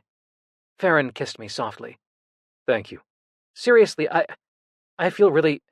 I can't go with you like this. I shook my head and simply gestured to the world's most boring outfit that I was wearing. The truth of the matter was that I'd never cared much about clothes. I cared how they felt against my skin, and that they didn't announce quite how skinny I was, and that was pretty much it. Casper had dragged me shopping, claiming that he didn't want to be seen with me in the same jeans and fraying sweaters, but I'd hated the scrutiny that came with it, and he'd been annoyed that I didn't like the things he picked out for me. Jude, Farron murmured in that deep, soft voice that made goosebumps rise on my arms, and reminded me of the commands that could come after he said my name that way. I told you, you're beautiful. He kissed my cheek. You don't express yourself through your fashion choices, that's fine. I pressed my forehead against his shoulder, and his hand immediately went to my hair. But, babe, your hair. I pulled back and looked at him, my brain stuck on the fact that he'd just called me babe. I'd never heard him use anything but everyone's full names when he spoke to or about them. Can I please fix your hair? Dazed, I reached a hand up to my ponytail. It felt like it always did. I shrugged my assent. He sat me down on the arm of the couch and grabbed something from the bathroom. I drifted at the feeling of his fingers in my hair. Is it always a mess? I asked. Usually. I could hear the fond smile in his voice. You run your hands through it when it's up, so it gets all bumpy and then you yank on pieces. He dropped a kiss on the top of my head. It makes you look like a little boy. I'm old, I sighed. Okay. Older than you. That is a true fact. When I'd found out that Farron was only 27, 9 years younger than me, I'd immediately added it to the reasons he will never want you list. He didn't seem to care in the slightest. I sighed and forced myself to concentrate on the tugs and twists on my hair. When he finished, Farron steered me to the bathroom mirror. I stared at myself. A French braid ran through the middle of my hair, leading back into a messy bun, but stylishly messy, not the kind of messy I apparently rocked all the time. It looked awesome. I looked almost the way Farron had painted me, ethereal. Wow. Farron slid his arms around my chest from behind and kissed my neck. In the mirror, with only our shoulders and heads on display, we almost looked like we could go together. With my hair like this, my pale skin and freckles took on an air of drama that they didn't usually have.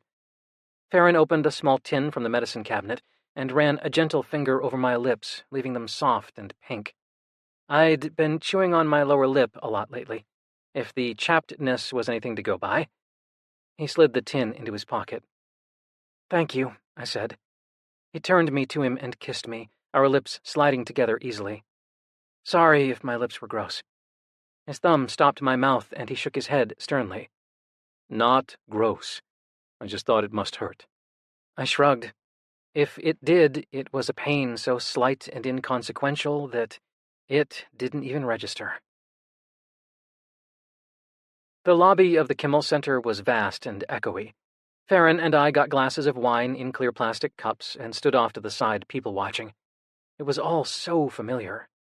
Since it's Friday night, there's an end-of-the-week buzz, and a lot of the men go right from work to dinner to here, so they're wearing suits they wore to work. I pointed at a group of older men. Then you can tell the people who have subscription tickets because the men are always dressed to the nines and the women wear dresses like that. I nodded toward a woman in her 40s with a glamorous spangled silver gown cut low in the back.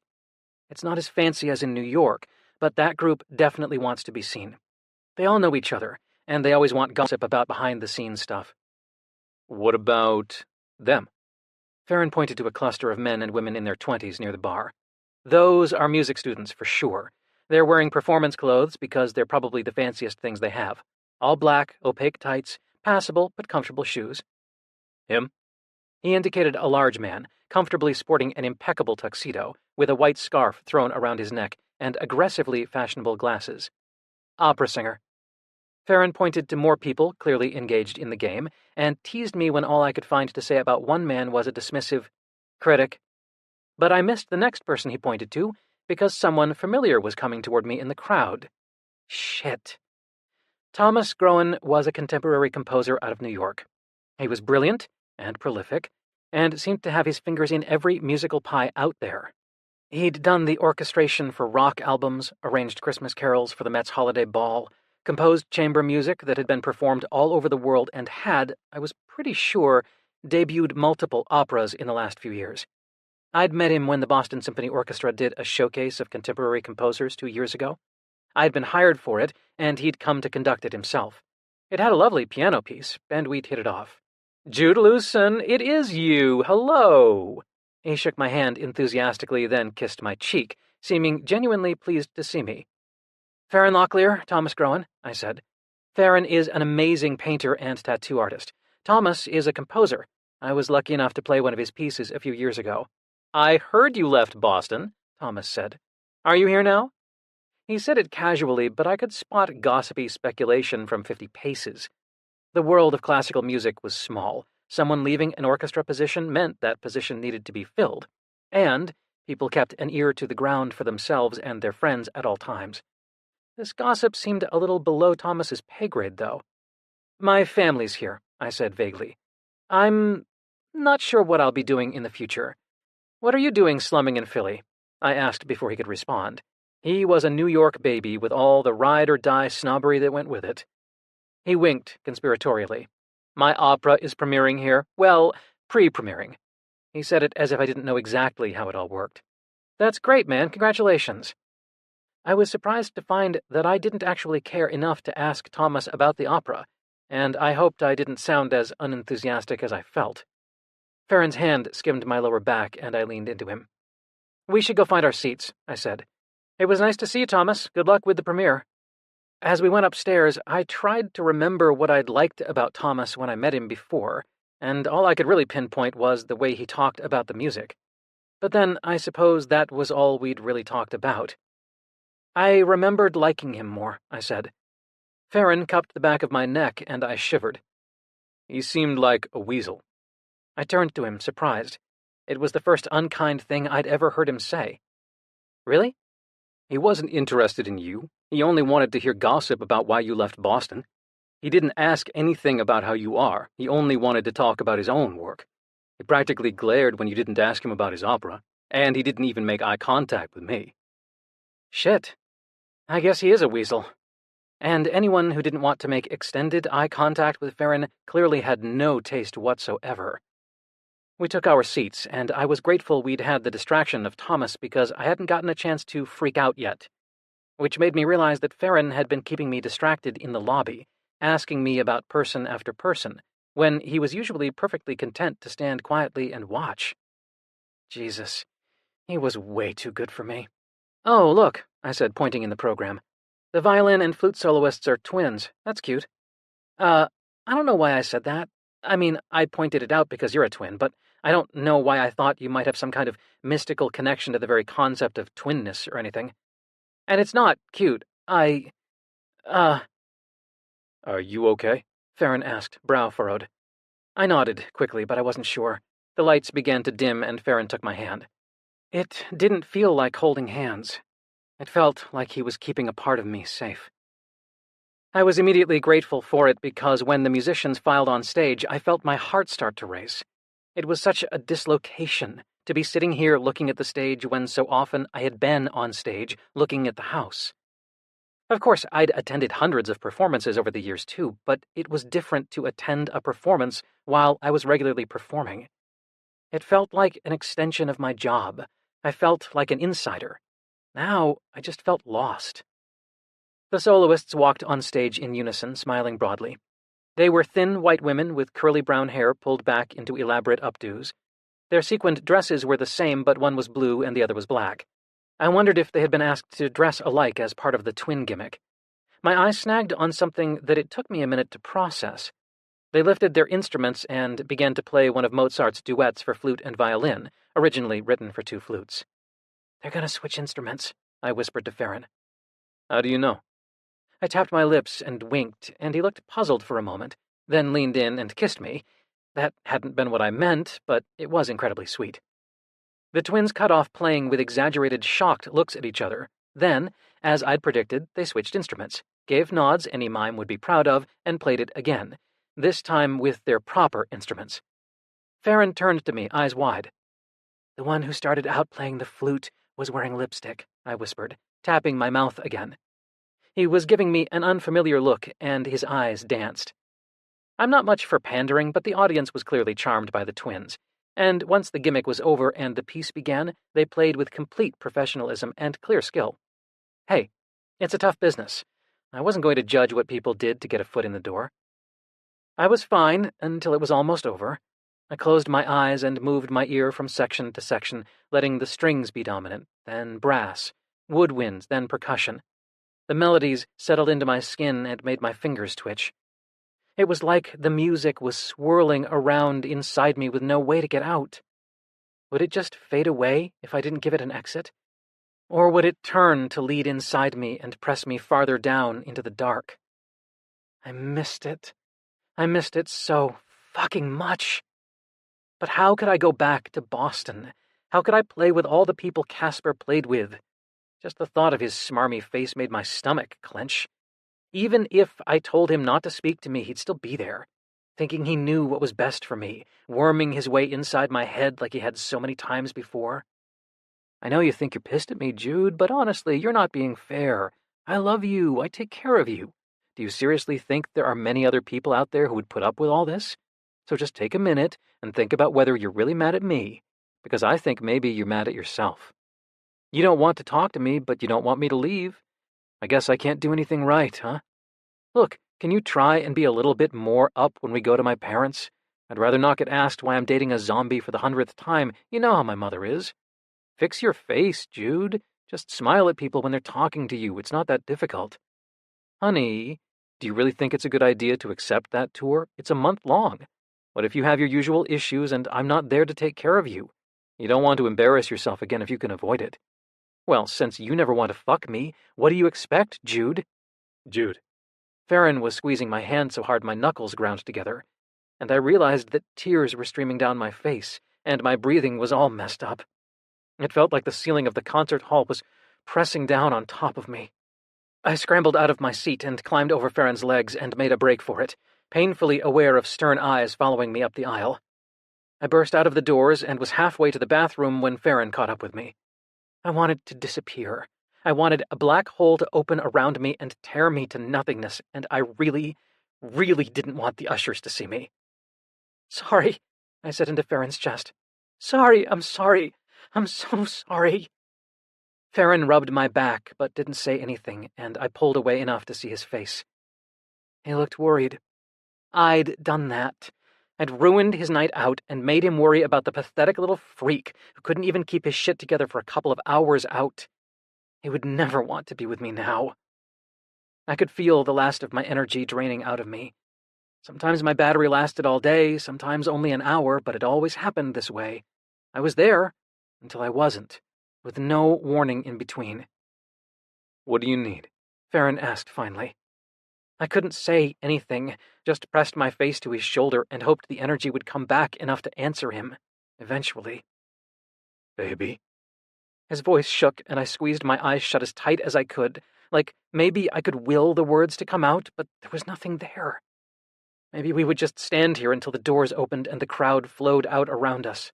The thought of that filled me with panic, and I pressed even closer to Farron. Probably any minute he'd decide I was too much trouble, too pathetic, too disgusting. It made sense to try and absorb as much of the muscle memory of him as I could. Then we were moving toward the front doors, Farron's arm around my waist. On Broad Street, he hailed a cab and ushered me inside. I stared out the window as we turned east. Then we were back at Farron's and Waffle was barking hello and I was in bed. Farron left and then came back and then got in bed next to me. He must have taken my shoes off and undressed me to my underwear and t-shirt, but I had no memory of it. "Is it okay for me to be in bed with you?" He asked, and tears leaked out of my eyes at the thought that he might not feel welcome in his own bed, that I had made him feel unwelcome with me. "Is it one of the nights you're going to banish me from my own bed, or am I allowed?" I reached for him, and he slid closer to me. I did want him here, I just didn't want to have to say anything to keep him. I couldn't say anything. "If you want me here, I'm here," he said. "If not, I'll just be on the couch, but I'm not going anywhere. Okay?" Okay, please, please, please.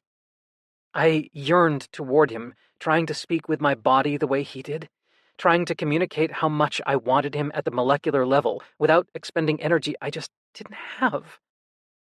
"Okay," he said softly after a minute, and my heart started jamming against my chest at the thought he might be getting up. But he just settled against his pillow and took a book off the bedside table. He arranged himself so that he wasn't touching me and began to read. Thank you, thank you, thank you, thank you, thank God. I fell asleep with tears on my cheeks and woke up when Farron turned out the bedside lamp. When I stirred, he froze. Sorry, I murmured in the darkness. I leaned closer to him and he opened his arms for me. I curled up at his side. "Don't be sorry," he said. "Don't ever be sorry for who you are." Chapter 10. The next morning I woke feeling drained and fuzzy. My eyelashes were gummed together, and I probably had the worst breath in history. Farron didn't wake up when I rolled out of bed and went to take a shower. I had a text from Christopher from the night before. Dude, remember Derek Kaysen? I told you he came in here last night and freaked when he realized I was your brother. I think he might for real have a boyfriend now. He came in this afternoon all cozy with this guy. IDK, but I hope so.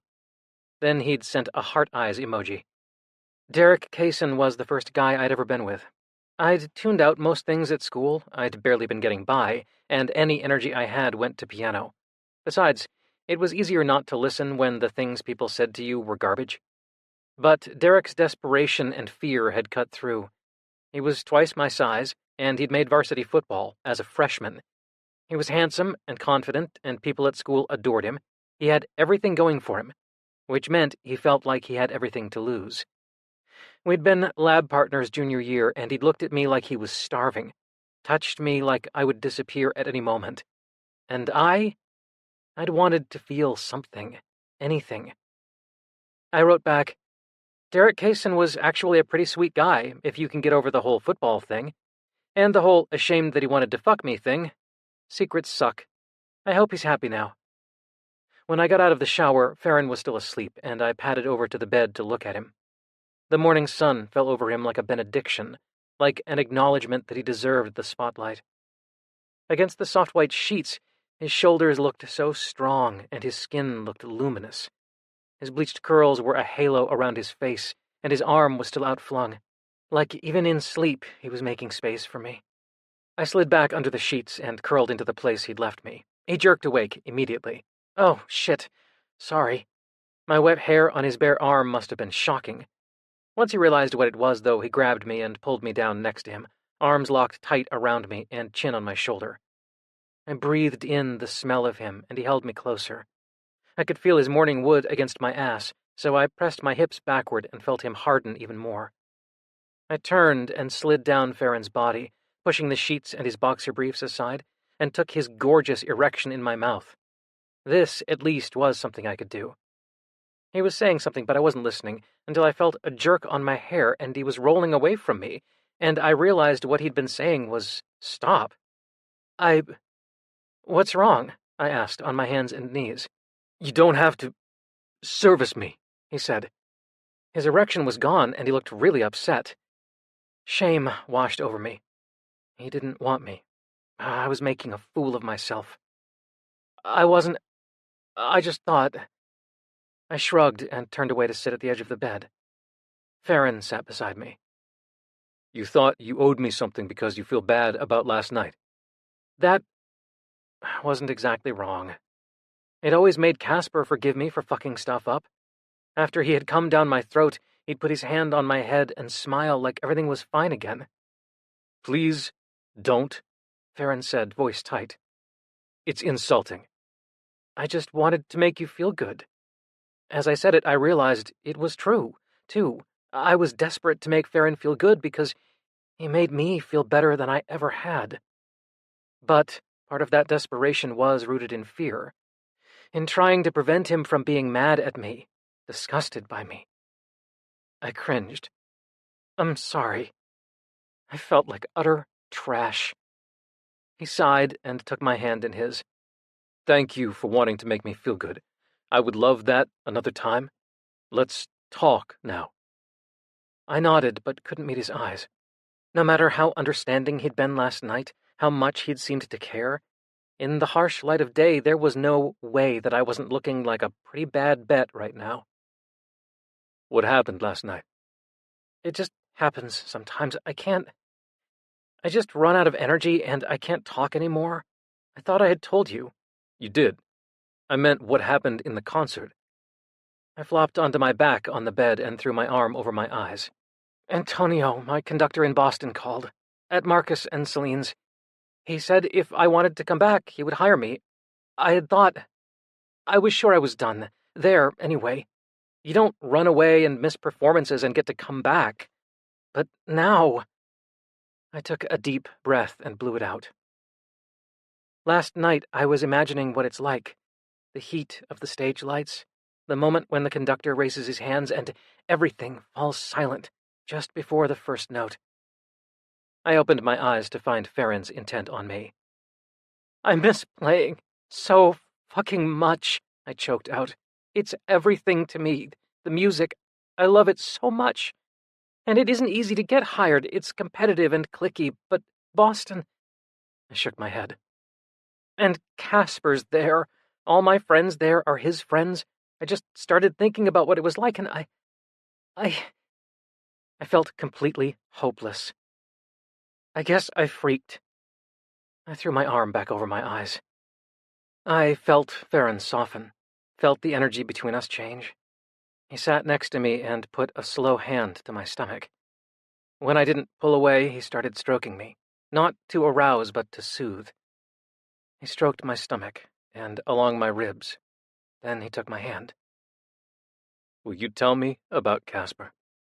I didn't even like to hear his name come out of Farron's mouth. What do you want to know? I want to know what he did to make you think that you don't deserve anything good. His voice was gentle, but my eyes flew open. He was looking straight at me, and he still had hold of my hand. I opened my mouth, and nothing came out. But this wasn't me not being able to speak. This was me not being able to say these things out loud. I motioned for him to pass me the sketchbook on the bedside table. I wrote some of the things Casper had said that had been running through my head last night. I wrote lightly in pencil so I could erase them. I didn't want those words in Farron's sketchbook.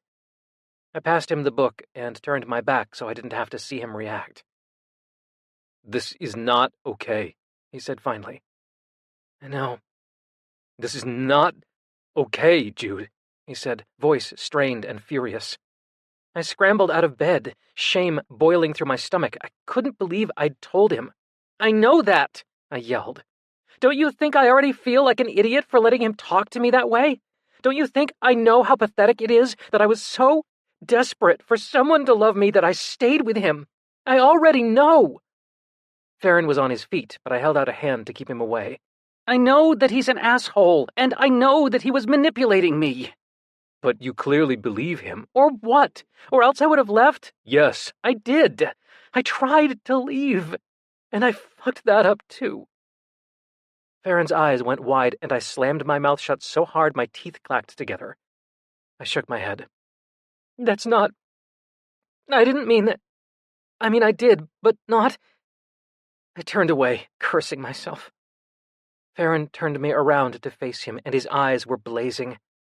I wished he would hit me. I wished he would do something. He picked up each of my hands and looked at my wrists. He pulled my shirt this way and that, then knelt to do the same with the sweats I'd borrowed from him, searching for scars he wouldn't find. His movements were jerky, afraid. For the first time, his grace was gone, his eyes wild. And seeing him like that shocked me out of my anger. Sweetheart, I said. I put a hand on his shoulder and pushed his hair back with the other. It was tumbling around his face. I took pills. I'm okay now. I'm sorry, I guess I thought you knew. I thought my brother would have told Ginger, and Ginger would have... Shit. Farron pressed his face to my belly and wrapped his arms around me tight. I stroked his hair, hoping it might calm him down like it did me. It was the first moment I considered that maybe Farron might need me. Just a little. I'm sorry, I murmured. Then I said it again, and this time I wasn't saying it to him. I was saying it to Christopher, and my mom, and my dad. Hell, even to Casper, who found me. I was saying it to them here and now because I'd never said it to them in real life. Not because I didn't mean it, but because apologizing would have meant acknowledging that it had happened at all. And I hadn't been able to bear seeing their faces. Christopher knew, because he's the one Casper had called. If for nothing else, I was grateful to Casper for that. But Christopher never said he had told our parents. They must have known, even if I hadn't come right out and said it. They knew about the hospital. They knew I'd left Boston like it was on fire. They knew I'd had to rejigger my meds all over again. But I'd never said it. Farron stood up and ran his fingers over my face, but he looked shaken and his movements were still jerky.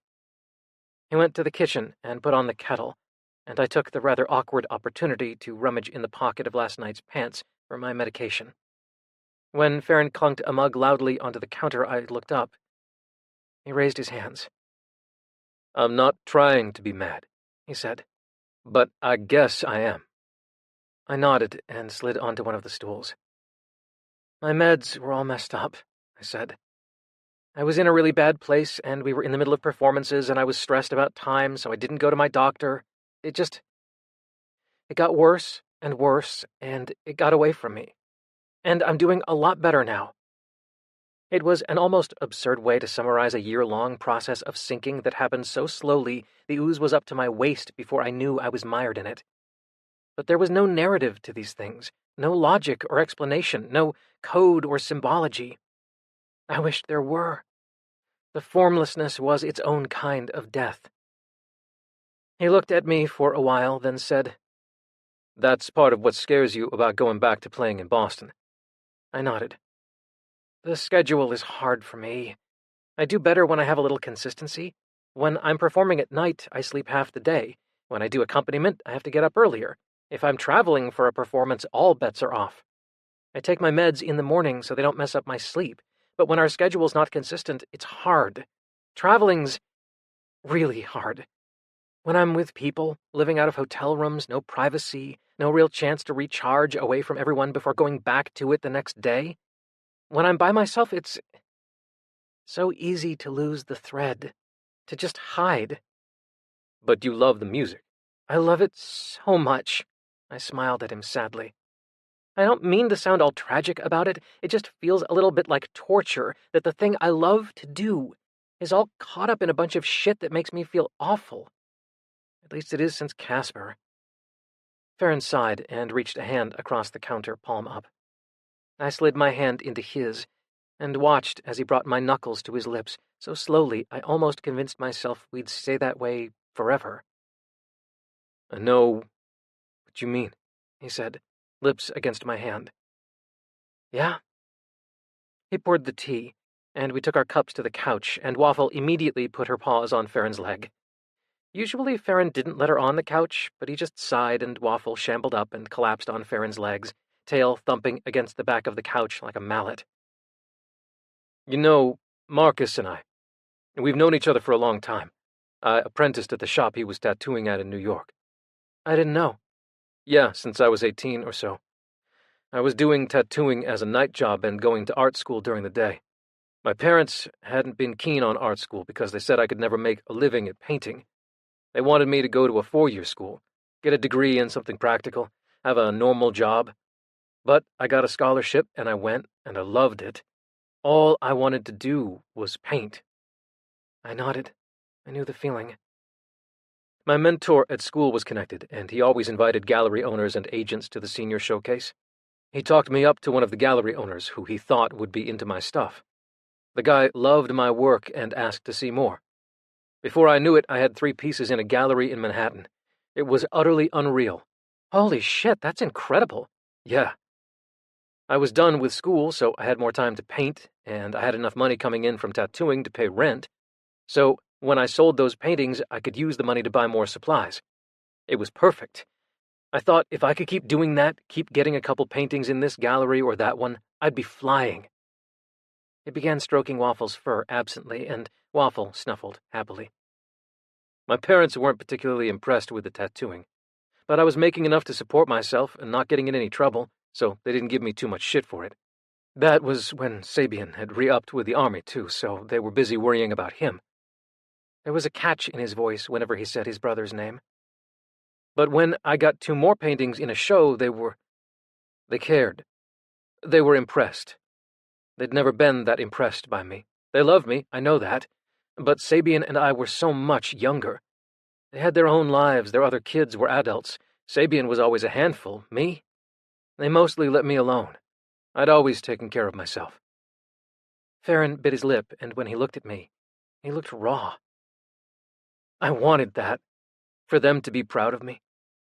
At the opening of the show, this agent approached me, said he knew Baynard, my teacher. I called Baynard and he confirmed it, said I should sign with him. I didn't know anything about it really, but I asked around. Some people told cautionary tales, but everyone said this guy was legit. "And you wanted your parents to be even more impressed," I said, tangling my feet with his. He nodded. When I told them I got an agent, they were over the moon. Francis Alouette. Even his name sounded fancy.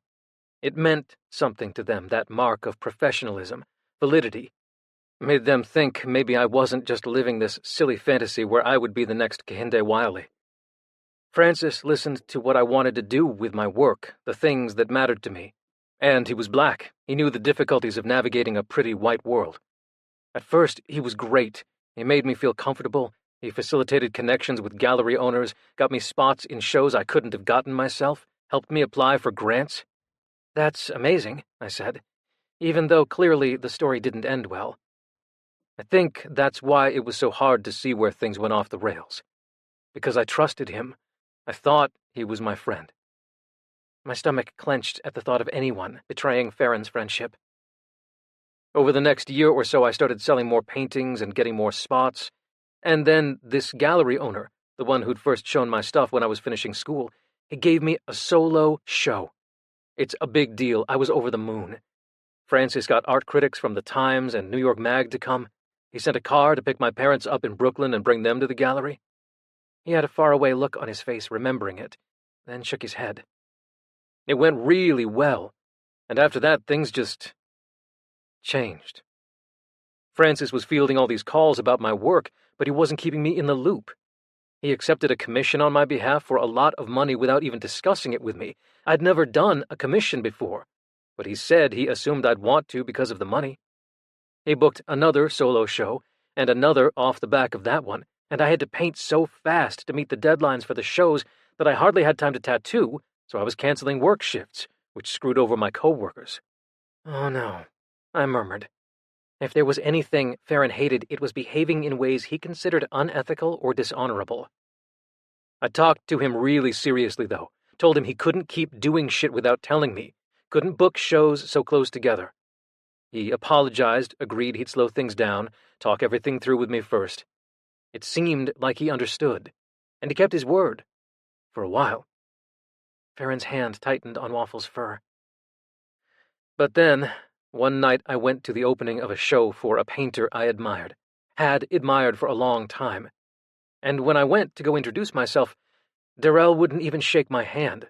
I was shocked, but I think I knew before he even said anything that it had to do with Francis. Farron wiped his palms on his shirt and winced. It makes me sick even thinking about it, he said. Darrell finally took me aside when it became clear I really didn't know what his beef was. Explained that the last solo show I'd had, the one that Francis had seemed to scrounge up out of nowhere, it was supposed to have been his. Francis had somehow convinced the owner of this gallery I was a better bet. Farron looked sick and furious. I still don't know what he said, and I don't care.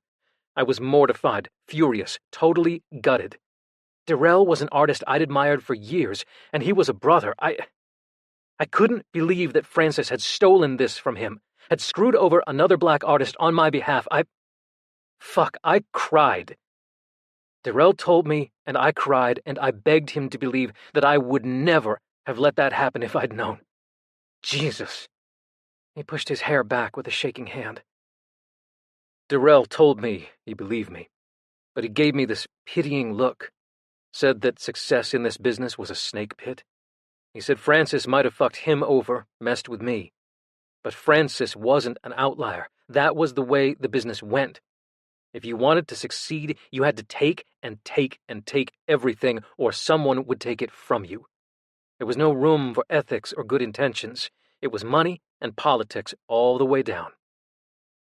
Farron shrugged, and I could see the same disillusionment in his face that I'd seen so many musicians go through when they realized the orchestra could be as cutthroat and backstabbing as any boardroom coup or political race.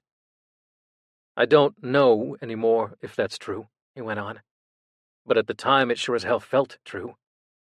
The next day I met Francis for a drink, ready to ask him his side of things, hoping he had something, anything to say that would make me understand. And before I could ask him, he pulled out his phone and showed me an invitation to show a piece in the Pretext exposition. The show he'd stolen from Darrell had been because he knew folks from this one would see it. It hadn't been a horrible mistake, or even careless greed. It had been a calculated move that he thought I'd thank him for. Jesus, he didn't know you at all. Yeah. I fired him, didn't even stick around to see his expression. Just said, "We're done now," and pieced the hell out. Good, fuck him. He nodded, but bit his lip. My parents said I was a fool to fire him, to throw away everything I'd worked for. Oh no. When I told them I was leaving, that I was coming to Philly, oh man, they thought I had blown it. Who gets a chance to make money at painting and throws it away, my mom said. I didn't tell them the details. I was too ashamed. He shook his head, expression bitter. I haven't been to see them since I left. I was the twin they didn't have to worry about, and they thought I'd gone and screwed it all up. Waffle had been wriggling ever closer to the edge of the couch in her sleep, and now she awoke on the precipice, legs flailing and tail wagging before falling to the ground. Farron and I both burst into laughter as Waffle slunk away. Do you regret leaving? I asked when our laughter turned to giggles. Leaving the art world, I mean. He was quiet for a while, then shook his head. No. I had to leave that version of it, or I would have hated myself. It was easy to get caught up in everything that wasn't the painting because the idea that I could make a living was so wild. The process of turning painting into a profession ended up making me feel less connected to the art. When I had Francis in my ear, telling me who he was going to compare me to for this press release, or asking me what 3 words summed up my work for an interview, I started thinking about my own work that way. As I was painting, I started rejecting ideas because they didn't fit with the concept of a show I already had in mind, or changing a piece to make it fit. He got up and walked to his easel, and I followed him. I'm not saying I believe there's no way to have integrity and also be successful. I'm sure there is, but it made me feel unworthy, I guess. Of the attention? No. Of the art. I slid my arm around his waist as we stood in front of the painting of me. Again, I was struck by his talent.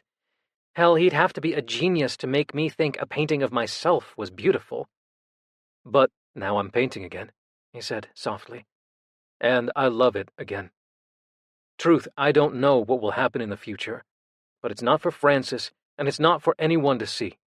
Yet. And I feel worthy of doing it again because I'm doing it out of love. His arm tightened around my shoulders. Amateur, I said. From amare, for the love of the thing. Yeah, that too. Chapter 11. The piano was starting to come together, and Farron had begun painting like a man possessed. One morning I woke to find he'd already been at it for hours, and he said that ever since he'd told me the story about Francis, he'd been thinking about everything differently. He seemed to be right on the edge of piecing the puzzle together, but I was no closer to figuring things out. My piano lessons had taken on an air of looming threat, and no matter how grateful I was to have something to pay the bills, I trudged to each one like I was going to a dental appointment. Christopher had taken a very Christopher approach when I'd filled him in. He'd grabbed a piece of paper and had me list all the pros and cons of going back to Boston, then rank them. Unfortunately, deciding not to go back to Boston still meant I had no idea what to do instead. Maggie had great ideas for dramatic career changes that were still music adjacent when I chatted her to ask. Jude, you're the younger generation that will save us. Tell me all the jobs that you can think of that have to do with music/piano. Maggie. Okay. Music lessons, conductor, orchestra teacher at a high school. Cringe, please don't do this. It screams desperation and regret. Ooh, accompanist for those fancy shows, like maybe in Vegas, where the gorgeous ladies end up singing while lying on your piano. Please do that, and invite me to meet the singers, please. Maggie. Jingle composer for, like, cereal and batteries and shit. Ooh, composer for film scores. Maggie. House band for shows like The Voice or that late-night white dude my dad watches. Music therapist, studio musician, playing on gay cruises, playing piano at fancy department stores/hotels/restaurants. Church organist? Is the organ the same as the piano? OMG, if so, playing the organ at movie theaters with silent movies at Halloween, or any time they show silent movies. Maggie. I feel like Google must have some kind of thing you could do, like compose the music for their doodles or whatever. They'd probably pay you like $20K for a 30-second doodle song. Maggie. To sum up, clear best choices are letting ladies lie on your piano, composing film scores, playing organ with movies at Halloween. I had to hand it to her. It was a pretty great list. I'd played on a film score with a few other musicians once for the extra cash. It had been pretty fun. They'd projected the movie onto the screen and we'd timed our playing to the action on screen. Composing would be something else entirely, of course, and that wasn't really in my lane. There's a myth about musicians, that all of us secretly write music and are just waiting for our big break to take our place among the ranks of the greats. Some do, of course, but most of the musicians I'd met whose goal was to perform played because we loved to interpret music, not because we wanted to write our own. Maybe Vegas was the way to go after all. Kira McMasterson walked me out after my lesson with Nate so that she could have a word. What would you think about adding a 3rd lesson a week for Nate? She asked. He seems to be improving, and we thought maybe if he continued to improve, by the time he's in high school he could really do something with his music. Kira clasped her hands together nervously. Clearly, this was something she and Bart had discussed. I sighed. I took no pleasure in breaking it to someone that their kid wasn't going to be a musical genius. It galled, though, that a parent could be so oblivious to the reality of what their own child wanted. Kira, have you asked Nate How he feels about adding a third lesson a week? No, I thought I'd ask you first. Okay, listen, I think that studying an instrument is always valuable. It's great for coordination, for rhythm, for discipline, for mental exercise. So if Nate wants to add a third lesson, I'd be happy to do that. But let me be honest with you. Nate doesn't enjoy the piano. He's not going to want to practice more. He's not going to want to continue with it. Has he been rude to you? Kira asked, immediately on guard. No, nothing like that. He just doesn't like it. He doesn't love the music. He'd rather be doing other things. Her jaw was set with that kind of stubbornness that meant she didn't want to integrate this new information into what she'd already decided was true. Why do you want him to play? I asked. She had the grace to look sheepish. My parents never had the money for lessons when I was younger, so I never learned how to play. I want Nate to have better than I did. I looked at her with new eyes, and now I could view her brittleness through a different lens. I totally understand that. Look, talk to Nate. Tell him there's no pressure. Maybe he'd like it more if he didn't think he was working toward some nebulous goal. Let me know. She nodded and closed the door without further comment. For a moment, I felt satisfied that I'd been honest, and that I'd gotten a new perspective on someone. Then I realized I might have just talked myself out of a quarter of my income. Great work, Jude. I wandered aimlessly for a while and ended up near Small Change. It was busy, in that way it always seemed to be busy, with people waiting and people tattooing. I liked the idea that busyness meant something when you couldn't rush. Lindsay, the shop manager, waved to me while she was helping a customer. Her teenage daughter, Tara, was sitting on a stool behind the desk, thumbing her phone intently, and didn't seem to notice anything that was going on around her. The second I walked past her, she said, "Hey, Jude," without looking up. "Hey," I said. "How are you?" "The world keeps on turning," she said flatly, eyes still on her phone. "At least that's what they tell us." "I see." She looked up at me suddenly and grinned. Then she went back to her phone, and I felt very, very old. "Hey, bro," Ginger said. She was sketching a skull and flowers and a pomegranate from some photo at her station. "Is it still cool if I call you bro? I figure I'll check in about it every 6 months or so." Secretly, I was starting to like that she called me bro because it was an acknowledgement that we were both something more and something less than simply friends. "It's fine." "Great. What are you up to?" "Oh, just slashing my already meager weekly earnings by 25%, all in a day's work." "Uh-oh. Who'd you piss off with an inconvenient truth?" "You know me too well." She winked. "One of my students' moms. I didn't piss her off, but I told her that her kid doesn't actually like the piano, thereby crushing her dream of his virtuosity, and told her to ask him if he even still wants lessons. He'll take the out in a hot second, because he hates it. You did the right thing, though, obviously." "Yeah. Sadly, thousands of years of human history have demonstrated that doing the right thing does not pay the rent. Alas." She looked up from her drawing. Ginger made me very aware of myself. She seemed to notice the things I did to seem natural and recognize them for the choices they were. It was unsettling, but refreshing. And it made me think that if I ever spent more time with her, maybe we really would be friends. "You hate giving piano lessons anyway. Sounds like a calculated move." She was probably right about that. "Yeah. Well, I don't know what the fuck I'm doing with my life, so I heard. Christopher said he went with a pros and cons list. It's a little bit charming." Christopher had never lacked for good intentions or charm, it was true. But Ginger continued. "It's a little bit charming that he thinks the problem is choosing yes or no about something instead of feeling like there are infinity other paths you could pick instead, or that there's no choice."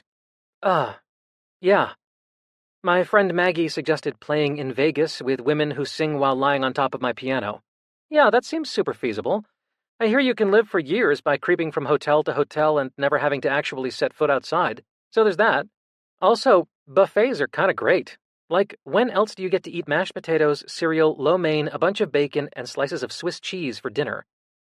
I feel confident Christopher would make you that for dinner any time you wanted. Holy shit! Holy shit, you're right! She grabbed her phone and sent a text, then grinned up at me. "Thanks for the best future dinner ever." I laughed. "Okay, listen, I'm gonna say something, and you probably won't want to, but I think you should anyway. You are a truly gifted salesperson. I think you should come hang out with me and David tonight. Farron's working, so you can't be with him anyway, she added, and I felt my ears heat. He said nothing, I know nothing, except obviously I know everything. Point is, Daniel's the best, I'm basically great, and you clearly need a night. A night. You know, a night. A night where you drink with people you don't know very well but who share a certain intimacy with you, and in the sudden change of social scenery, you unburden yourself and realize all sorts of possibilities for your life and solutions to your problems that had previously dwelt in the murky darkness of uncertainty, and then you're best friends forever. Ah, a night. Well, I can't drink much with my medication, but I guess I could hang out for a bit. Great, we'll do the drinking, you do the unburdening. Meet us at Tattooed Mom at like 9? Fine. Jude, seriously, come. Okay. Okay, I'll see you there. When she smiled, it felt like she was telling me I'd made a really good decision. It made me feel warm all over. Farron had been with a client in the back room, and he came out and did a double take when he saw me. Then his eyes got soft and a slow smile spread over his lips, and I realized why Ginger said she knew everything. Hi, Jude, he said, and somehow hearing him say my name still hit me just as hard in the gut as it always had, even though we'd been spending a lot of time together. Hi. He finished up with his client and then tugged me into the back room. He ran his knuckles over my face and then hugged me tight. There was a need in his hug that I didn't usually feel. You okay? I asked. He nodded against my hair. You sure? You seem not okay. He kissed me softly. I'm okay. Just a little frustrated. What's up? I got an email from Sabian this morning. He was quizzing me on how Mom and Dad were. I wrote back and said I thought they were fine, and I talked to Mom the other day that he should ask Mo since she saw them the most often. But he hasn't written back. It always takes him forever. That sucks. Do you think there's a problem, or is that just how he talks? I rubbed his back and rubbed his scalp with my fingers. You're gonna make me all frizzy, he murmured, but he finally seemed relaxed. Okay, I murmured. It's how he talks. I know I have to wait until he writes back. It's just frustrating. Sorry you have to work tonight when you're frustrated. It'll be good to have something to focus on. Do you want to go hang out at my place, even though I won't be there? I'd confessed to Farron that even though I was intensely glad to have my own space that wasn't my childhood bedroom, now that I'd seen how homey his place felt, being at Christopher's old apartment with its bare walls and no light was kind of a bummer. Actually, I just got roped into going out with Ginger and Daniel. Farron chuckled. Good. I shrugged. I like Daniel. I can see you guys as friends. Yeah? Okay. Hey, don't drink on an empty stomach. A warm feeling flushed up from my belly the way it did any time Farron said these caring, slightly bossy things to me. At first, I'd tried to tell myself I didn't like it. I didn't like it because when other people had tried to tell me what to do, it had always seemed patronizing or untrusting. But somehow, when Farron said them, I did like it. I liked it a lot. I liked it the way I liked when he said my name in that low, soft voice, and then told me where to touch myself. It felt like we were a team. I nodded and wrapped my arms around him again. How was it possible that I was already anticipating missing him tonight? The second I stepped inside Tattooed Mom, I could see why Ginger liked it. Not to my taste, but definitely to hers. It was dark, and the walls were even more packed with stuff than the walls at Small Change, from Velvet Divine posters to signed flyers for bands I'd never heard of. Dioramas with huge plastic dinosaurs and altars to toys I vaguely remembered from the 80s occupied every window, and the bulb in many of the lights were red, casting the whole place in hellish light.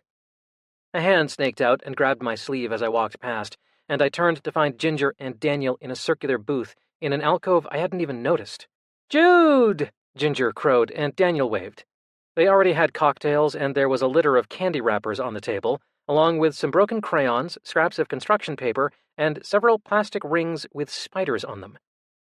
I slid in and found the little booth was actually pretty insulated from the din of the bar around us. Ugh, you smell good, Ginger said as I sat down, and it took me a moment to remember she liked the smell of smoke. Thanks for inviting me, I said. So, Daniel and I are not going to be polite because we're way past that in our friendship, Ginger said, and Daniel nodded. Which means even though we don't know you that well, you should just go ahead and skip it, okay? Lovely. Invitation accepted. Okay. How much can you drink without fucking up your medication? It depends. Too much just makes me feel worse for a day or two sometimes. 2 or 3? Well, who wants to feel worse? Okay, should we cut you off at 3 or keep our mouths shut? Ginger often sounded flippant, but if I ignored her tone, she always seemed to mean what she said. Cut me off, thanks. They both nodded, and Ginger yelled, Turner! A tall white woman with light brown hair held back with a bandana appeared. You know I love it when you scream my name. I know. Ginger smiled angelically. This is my friend Jude. She cupped a hand around her mouth like she was telling a secret, but spoke at full volume. Christopher's brother. Oh, yeah, I totally see it. Hey, Jude, I'm Turner. I took a page out of Daniel's book and waved. What can I get you? She asked me. I ordered a gin and soda, and Daniel and Ginger ordered something called a pickle-teeny, which I already knew would make me vomit if I so much as tasted it. Can we order food, too? On it, Turner said, and tapped a waiter before going back behind the bar. Jude, important cue. Daniel and I are about to order all their tots, like tater tot nachos, kinda. Do you want in? That's a hard no, I said.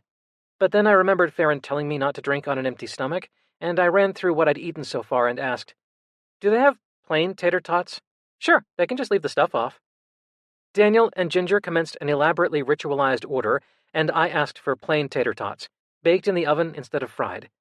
The waiter wrinkled her nose at the idea. It'll take longer that way, she said, and they're not that good plain. That's fine. When the food came, and Daniel and Ginger both reached for the same cheese-drenched tater tot at the same time, their fingers bumping like some swoony first-date couples in a tub of popcorn, they both grinned. Thank fucking God you moved back, Ginger said. How's Rex doing with being here? He's okay so far, Daniel said thoughtfully. He moved around a ton as a kid, so at first I was worried he'd feel like coming here because of my job was like his mom dragging him around all over again, but he shrugged and got a tender look in his eyes. He feels like it's home because you're here with him, Ginger supplied. Daniel ducked his head and stuffed another tater tot in his mouth, but finally he nodded. He got in touch with Christopher's friends last week. I think he's going to build in that bar for them. He said to say thanks to Christopher for him. Oh, perfect. I'll tell him. Those guys are decent. I mean, they're bros opening a bar together, so it's not like I'd want to hang out with them, but they won't dick him over or anything. Do you want to hear something outrageous? Daniel asked, eyes wide. Ginger and I both nodded. He can build stairs. Stairs. Like, okay, obviously stairs get built, sure, but Rex can build them in our place. Like, hey, want a staircase that goes from the floor to the ceiling for no reason? Rex could construct you one. Well, now I obviously want one, Ginger grumbled. What's he building stairs to? I don't know, maybe nothing. But the point is that he can. Is this not... Am I the only one who thinks that's amazing? Well, Jude's rebuilding a piano, so... Daniel's eyes got even bigger. Right. Amazing. He shook his head. How is it going? Hell, I don't even know what to ask about that. Do you have pictures? I dug out my phone and found a picture Farron had taken of me standing in a nimbus of piano pieces from when I first took it apart. Holy shit, Daniel said. All that stuff's inside every piano? I found myself charmed by Daniel. The combination of obvious intelligence and the willingness to admit complete ignorance about topics outside his purview wasn't one I'd come across much. Right?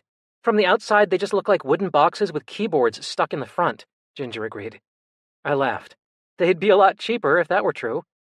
How much are they? Like the fancy, shiny ones that you'd play on stage, Ginger asked. Give or take, probably somewhere between $150,000 and $200,000. Daniel almost sprayed his mouth full of pickle-teeny and clapped a hand over his mouth. Ginger passed him a napkin. We ordered another round, and Ginger asked Daniel to tell her the plots of all the books he was teaching in one sentence, which seemed to be a long-standing game between them.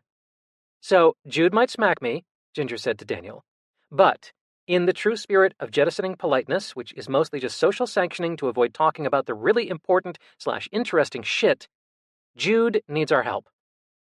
Maybe it was the gin, or maybe it was how nice it felt to be out with people who actually made me feel welcome, but I didn't want to smack her. I just waved her on, And from the look on Daniel's face, resistance would have been futile anyway. "Do you want me to summarize?" Ginger asked me. Daniel rolled his eyes and looked at me. When I was in grad school teaching composition classes, one of the first assignments was to learn how to summarize a book or an article. Ginger wanted to do all the assignments along with the students. Until I realized a lot of them were boring, she interjected.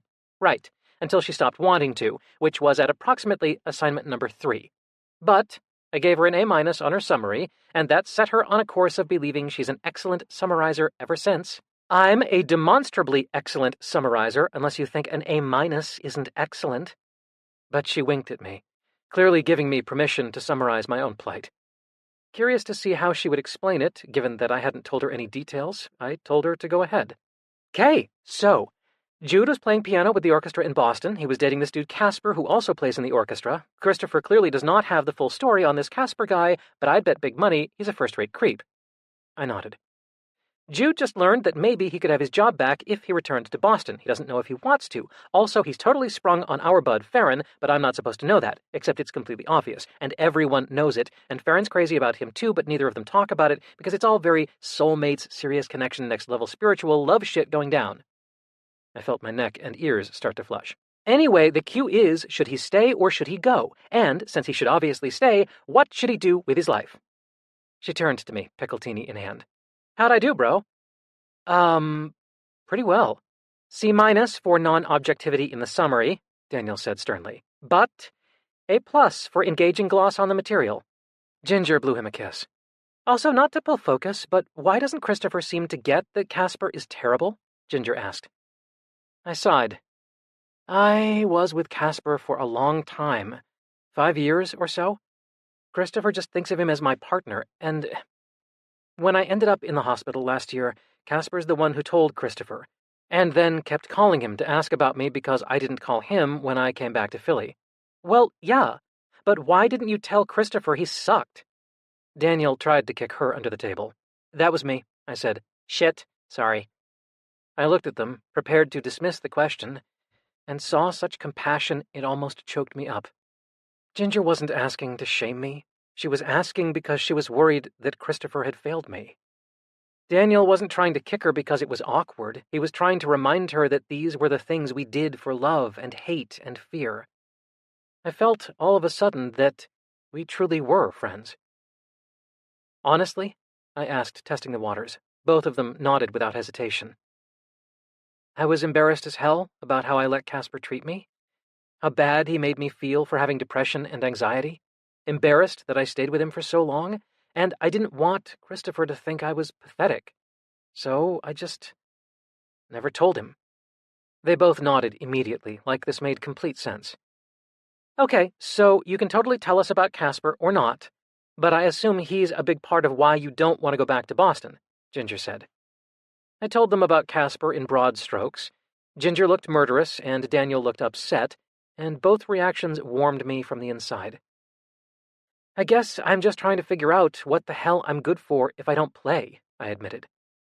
Daniel said, "Is playing in Boston your only option? I mean, I'm sure it's super competitive, but like with academia, there's always a shuffling going on, you know?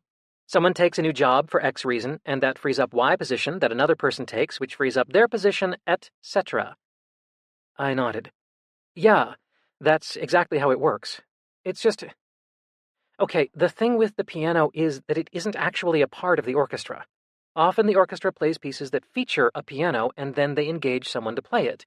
That's either a super big deal soloist who will draw a crowd and get donors excited, or it's someone who's less of a big deal, like me, but costs less for the orchestra.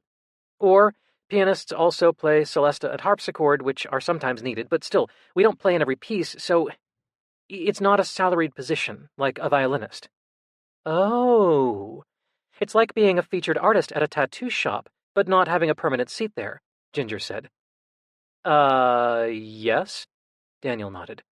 "And because Antonio, the conductor, liked my playing, he'd always hire me if he could, and I played for the opera orchestra sometimes, or for rehearsals, and then sometimes I was the pianist who was hired by other orchestras to be their draw. Anyway, point is that to turn down a sure thing, even a probably sure part-time thing, and try for something else it just wasn't done." People played under conductors they loathed, next to people who'd divorced them, and at events organized by their nemeses, because that's how the business worked. But if you're not doing it at all right now, and you want to be, Daniel said. Have you talked to the people at the Philly Orchestra? Ginger asked. No. I'd daydreamed about it, of course. The Philly Orchestra's featured pianist falling ill and suddenly needing a replacement. But the truth was that I hadn't done anything. I hadn't made a single move to see what my options were here. At first, I just hadn't thought I'd be here long, then I hadn't had the energy. Now, though? Now, I was too scared to find out there weren't any options for me, because that would mean I'd have to leave Farron or I'd have to give up music. And even thinking about those options made my stomach scream. I don't know. Fuck, I don't know. Maybe things would be as bad here as they were in Boston if I start playing again. Nah, said Daniel. You're just putting the bad feeling on the music instead of where it belongs. But it's not just Casper that was the problem. It's me. Ginger shook her head. You are how you are, she said, eyes intent. You're not the problem. You're the whole thing, the good and the bad. You're not one element of your own life. You're all of it. Am I? Duh. Eloquent. Well, okay, fine. You want to hear what I think? She was brandishing the pickled-teeny dramatically. I do, Daniel said with a smirk. She always gets an A+ for truth-telling, he told me. That's right. A+, motherfuckers. She beamed. Okay, here's what I think. You don't know whether stuff in Boston would have been fine without everything that Casper made terrible. You can't separate them because you can't know for sure. But playing is still what you want, right? I nodded. And you don't want him, right? I shook my head emphatically. And you want Farron. She said this as a statement, but I nodded anyway. So, first things first. You need to find out whether there's a chance you could play anywhere in Philly. Or even New York, the train's super fast. Especially if you don't play in every show, that would mean you have more downtime if you have to commute for a bit. But most importantly, if you can play here, you just do it. You try it. That's the only way you'll see if it's the schedule or the lifestyle or whatever that's the problem. And if it is, you quit. And then you figure out what to do next. But I couldn't just quit. Obviously you can. You just did it last year. I was in the hospital. Yeah, I know. But you did it, which proves it can be done. Why are you guys yelling? Daniel asked. I don't know. We both yelled, and Ginger dissolved into laughter. It's one thing to quit because you're literally strapped to a bed in a hospital, okay? I said. It's another to take a highly coveted engagement with the intention of maybe quitting. It's irresponsible. Ginger glared at me. That's stupid. You think it's more important to feel self-satisfied that you have responsible intentions secretly in your own head than it is to be happy and get to do the thing you love in a way that doesn't completely tank your mental health? Well, when you put it like that. If it's really that competitive, Daniel said, then if you do end up having to leave, there will be tons of people vying to take your place. You won't be like silencing the symphony or something. That's true. I finished the rest of my drink and turned that over in my mind. Could it possibly work out? Could I possibly have a chance to play here? I guess I can ask around, I said. Ask your people in Boston, Ginger said. Y'all have got to basically all know each other, right? If it's anything like the tattooing world, like shake the orchestra phone tree and see what falls out style, you know? I did know. My mind was whirring with possibilities now. Ginger was right that New York wasn't that far away, and there were a hell of a lot more opportunities there than here for classical music. Also, said Daniel, you don't need to solve the problem forever, right? Just for now. What do you mean? He shrugged. Well, I took a job at this school in the middle of nowhere in Michigan, and I met the love of my life. And I only had the job for a year. Now I'm here. Something doesn't have to be forever to be the most important thing you do. Chapter 12. Over the next 2 weeks, I put out tentative feelers. I emailed a few people I'd been friendly with in the BSO to ask if they had orchestra contacts in Philly or New York. My stomach was in a knot as I did it, imagining the things Casper might have told them about me. Antonio was my last email. I couldn't bring myself to call him because he got so excited about the music and about my playing that I couldn't think. I wrote that I hadn't made any decisions yet and was just trying to see what all my options were. I felt tentatively hopeful. My head had been such a tangle of details, but hearing Ginger and Daniel ask clear, simple questions cut through the knot. Maybe there was still a chance that I could do what I loved and not go back to Boston. I'd been working on the piano whenever Farron wasn't at small change. He preferred to work days so he could get up early and paint in the mornings when he liked the light. Then in the evenings, while I sanded keys and stripped varnish, he sketched or read with Waffle curled up at his feet. Sometimes he painted quick sketches on small things he found around the house. The backs of junk mail envelopes, a flattened cereal box in the recycling bag, the extra lid of a mason jar. He'd leave them where he painted them, forgotten as soon as he was done, and I would take them before he threw them away. I loved the way the paint made ordinary things into art. I loved that Farron made ordinary things feel special in general. All he had to do was walk into the room, and I got this sense that everything was going to be better. Talking about the simplest things with him felt new, because he didn't come at them the same way I did. He had firm principles, yet still came at each scenario with such attention to particularity. It was a combination of intelligence and empathy and generosity that I admired more with each day we spent together. And often we didn't talk at all. There was such a peace to sharing space with him with the burden of speech removed. I'd never had that. The sense that just by existing as myself, I was participating positively in someone else's life. When I'd lived with Casper, I had stayed away from him if I didn't want to interact.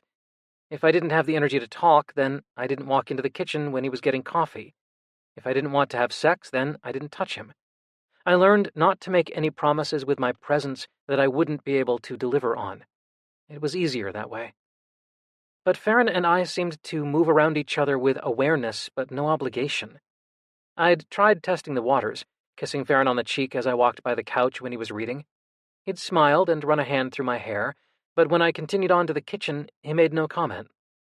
I'd sat on the couch next to him another time and put on headphones to listen to music, and he didn't try to talk to me, just rearranged himself on the couch so I could put my legs over his if I chose. It was like learning a new language of proximity, a language that finally felt like my native tongue. Sex with Farron was another new language, because for all that he expected nothing from me, I could tell that he desired me. He watched me with the same attention as when he was painting me, as if every movement and detail mattered, and in bed that attention electrified me. He would watch me for hours, ramping up my awareness so slowly that my skin felt hypersensitive by the time he so much as touched me. He caressed, licked, kissed every inch of me, laid me bare to him until every beat of my heart and pulse of my cock belonged to him. Where I'd sometimes had trouble getting hard with Casper even if I wanted sex, now my arousal built so slowly and steadily that there was plenty of time for my body to catch up to my desire. And every time I came, screaming or gasping or moaning, I felt a rush of connection with Farron that left me craving the next time, and the next. Every time he came, the pleasure so clear on his face, I felt a satisfaction that seemed like a miracle, that I had something to offer him that was actually me. Just me. And sometimes those feelings would even last longer than the few minutes it took for my mind to reclaim my body. Sometimes I could make myself believe it until I drifted off to sleep, where it would entwine with my dreams. One morning, Farron didn't feel like painting before work, so we took Waffle for a long walk instead. We walked in silence, and I could smell the promise of rain in the morning air. The Sleeping Beauty waltz played in my head, and Farron walked close enough that our arms brushed sometimes. Every time it happened, it filled me with a quiet joy that fizzed up and died back down, like wavelets foaming over wet sand. We dropped Waffle back at Farron's, and I walked with him to work. With time to spare before he started at small change for the day, we detoured to Melt for coffee. But where Christopher usually greeted us with a grin that was part happy hello and part knowing eyebrow raise at seeing us together, today there was concern on his face when the bell above his door tinkled our arrival. I saw why when the man at the counter turned around. Casper. His face was just the same as it had always been, but in this context it was as strange as a hallucination. A jolt of adrenaline weakened my knees and made my heart pound in my chest and in my ears. I wanted to run, but was frozen. I wanted to disappear, but he was a step away from me. "Jude, thank God! I'm so glad you're okay!" His face, his voice, both were sincere and familiar. He hugged me as I stood there. He smelled a little sour, like sweat and airplane. "What are you doing here?" I managed. "Hello, I'm Casper Zalewski," he said, extending a hand to Farron. "I know who you are," Farron said evenly, and he let the hand hang in the air between them. Casper's nostrils flared, and he gave a familiar sniff of affront. "Jude, where can we go and talk?" "What do you want to talk about?" I asked warily. Casper looked around the way he always did when he wanted me to be aware that people could hear us, and he didn't want to cause a scene. He leaned in. "I'm worried about you. I want to talk about you coming home." Someone I'd emailed must have told Casper I was looking for work in Philly. "I don't want to talk." My voice sounded thin and unsure. "Honey, you never want to talk, but you know communication is important." I felt a chill, then the sensation of insects crawling up my spine. Christopher came out from behind the counter and ushered us all into the back of the shop to where his small office was. I let myself be led. "You okay, bro? You want me to ask him to leave?" I wanted to say yes. I wanted to watch Christopher kick Casper out of Melt. But it wouldn't actually end this. Casper would still try to contact me. He'd still live in the back of my mind. Maybe we really should talk. Maybe I could finally end this forever. "It's okay," I said. "Okay, I'm right out front." Farron, Casper, and I walked in. "I'd like to speak with Jude alone, please," Casper said. I grabbed Farron's arm before I was aware I'd done it and forced myself to let go. I couldn't very well ask for him to stay and listen to Casper's attempts to win me back. "I'm not going anywhere," Farron said softly, and I felt his hand on my back, like a tether to my life here. Casper turned to me. "I want him to stay," I said. Casper smiled tightly and threw his hands up. "Whatever you want, Jude. That's how it usually goes anyway, right?" His statement was to me, but the question was directed at Farron, and my chest felt hot. My stomach was empty. I was empty. Farron said nothing. "What do you want?" I asked again. "Look, I understand that you needed time away, time with your family. Christopher's a great guy. It's good you had your brother to support you, and I even understand why you did what you did. I know things were hard for you then. I do." His eyes were big and sympathetic, and he was talking to me like there was no one else in the world. "I think I can even forgive you for it." His gaze fell to the floor, the perfect pose of sad confusion. "I know I wasn't always the best partner, so I guess you deserved to be the selfish one for a while." My mouth was so dry I couldn't make a sound. When did I swallow a desert? When did it creep into my throat and fill my mouth? As I stayed silent, Casper's mouth opened and closed. Then his eyes narrowed, and I saw the glint of cruelty. Casper's cruelty was blanket warm and blade merciless because it was usually true. "You know he left with no explanation, right?" Casper said to Farron. "I took him to the hospital. He was almost dead. When I went there to check on him, he wouldn't see me. And then he ran away in the middle of the night and never spoke to me again. I had to call his brother to find out if he was alive or dead." Casper was shaking with something that might have been anger, or maybe betrayal, but I couldn't quite tell because I was floating on the ceiling, and the air between us was so thick and oily it was hard to see. "I took care of you for 5 years, and you didn't even have the common decency to answer a fucking phone call!" Casper was yelling. "I need you to lower your voice," someone named Farron was saying, and there was a vague sensation of something brushing my shoulder, like maybe a branch or a clump of leaves. "I see you have someone else to take care of you now, Casper said primly. "Well, a piece of free advice from me to you. This one's a black hole. He'll suck you in with how much he needs you and how brilliant he is, and you'll give him everything you have, do anything you can to help, but it won't matter. Because nothing can help. Nothing will ever be enough. And then when he's sucked everything he can from you, he'll just take off in the middle of the night. After 5 fucking years! Who fucking does that, Jude?" There was a thick drip of paint in the corner of the wall that Christopher had let dry. It looked like the office was crying. Or bleeding. You need to leave, now, the man said. Brush of leaves. 5 fucking years. 5 years fucking 5 years. Fucking years. So that's it, huh? That's it, Jude? You tell Antonio, who worships you God knows why. Oh wait, I know why, because he wants to fuck you. You tell Antonio that you want to play with the Philly Orchestra instead? Good fucking luck with that, Jude. You think anyone besides Antonio would hire you when you're unstable and you haven't played in months? Ha, not likely, Jude. Jude, would you at least fucking look at me when I'm talking to you? Get out. Now. Just tell me one thing, Jude, You really think this hot model guy's gonna stick around even half as long as I did, huh? Because if so, you're stupid as well as fucking crazy. There's a snarl and shiny black hair, and then, Christopher, get this guy the fuck out of my sight before I kill him. And then quiet. Leaves on my shoulder. Leaves brushing up against my neck in the fog. A leaf fluttering against my cheek, and I try to brush it away, but my hand gets caught. Jude. Jude. Jude. Jude. Jude. Jude. Jude. Jude. Jude. Jude. Jude. Jude. Something pinches me hard, and I slam back into myself with a lurch. I was sitting on the floor of Christopher's office, and Farron was crouching next to me. Did he pinch me? Ow! Fuck, he breathed. Then, I'm sorry, I thought... He shook his head. Let's go home, okay? Farron stood and held a hand down to me like a rope dropped over the side of a well. All you had to do was climb out, right?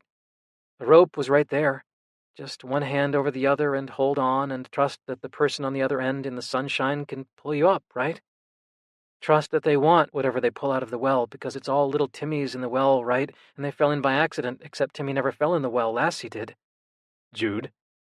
Where'd he go? Christopher threw him out. He won't be back. He won't contact you again. The rope was right there. Let's go back to my place, please. All along the shabby baseboards, the floor was dusty, and the long fluorescent light bulb leaning in the corner looked precarious, like it might fall at any moment and smash into a million pieces. I'm gonna go home, I said, and pushed to my feet. The rope disappeared.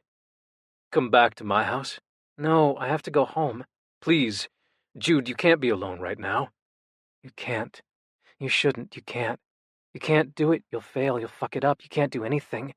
Why would anyone want you? No one wants you. You ruin everything. You ruin everything. Yes, I can. Farron looked sad and desperate, and I felt nothing because I was shrunk down to the size of a marble, rattling around inside this hollow meat suit, and you'll never find me. Baby, please. Let me take you back to my place. I won't bug you. We can just... I closed Jude's eyes. Why? Jude said. Because I'm fucking scared, Farron said. Broken voice, broken face, broken. You ruin everything. Chapter 13. It was a familiar relief to be in bed. I didn't need to do anything. I didn't need to shower if I wasn't leaving the house. I told the parents of my students that I was sick. They told me to feel better soon. I let movies play all day long, slipping in and out of bits of the stories in between sleeping and staring at the screen without absorbing anything. I thought about watching all the action movies that used classical pieces in their climactic explosion montages, but I didn't do it because it was too much work. I smoked in the house, not caring about opening a window or the smell permeating the couch and bedclothes. I didn't answer Farron's calls because I didn't have anything to say. I didn't answer Christopher's because I didn't have to. Maggie chatted me, and sometimes I answered. Finally, Christopher texted. Farron's really worried about you. He wants to come see you. Tell him I'm fine. But you're not, right? I'm okay, really, just lying low for a bit. As long as you're really okay. Yep, I am, I wrote, because that's what you wrote. They couldn't do anything for me, so there was no use in worrying them. This would pass, or it wouldn't. No amount of talking or hugging would change anything, and I didn't have the energy to participate in any. Farron showing up wouldn't snap me out of it, and I'd just feel worse to see him feel like a failure. For all that Casper was a fuck, he was also right about that. I was a black hole, and black holes reduced everything to nothing. Caring couldn't exist in a black hole, or love, so it was pointless to throw them in. I slept for days after that, my body logy and my mind like molasses. Maggie had a fight with her dad, Salieri had a fight with Mozart, Hilary Swank had a fight with Clint Eastwood. In the world, cops shot unarmed black men and nothing happened to them. CEOs chose money over the environment, animals were rescued, and people weren't. I slept some more. One morning I woke up, and I didn't go back to bed right after peeing, so that was different. I put on music instead of a movie. I thought about my piano, still in pieces. The next day, I finally made myself think about it. The way I saw it, I had two choices. I could ease backward out of Farron's life like I'd never been there and hope he got the hint. Or I could tell him it was over. I wanted to do the former. I knew he deserved the latter. I went back to bed. The knocking jolted me awake. I ignored it. "Jude, please let me in." Christopher. He'd leave if I just didn't say anything. Christopher was great like that. He always left me alone. "Jude?" He'd sit outside my door and talk to me. For years he sat outside the door and talked. He never intruded. Even as a kid, he'd respected the closed door. "Bro, I'm really worried that you're lying in there fucking dead. I still have the key, and I'm coming in." Shit. I heard the key in the lock, and the door opened. "Jude?" His voice was softer now, and I could hear his panic. "Yeah," I said. "Coming." Before I could even get the covers off, though, Christopher came through the bedroom door. "Oh, thank God. Fuck. Don't do that to me." He leaned against the doorframe and covered his face with his hand. He looked terrified. "You did that. Again." "I'm okay," I said. My voice came out like sandpaper. "Sorry I scared you." Christopher looked at me for a long time. "You're not, are you? You're not okay. I mean, I knew you weren't. You obviously weren't. But I didn't want..." He bit his lip, and I sat up. "Fuck, I was so scared of pissing you off that I just let you..." He broke off and clamped a hand over his mouth, shaking his head. Then he crossed to the bed in 2 long strides. "Anyway, I shouldn't have done that. I should have come over right after I kicked Casper out. I should have been here for you, even if you didn't want me here." His voice was choked. "I'm just so used to... I just never wanted to do anything to make it worse, and I don't know what will. But I'm here now, okay?" My little brother. God, I'd hurt him so much. I cringed at the thought of how much damage I'd done. But I didn't have the energy to convince him I was okay. And without the door between us, he could clearly see that I wasn't. "Jude?" He said it so softly, and it broke me. "I'm sorry," I whispered. "I'm so sorry." Tears welled up and spilled over, and Christopher's eyes got wide. Then he kicked off his shoes and dropped onto the bed beside me. "It's okay," he said. "It's gonna be okay. Let me help, please." I was too tired to argue. I dropped my head onto his shoulder and felt my tears wet the flannel of his shirt. He put his arm around me and rubbed my back. Mortification burnt itself out after a few minutes, leaving me resigned. Christopher wasn't a little boy anymore. It did help a little having him here. It made me feel a little less like I could disappear at any moment. Christopher's hand stilled on my back finally, and it felt like his fingers dug into my spine. "Jude," he said, voice tight. "Jesus, you need to eat something." I pulled away from him, my stomach lurching, and shook my head. The Christopher who pulled me around to face him wasn't messing around. "Bro, fucking listen to me. I know you don't like to eat, but you're fucking wasting away in front of me. You look..." He bit his lip. bad. You look really bad, and this place smells like an ashtray. When was the last time you ate real food?" I shrugged.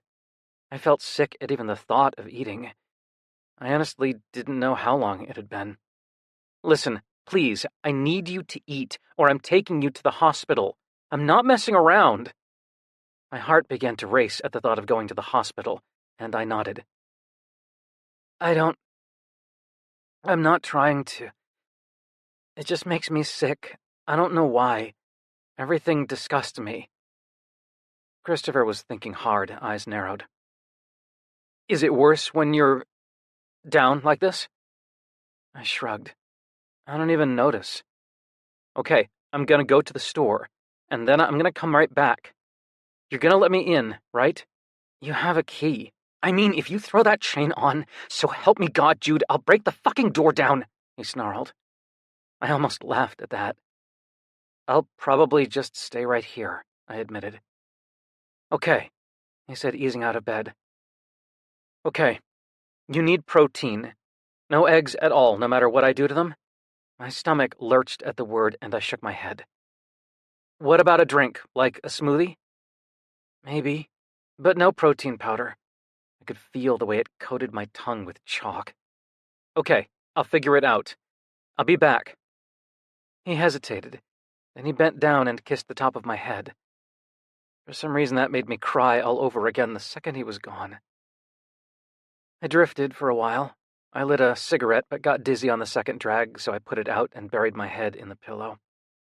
Christopher was back so quickly, I'd have bet money he ran through the grocery store like a bat out of hell. "Do you want to come in the kitchen?" he called. I sighed and dragged myself out of bed. In the kitchen, he was pulling things out of the grocery bag. With something to do, his sunny smile was back in place. "Okay, how about cashews?" He held up a bulk bag that confirmed he'd gone to Whole Foods. "They taste like Band-Aids." He paused and ate a cashew. "I'll be damned." "Walnuts. They taste like dust." He ate a walnut and smiled at me. "I like this game." I smiled. "Okay, you know what? Go sit on the couch and watch TV or something." "You're the one who dragged me in here," I grumbled. "Just go away from here and don't look." Cabinet doors opened and closed. A blender that Christopher must have left here whirred, and after a few minutes he handed me a metal cup with a lid and a built-in straw. "What's in it?" I asked, moving to unscrew the lid. Christopher batted my hand away. "Why do you think I didn't let you look and put it in a covered cup? Just try it." I took a sip, and it was actually okay. It mostly tasted like blueberries, which were all right when I didn't have to feel them squish between my teeth. "Stop thinking about what's in it," he said, dropping onto the couch next to me. "Can you just, distract me while I drink it?" He nodded. "Marcus and Celine just found out they got approved to be foster parents." "I bet they'll be amazing at it," I said. "Yeah, they're over the moon." He was fiddling with the seam of the couch cushion. "I was thinking, I don't know. Do you want kids?" "No." "Oh. Wait, do you?" He shrugged, but he sucked his lower lip in like he had as a kid when his feelings had gotten hurt. "Chris, do you want kids? For real?" I hadn't called him Chris since middle school, when he decided that Chris was for little kids, and he wanted to be Christopher, but it had just come out. "Maybe. I don't know. I don't think... I don't know." "Whoa, you do. You want them and you don't think Ginger does, so you don't want to admit it. Shh. Shit. You really do." He slumped deeper into the couch. "Maybe. Yeah. Someday. I don't know. Shut up." I finished the smoothie and put the cup down. "You feel any better?" he asked, pointing to it. "Yeah, actually. It wasn't too bad. Seriously, what was in that?" "Fruit and a lot of protein. I'm not telling you, but I'll remember and I can make it again. And I'm going to tell Farron so he can make it for you." Everything in me cringed away from the sound of Farron's name. I couldn't ask Farron to be part of my fucked up life anymore, so I'd just have to learn to make the smoothies myself. "You'd make a really amazing father." His head snapped up, and there was something hopeful and delicate in his eyes. "You really think so?" "I know so." We sat in silence for a while, Christopher seeming lost in thought, then he straightened. You gonna throw that up if I talk about Casper? My stomach lurched, but it was nerves, not nausea. I sighed. Thanks for whatever you said to get him to leave. I don't get it, he said. Your face, when you saw him there, you looked sick, horrified. And after, when Farron called me to get rid of him, you were... His brow wrinkled. Why didn't you tell me you were afraid of him? You let me think shit was fine with you guys. I don't get it. I curled my arms around my drawn-up knees. I didn't want you to know. Why? Because, Chris, I was fucking ashamed. It came out so small. But why? I closed my eyes. Because he treated me like shit and I let him. It's embarrassing, weak, pathetic. He lurched toward me and grabbed my wrist. Do not say that. He's the one who's pathetic. Don't ever think this is on you. I shrugged because I knew if I opened my mouth, I'd cry again. I just wish you'd said something. Let me kick his ass or something. I snorted at his uncharacteristic machismo. Yeah, 'cause that wouldn't have made me feel way more pathetic. Having my little brother fight my battles, whatever. I'm bigger than you anyway, Christopher grumbled, and he sounded so much like he had as a kid that I smiled. He grinned back at me, laughing at himself. Thing is, he said, I spent so long wishing that I could understand how things were for you, because I wanted to help. But I see now really damn clearly that I don't actually understand. And Jude? I don't fucking want to. I don't think I could take it. I really don't. You're really fucking strong. So much stronger than me. Maybe you don't see it, but I do. He wasn't looking at me with pity. He wasn't looking at me like I was pathetic and couldn't handle my shit. He was looking at me with respect, esteem, and such sadness.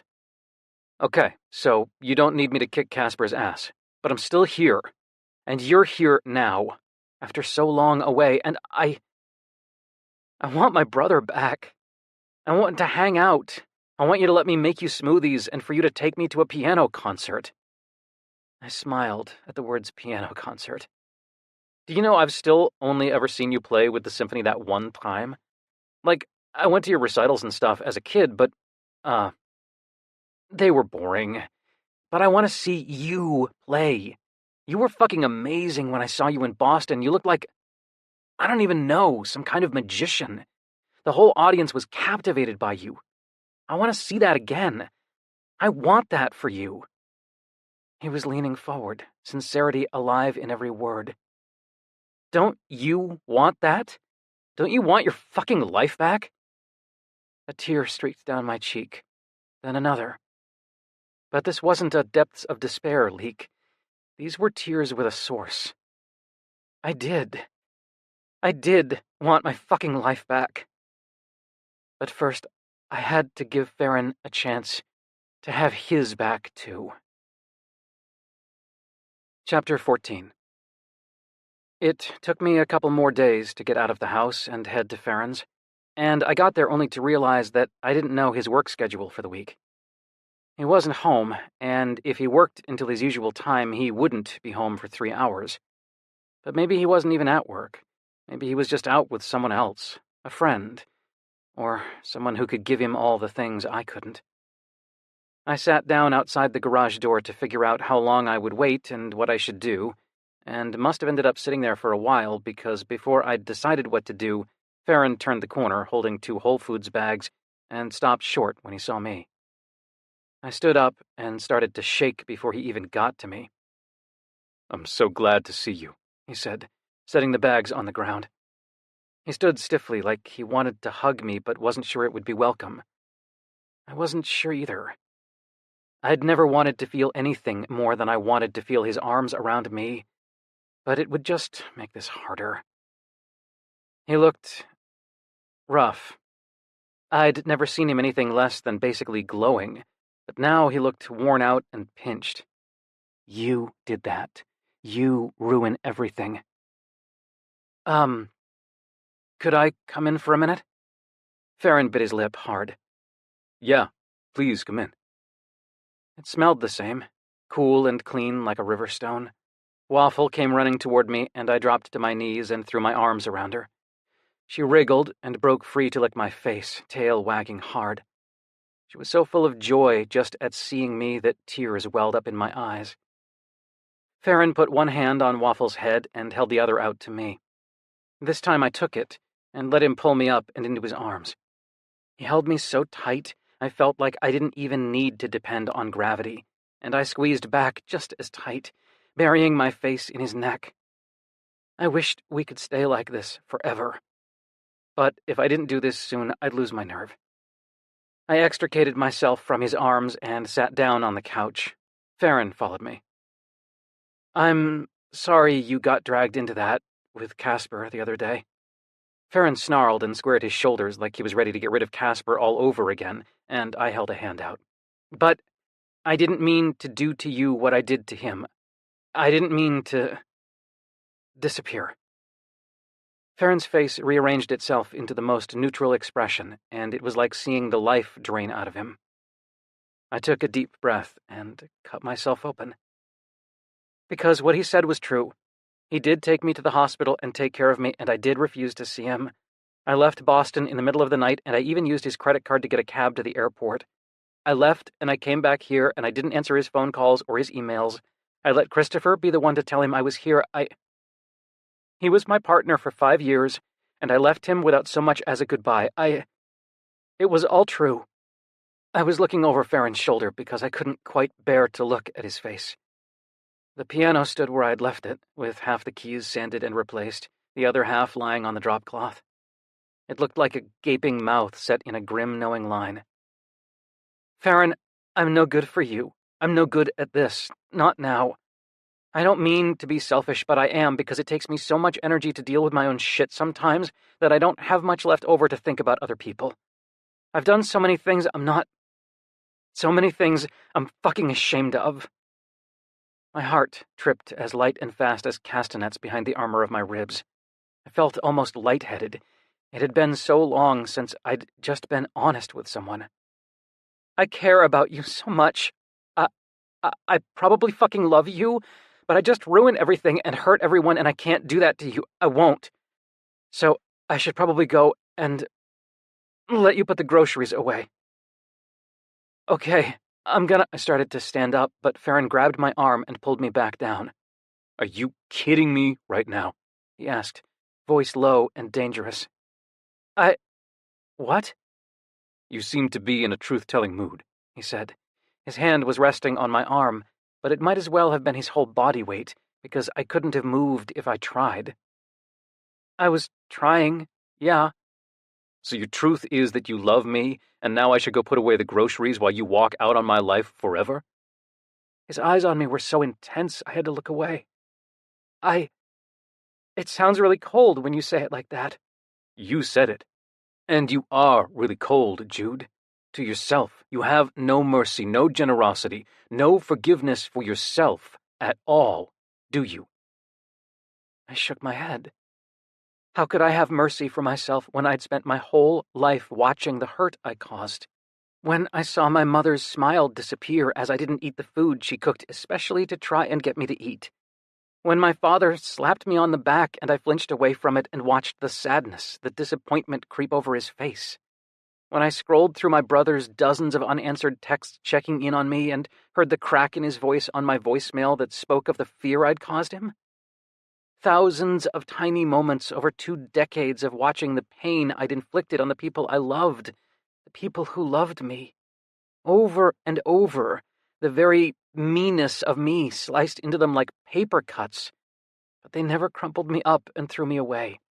They kept me there with them, their blood slicking my edges and blooming ever closer to my heart. And that was to say nothing of the big moments when I couldn't even look the hurt I'd caused in the face. Farron's expression softened, and he took my hands. Tell me the truth, then. Do you want me? Truly. Do you want to be with me? A tear rolled down my cheek, and I nodded. So this breaking up with me bit, was that you being scared of making a mistake? He couldn't possibly gloss all of what I said as a mistake, though, and I started to tell him that, but he covered my mouth. Nod yes or no for me, Jude. Was you trying to leave me? Really, you being scared of making a mistake? His voice wavered when he said leave me, and I realized suddenly that that was what I had tried to do. I'd left Casper and Boston and everything else because they felt like poison. Now I was trying to leave Farron because he felt like the cleanest, most nourishing breath of fresh air. What, then, would I stay for? I nodded. You scared of hurting me? I nodded quickly, tears streaming down my cheeks. You scared I don't know what I'm getting into, and when I figure it out, I'll hate you? I nodded, crying harder behind his hand. You scared I'll get fed up with you once I realize this is who you are, and leave? A sob tore free, and I nodded and nodded. Farron had to take his hand away so I could drag in more air. After being numb for the last I didn't know how many days, now the wave was cresting. I cried, and Farron let me, and he didn't pull me into his arms and comfort me. He just squeezed my hand in his while I wiped tears and snot off my face with the other. Waffle whined softly and plopped her shaggy face over the side of the couch. See, I said shakily. You can't date me because I cry a lot, and I'll scare the dog. Farron's smile was faint, but it was there. He got a bandana and handed it to me. It was worn soft and smelled like him. I wiped at my eyes and my nose, and the smell of him just made the tears come again. I'm not a selfless person, Farron said. The things you say about me make it sound sometimes like He searched for a word in the air. Like I'm above judgment, above emotion. I'm not, and it's important that you understand. I'm not perfect. I don't want you out of generosity or because I'm some kind of angel or savior. I want you because something inside you vibrates just so with something inside me. His eyes on mine were intense. I've never felt this way about someone. With Sabian, I had an understanding. Other people I dated, I expected to feel an echo of that, and I didn't. But with you, I feel connected. He slid a warm palm up my leg, and I took a deep breath. But? There had to be a but. I am concerned that your depression will be a problem if we have a relationship. Not because it's bad or you are, but because it has negative effects on you, and you affect me. We'll have to talk about it. We'll have other problems too, because relationships have problems. I sighed. I did know that. It might sound like I'm oversimplifying, he said, a bit of an edge to his voice. But to me, it is simple. Not your feelings or our problems, but it's simple to me that if you love something or someone, you should fight for it. Fight for them, until you can't fight anymore, or until it does more harm than good. He cupped my cheek, forced me to look at him. His voice was as even as ever, but his eyes burned. I think this thing between us is worth fighting for, Jude. I haven't been in many relationships. I don't... Like I said, I haven't often gotten much from them. I like spending time with the people I like. I enjoy sleeping with people I'm attracted to, but I like my own space. Physically, mentally. I like to have room to stretch out into just the shape I want. It was such a perfect description of what it felt like to spend time with Farron. He was like a glorious tree, branches reaching out and up, roots digging down, touchable but immovable. There's something about you, he went on. Something that makes me feel spacious, like I can be alone even while you're with me. Maybe you feel the same? When you go away in your head. I nodded. Knowing Farron was there across the apartment but not interacting with him made me feel peaceful and secure, but unpressured. But sometimes I swallowed hard. Sometimes I do want to be close, like really close. I'm clingy. That was the word Casper had always used. The spaciousness makes room for closeness. His eyelashes fluttered. I like to watch you from across the room, then from close up, closer and closer. So when I finally make contact... He pressed his palm to my heart, and I gasped. I'm ready to touch you everywhere. I shuddered, and Farron eye-fucked me for a moment before drawing back. Tell me what else you're worried about. Worry tumbled over worry until I could hardly separate one out from the others. My pulse pounded hotly and no words came out. Try one, even if it doesn't make sense. I'm worried that you'll think I'm bad. My throat closed around the word. I might think things you do or say aren't great, but think you are bad? No. He sounded so certain, but I didn't know how or why. Suddenly, I really needed to be close to him. I pulled on his hand and pressed myself close to his chest. He settled me against him and stroked my back, slowly. I want to tell you this, and you need to hear me, okay? I nodded against his chest. Depression is a part of you, and I'm not foolish enough to think it isn't important. Everything about you is important.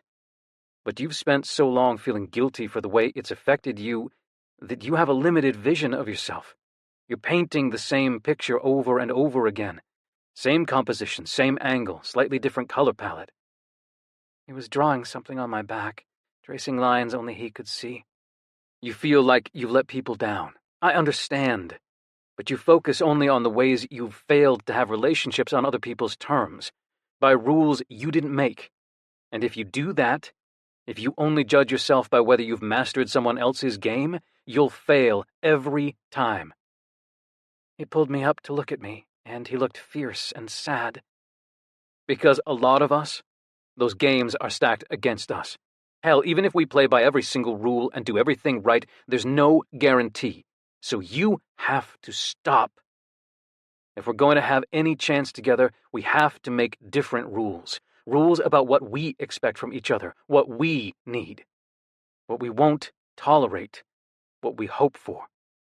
The truth of it rocked through me.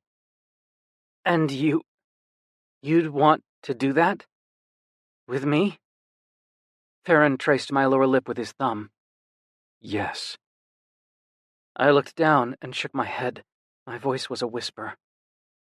Why? Why do I want to be with you? My chest burned. No, I wasn't trying to get you to say nice things about me. I shrugged, helplessly embarrassed. Baby, Farron said, an ocean of tenderness in his voice. Would it be so awful if you wanted me to say nice things about you? I shook my head, wanting it so much and not feeling like I had any right to ask for it. I want to say nice things about you. Wouldn't you say nice things about me if I wanted you to? Yes, of course. But you deserve them. My heart was doing something strange, racing, then slowing, then racing again, and my stomach was clenched, my shoulders were tight. I think I need some water. I stood up to go to the kitchen, and the edges of my vision went black. Farron grabbed me before I fell and pushed me back to the couch. He came back with a glass of water and waited as I chugged it. I was suddenly so thirsty. I feel like this was a bad context for you needing to take care of me by bringing me water. You know, what with me being concerned about being a burden and stuff. Farron sighed, half exasperated and half amused. It's a goddamn glass of water, Jude. I get one for my worst enemy. I'm not viewing it as emblematic of our entire future relationship. Okay, good. He was clearly kidding, but I wasn't, not really.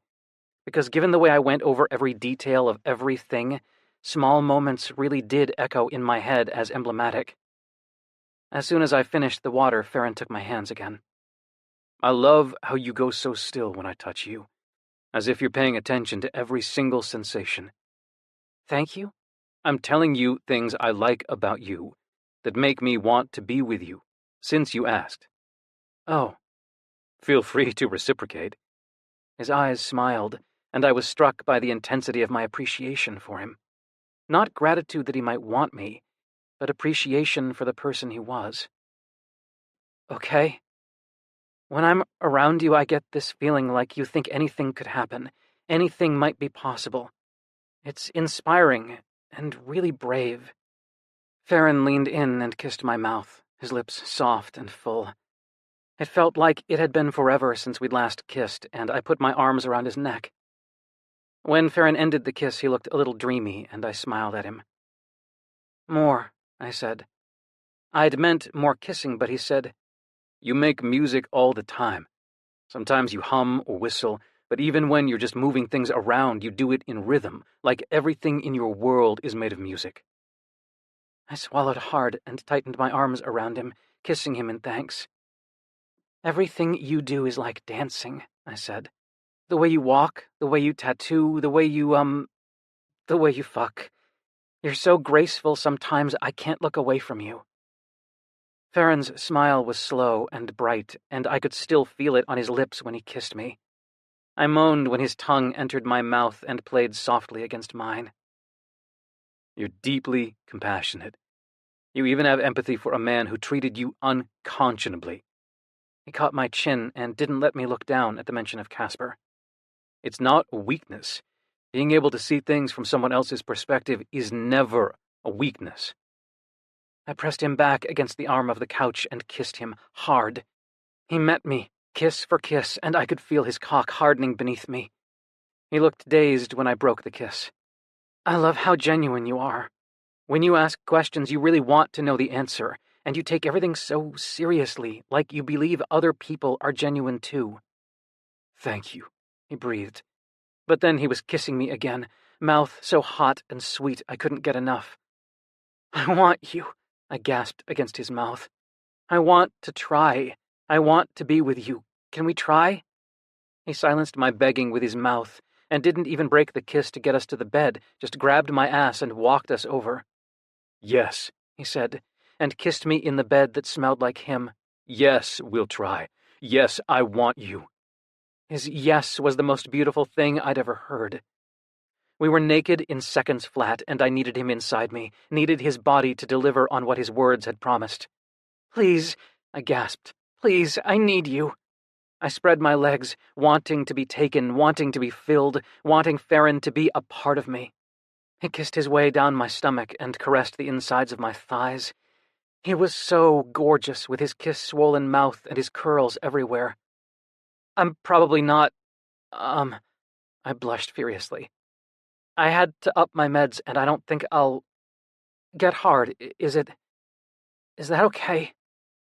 Farron kissed the crease where my thigh met my groin and looked up at me. It's absolutely okay. If you say you want it, I trust you. My chest tightened and tears of relief came to my eyes. I nodded. I want you so much. I want you too, baby. He licked the head of my soft cock gently. It felt so sweet, so perfect. Since I was soft, he could fit all of me in his mouth, and I moaned as he worked me, stroking the underside with his tongue. Farron rubbed over my hole, and I pressed my hips down, trying to get him inside. I want to taste you, he murmured, stroking my hole. That okay? Yes, please, yes, thank you, please. I felt the soft huff of Farron's chuckle, then he flipped me onto my knees and elbows. My ass was sticking up, and my legs were wide. I hid my face in the sheets, but it didn't stop me feeling exposed. Farron murmured. Then he started to lick me open. Soft, wet swipes of his tongue, then quick flutters, then firm lips, and the gorgeous, muscular slide inside.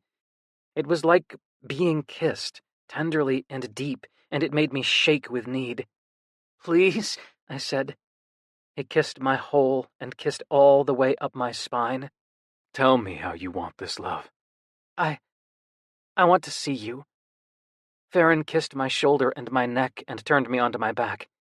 He leaned over me to grab a condom, and I bit my lip. And... What? He purred and kissed me. Anything. Tell me.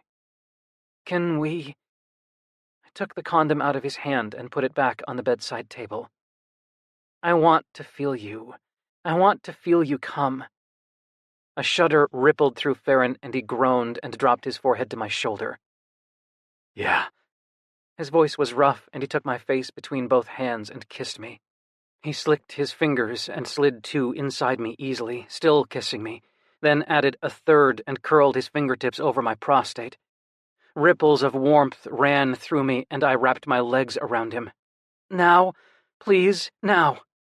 Farron stroked himself with lube and opened me slowly on his dick. When he went slow like this, it always had me clawing at the sheets and at his back, needing him to be completely inside me.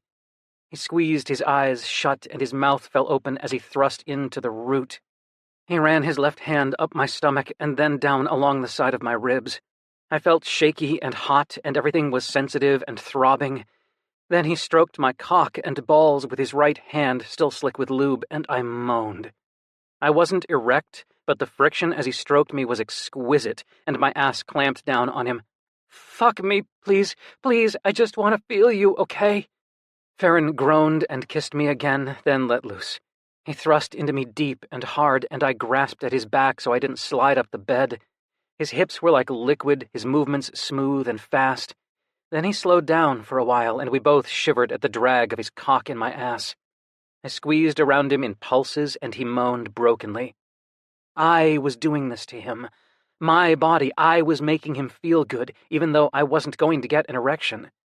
I'd never felt so close to anyone, never felt so appreciated, so revered.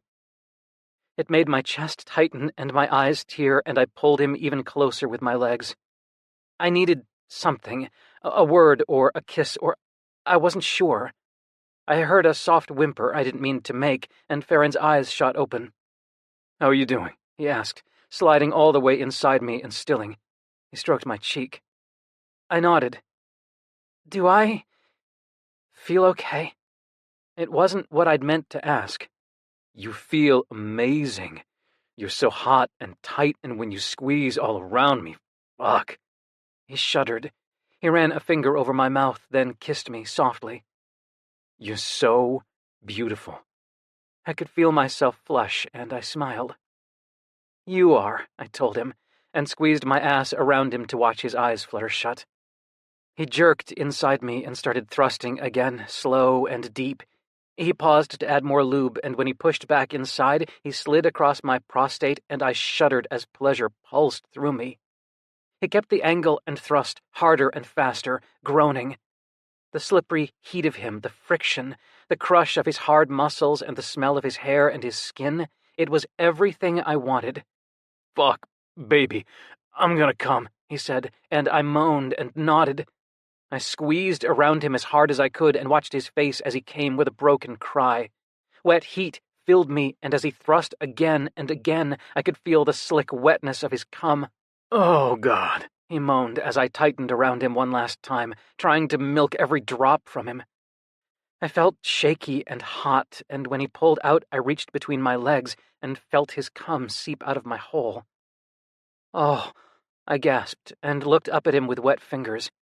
He crushed me to him and kissed me deeply, his fingers slipping against my hole, too. He groaned into my mouth and pressed his fingers back inside me. "I've never done that," I said. "Me neither." He kissed my neck, and I shivered at the feeling of his fingers playing in the cum inside me. "How are you feeling?" "Good," I whispered. "So good. Farron." His name escaped from my lips like something devout. I said it again. I felt so raw, so open, so connected. It was what I'd always wanted. "Thank you for believing me." He looked at me searchingly, and I felt a tear slip down toward my ear. "I'm not sad," I said. "I know," he said. He watched me like he might watch me forever if I let him. I knew that I would. He slid another finger in my ass and stroked my prostate softly, and I gasped. I glanced down at my cock, which lay against my thigh. It was soft and flushed. "I can't." I gestured to my cock, and Farron caught my hand and pressed a kiss to my fingertips, then pressed it to the bed. "Does it feel good?" He stroked over my prostate again. A shivery heat crackled inside me. "Yes," I whispered. He played with my ass, dropping kisses over my thighs and my belly. He kissed the tip of my dick and underneath my balls. I was so relaxed and at peace that I felt like I might float away. I reached my hand out to him, needing something to keep me here, and Farron laced his fingers with mine. "Still feel good?" he asked, so soft it was like something out of a dream. I nodded. "You just tell me if you want me to stop, okay?" I nodded again and closed my eyes. He didn't expect anything of me. I didn't need to do anything. I just needed to be here. Here with Farron. I whispered his name to remind myself that he was here, that he was mine. Tears leaked out of the corners of my closed eyes, and he squeezed my hand. He was moving so softly inside me and squeezing my hand so hard, and his lips were on my stomach, and his hair stroked my thighs, and I was drifting on the warmth of being held. Then an ocean opened up inside me, and a deep, hot pulse of pleasure radiated through my pelvis. I gasped at the sensation, and my eyes flew open, and it was still happening, like I was liquefying from the inside out. Oh, oh, oh, oh! The orgasm was deep and continuous, and it washed through me from sternum to thighs and left me gasping. I pushed at Farron's shoulder, and he slid his fingers out and lay beside me. I don't... I curled in on myself as something broke open in my chest. I was crying, but my tears felt clean and fresh and shocking. Oh, love, come here. I turned toward Farron, and he wrapped his arms around me and held me as I wept. I don't know what happened, I mumbled into his chest. You mean having an orgasm without being hard? His voice was so gentle, like he knew that every sharp edge tore at me. I shrugged and pressed even closer. I knew that was possible, sure, but I'd never thought about it. Even when I'd gotten Casper to fuck me when I didn't have an erection, it hadn't felt anything like that. I felt... It was useless because I didn't have words. Except I couldn't stop my trembling. I whispered it so softly against his neck that it was hardly audible. I felt so loved. I could feel Farron hear it. His arms tightened around me convulsively and his breath caught. I started really crying, and the harder I cried, the closer he held me. I cried because somehow I had landed somewhere I wanted to be, and I realized perhaps it was the first time I'd wanted to be somewhere. I cried because I finally knew what it felt like to love someone more than I hated myself. I cried because the night I decided to kill myself, I wanted to use a knife. I wanted to watch the blood leave my body so I could see that it was really happening, but all I could hear in my head was Ms. Merchant saying, clean hands, the day I showed up to my lesson wearing nail polish, and I put the knife down just in case. And I cried because I'd put the knife down, and I was here, and because Farron. I was saying I love you, and I'm sorry, and I couldn't tell where one ended and the other began. I was saying I love you over and over because if I stopped, I didn't know what would happen, and I tried to make a promise that if I stopped and he didn't say anything, I would still be okay. Then I stopped, and he didn't say anything. And I was okay. Farron cleaned us up with my shirt because I couldn't let go of him, and then he pulled the covers up over us both as we lay on our sides, face to face. I was shaking, and he tucked the covers tight around me. He slid closer to me and stroked my hair back from my face, but I was still trembling. Sorry, I said. My voice sounded shredded. I'm not cold, I don't think. I just can't stop. He pulled me in and kissed me softly, twining his fingers in the hair at my nape. Little by little, I stopped shaking until it was just a tremble in my hands and knees. I didn't know how long he'd held me like that, just kissing and letting me calm down, but as I took a deep breath, I felt okay. Tired, but okay. Farron was gazing at me, playing with my hair. Can I sleep here with you? I asked. He nodded, but didn't look away. His mouth was soft, and his eyes were bright, and his fingers stilled in my hair. I love you, Jude Lucen, he said, even and low. And that was the most beautiful thing I'd ever heard. Chapter 15. I woke up to find Farron clutching at me in the pre-dawn dark. He was sweating, and tears streaked down his face. He was saying my name like he was in a trance. What's wrong? I asked over and over. Are you okay? He was looking at my wrists, my neck, my chest. Sweetheart, stop. I said, trying to catch his hands. He seemed to snap out of it and let out a shuddery breath. Then he kissed my wrists and my neck and flopped back on the bed. Did you have a bad dream? He nodded haltingly. What happened? He turned his head to look at me, and all I saw there was anguish. I dreamt you were dead. Farron fell back asleep after his nightmare, but I couldn't. I lay with his head on my shoulder, separating his curls as the sun rose and crept through the tall windows to spill along the concrete floor. It was Sunday. I hadn't answered any of my mom's calls since Casper came to melt. When Farron rolled over onto his back, I slid out of bed slowly. Waffle lifted her head from her dog bed and looked at me hopefully with her mouth open. I pulled on my underwear and a sweatshirt of Farron's and crept toward the dog. Okay, I whispered, and Waffle shambled up and trotted into the kitchen next to me. I tipped breakfast into her bowl and refilled her water, and she immediately shoved her face in the food, scraping the bowl across the floor. I glanced back to make sure the noise hadn't woken Farron, but he was curled on his side fast asleep. Fuck. It was so beautiful. I forced myself not to sit at the edge of his bed and stare at him like a creep, and dug out my phone instead to text my mom. I had a text from Christopher.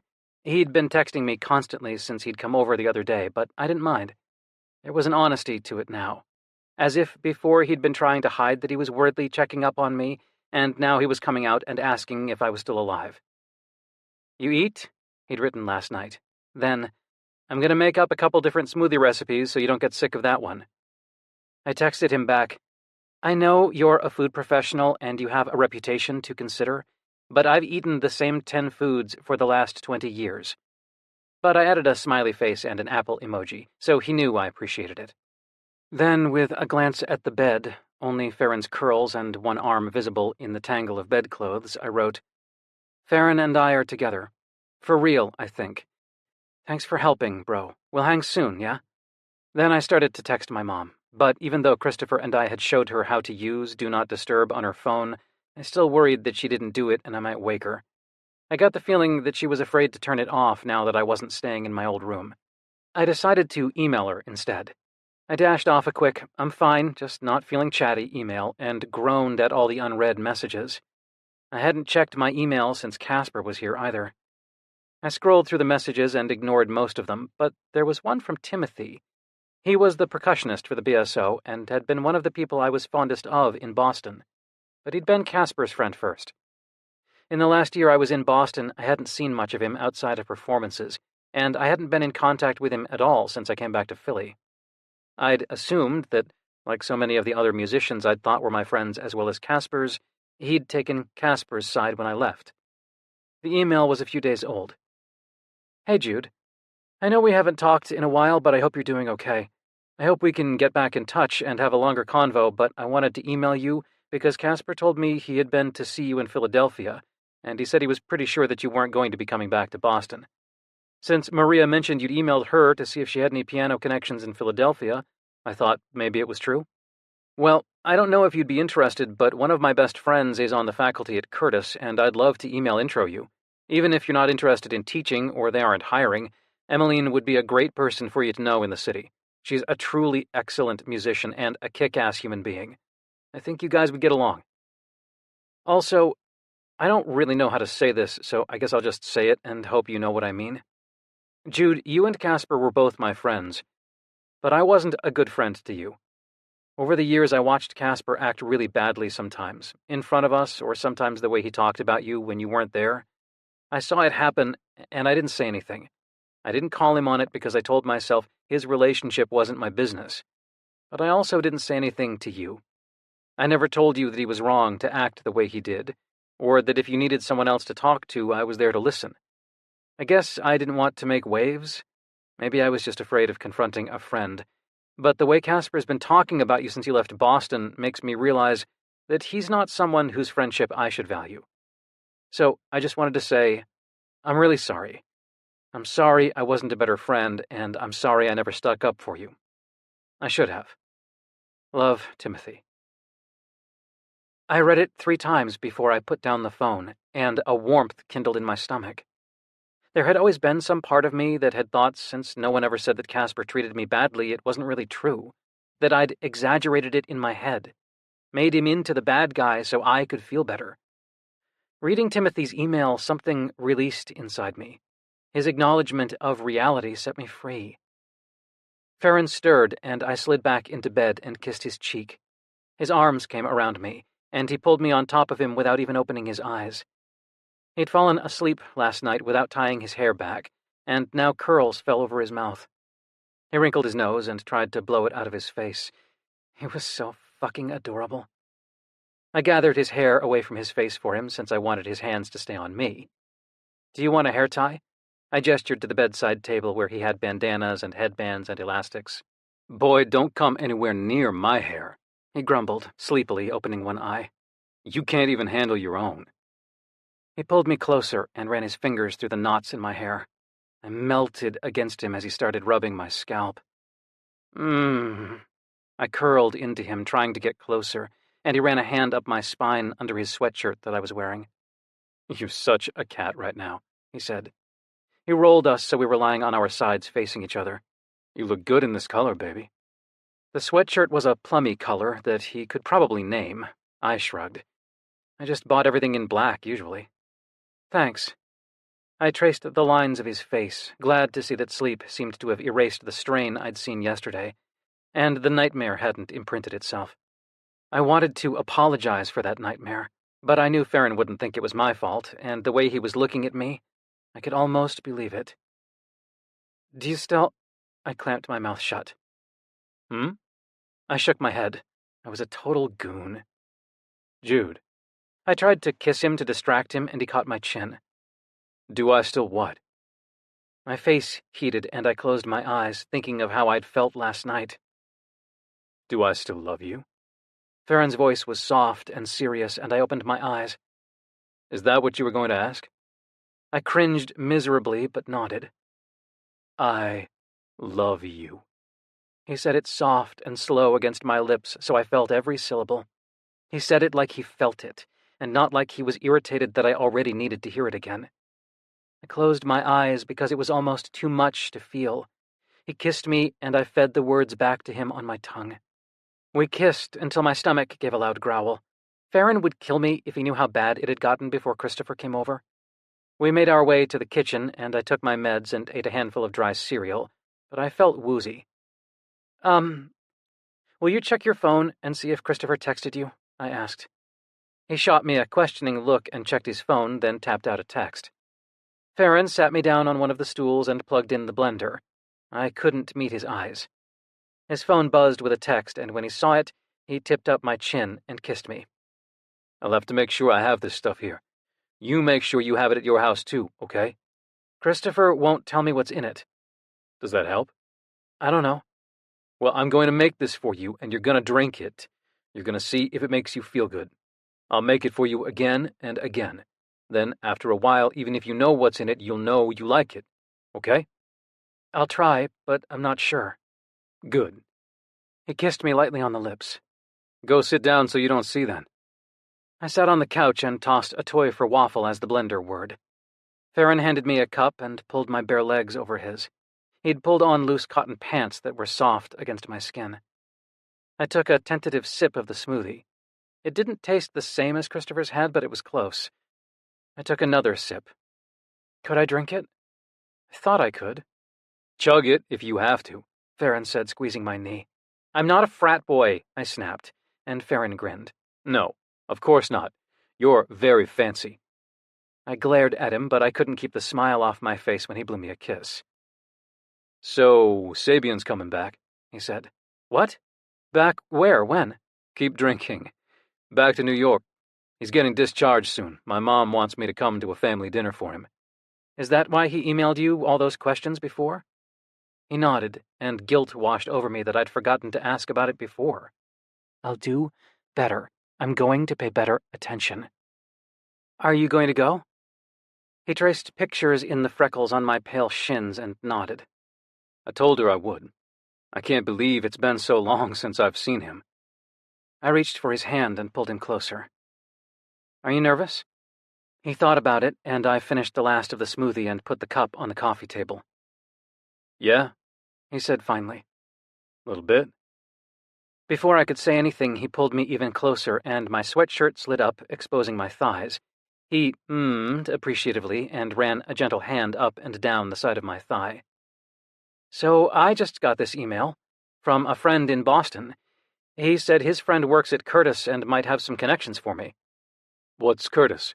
The Curtis Institute of Music. It's a conservatory in Rittenhouse. You've seen it. It's right across from Park. He squinted. Oh, it's next to the Art Alliance.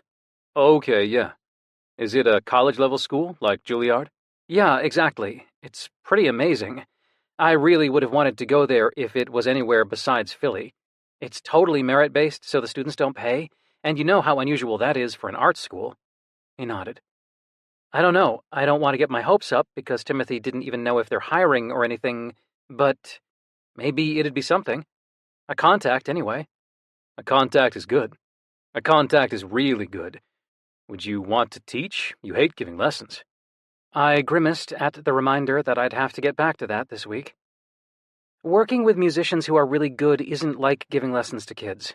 It's kind of exciting, actually. More like collaborating on their playing, maybe? I worked with some Berkeley students when I was in Boston for a few summers, before I started going to Tanglewood. They were really talented. It was cool to be an outside ear, point out things they were doing that they didn't even realize, or work on habits they were trying to break, and then hear them get better, or get closer to the kind of musicians they wanted to be. That sounds gratifying. I'm sure you'd be great at it. I kissed his fingers, but slumped against him. I'm so out of practice at this point they'd probably laugh me out of the building. He turned me to look at him. In the morning light, his eyes were the rich gray-brown of sea-touched driftwood, and I never wanted to look away. Well then, he said softly. You better finish fixing that piano quick, so you can get back to practicing. He kissed me and stood up. I'm gonna walk the dog. Chapter 16. I had been working on the piano every day for a week, driven by the urge to feel the keys under my fingers again and the pedal at my foot. Each piece I put back into place was a promise to myself, from myself. A promise that I could have the music again on my own terms. A promise that anything that can be taken apart can be put back together. In between working on the piano and giving lessons, I updated my resume and gathered a list of people to send it to that seemed like it included every person in Philadelphia and most of New York. I dropped $20 on Ginger's station and printed my resumes on Small Changes printer, ending up with a stack so tall it looked like a manuscript. Ginger looked at me with big eyes, but then she held up her hand for a high five and said, "You got this, bro." I was really coming around to the bro thing. Fee, Ginger's backup cum part-time tattoo artist, was at his station, and his eyes widened at the stack of papers too. Fee looked really young at first glance because of his messy hair and short stature, but his eyes told a different story. Still, he was certainly much younger than me, because when he asked what the papers were and I told him they were resumes, he gave me a strange look and said, I'm probably the last person to talk about profesh anything, but don't people, email that stuff now? Ginger started cracking up and tried to cover it by coughing. Thanks, I told Fee, and walked back to Farron's in a daze. It had become my home base this week because the piano was there, but every night I sank into Farron's bed felt more and more right, and my desire to finish the piano warred with my desire to stay. Sometimes, while I was sending keys, I indulged in fantasies of breaking pieces of it, Penelope-like, so that I ended the day no closer to completion than I'd begun it. When he got home from walking Waffle, Farron rested his chin on top of my head and wrapped his arms around my waist. The pile of resumes loomed in front of me, and Also Sprach Zarathustra, as arranged for 2001 A Space Odyssey, played in my mind. I should email these, shouldn't I? He kissed my neck. Yes. I groaned and turned in his arms. I just wasted a lot of paper and energy. I buried my face in his neck so I couldn't see the stack. We can use it for scrap paper. I'll make a sketchbook. He stroked my hair back, untangling it with his fingers. Okay. We stood that way for a while, Waffle nosing around our knees and then trundling off to doze under Farron's easel. I'm gonna finish tonight, I said into Farron's neck. Yeah? You need any help? I shook my head. I had to do this on my own. Will you play something for me when you're done? Anything. It was done. I'd tested every key, checked every bit of hardware. I'd halfway expected to end up with an extra pedal or a screw I'd forgotten, like the completion of IKEA furniture, but there were none. I had taken a broken god, torn it down to a pile of nothing, and built it back into something I could worship again. Next thing I knew, Farron's hands were on my shoulders, and he was pressing a kiss to my neck. It looks like you're trying to play by staring at it. It exists, I said. Play for me, Jude. I repositioned a chair in front of the piano. What do you want to hear? Anything. Everything. He looked at me dreamily, eyes less focused than usual. You okay? I asked, sliding a hand up his ribs. Yeah, I'm great. Play for me. Well, I could. Do you remember when I was telling you about black classical composers? He nodded. Samuel Coleridge Taylor was the composer who got really inspired by meeting with poets and other intellectuals, and... Do you remember? I was so nervous all of a sudden, shaky and trying to stall. I remember. The other day I looked up one of his pieces. I thought you might like to hear it, since you were interested. Or since you were asking. Maybe you're not interested. I don't know if Farron wrapped a hand around my hair and slowly tugged my head back. He leaned down and kissed my mouth. His kiss was so sweet, so gentle, so unexpected that I felt like I lost my balance, felt like I was falling backward.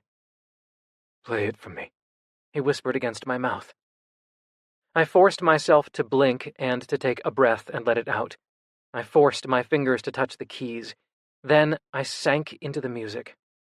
It didn't matter what it was. I was just glad that I was playing something for Farron. Glad to play something I had no history with except what I was making.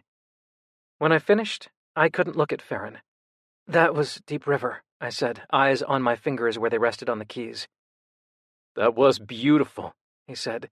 His voice sounded like it was coming from very far away. Play something else? I felt his fingers in my hair, then at the nape of my neck, light, just touching and then gone. So I played. I didn't let myself think about it, didn't let myself decide. I played a note, and then I played another note, and the music was there. I closed my eyes and felt the instrument beneath my fingers and knew that as long as I didn't stop, the notes would keep coming. I played beginnings and endings and middles. I played my favorite bits of things and parts of popular songs I'd heard on the radio. I played like I could recharge myself as long as my fingers never lost contact with the keys. And as I played, a sense of relief welled up in me, so immediate that it took my breath away. I let it spill over and I kept playing. You didn't lose it. It's still here. You didn't ruin everything. There is still this. This is still good. There is hope here. I didn't know how long I played, but when I stopped it felt like I'd simply run out of notes to play and silence was the next one. It was how I'd often felt when I was performing and came to the end of a piece, as if there were 3 final notes, the last of the composition, silence, then applause. I looked around, dazed, to find Farron watching me from his easel, paintbrush in hand. He didn't say anything, and I fumbled around for words. Do you need me to keep sitting here? I asked finally, gesturing to his painting. He shook his head. The piano doesn't sound great, I said, running light fingers across the keys. It had a muffled, slightly flat sound. Maybe the wood warped a little bit in ways that distorted it, or maybe it just needs to be professionally tuned. Come here, Farron said. I walked to him on shaky legs. He stood me in front of him, facing his canvas. I loved to watch him paint because he formed things in a way I couldn't conceptualize. He laid in paint in patches and layers that cohered into form and figure by way of contrast. But he didn't use any kind of outlines. It was all shade and shadow and highlight and gesture. There was a softness to his work, a dreaminess, and yet he painted boldly. On the canvas, the contrast coalesced into something beautiful and unique. He painted just like he was, strong and certain and gentle and open and captivated. And tonight, What he'd painted was me. Me. Pale skin flushed, eyes closed, hair a cloud of fire around me, its flames licking the dark creature I played. It was a piano, it was a dragon, it was a writhing corbeau thing that I stroked with one hand and eviscerated with the other. It had scales that were the keys, and eyes half closed beneath ridged brows. Its expression was part ecstasy and part pain. So was mine. It had dark wings that curled to touch the fire of my hair. They could have been protecting or consuming me, but its spiny tail curled around my ankles like a pet cat. My freckles, which he always painted with flecks of metallic gold, spattered the whole painting, like I'd played and played until I'd pushed my outer membrane away and splattered it onto the world. Jesus Christ, I murmured. That's you, he said in my ear, voice low and avid. You tame the thing you fear and you make it a part of yourself. You take the parts of yourself you fear and put them into the music. You live with all of it, swirling around you and draped on you, and you curl into it like a blanket sometimes and sometimes banish it. That's you. He pointed to my face on the canvas, pale and freckled and strange, and always somehow beautiful as he rendered it. In love with the music and in love with the darkness, terribly afraid and in love anyway. My breath caught in my throat and my heart raced. Do you see yourself? He kept my face turned to the canvas. I nodded. That's how I see you. He finally let me turn to look up at his face, and I saw so much feeling there I almost gasped. Your battle and your love are the same to me, Jude. He said it so low and rough I stared at him uncomprehendingly for a moment. He repeated it. He said it a third time, a fourth. I stared at him, and he said it again. Finally, like practicing a piece over and over, I got the shape of it. He said it again. He kissed me and said it one more time, and then he held us together close, lips a breath apart. He held me so I lived inside his words, and their shape became my shape. He was answering my question, the one I'd asked 100 times in glances or clutches, but never quite let myself put into words. How? How can you love me? How can you, who are so magnificent, love me as I am? I couldn't find a single thing to say except, thank you. It wasn't thank you for loving me this time, though. It was thank you for helping me understand. Thank you for saying something I could believe. I kissed Farron's chin and the bridge of his perfect nose, his eyebrows and his cheekbones and the swell of his cheeks as he smiled slightly.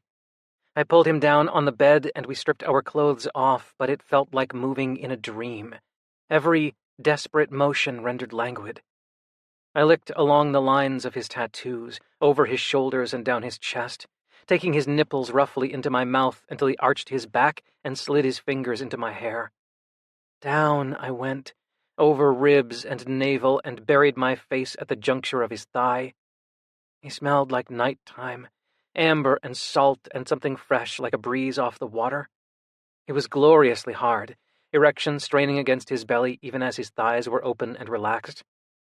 His cock was a shade darker than his skin, the head ruddy, and I ran my tongue up the underside, tracing the vein. I wanted to play with him the way I'd played the piano, the way he had played with me so many times. I wanted to feel how much I appreciated him, every part of him. I stroked his thighs open farther, enjoyed the contrast of rough hair and soft skin against my palms. I nuzzled at his balls and breathed in his scent. It was home. When I groaned and dropped light kisses along his balls and up his erection, Farron slid a hand into my hair, and I shuddered. His hand in my hair always felt like an anchor, a connection. But tonight, it felt like a consecration. I knelt between his thighs and took him into my mouth gently at first, then deeper, harder.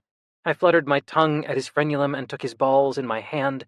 I sucked him hard, licked teasingly, bore down and backed away. I wanted a story of feeling, beginning and variation, crescendo and plateau. I wanted to worship him. Finally, he was moaning with every touch, and his hips jerked beneath me. His hand had never left my hair, and now his other hand fisted in the sheets desperately. I felt hot and achy and satisfied, my whole attention on the man in front of me. "Jude, baby, please," he said unevenly, every muscle tensed and his voice was raw with need for me. I moaned and dragged my tongue around the head of his cock, then took him as deep as I could. I pressed my thumb behind his balls as I sucked, and he cried out. My skin thrummed with arousal, and I could feel myself getting hard. It had been happening a little easier the last few days. I pressed even harder, and Farron bucked down my throat with a shout. I curled my tongue around him, and he was coming in hot, seizing pulses, head thrown back on a silent cry. His hand tightened almost painfully in my hair as he came, and I moaned around his cock, licking him softly as he slowly relaxed. He drew me up the bed, and I settled half on top of him, kissing him. He swept his tongue against mine and hummed with pleasure. "You look so hot between my legs," he murmured, and I shivered with lust. His fingertips running up and down my spine, creeping closer to my ass, made me thrust my hips against his. "I love making you feel good," I said. Now can I make you feel good?" I whimpered and pressed against him. My skin felt hot and too tight, and suddenly the evening felt like it caught up with me. I was overwhelmed and shaky. I grabbed for Farron's hand, and he cupped my cheek. "Or we can just stay like this," he said softly.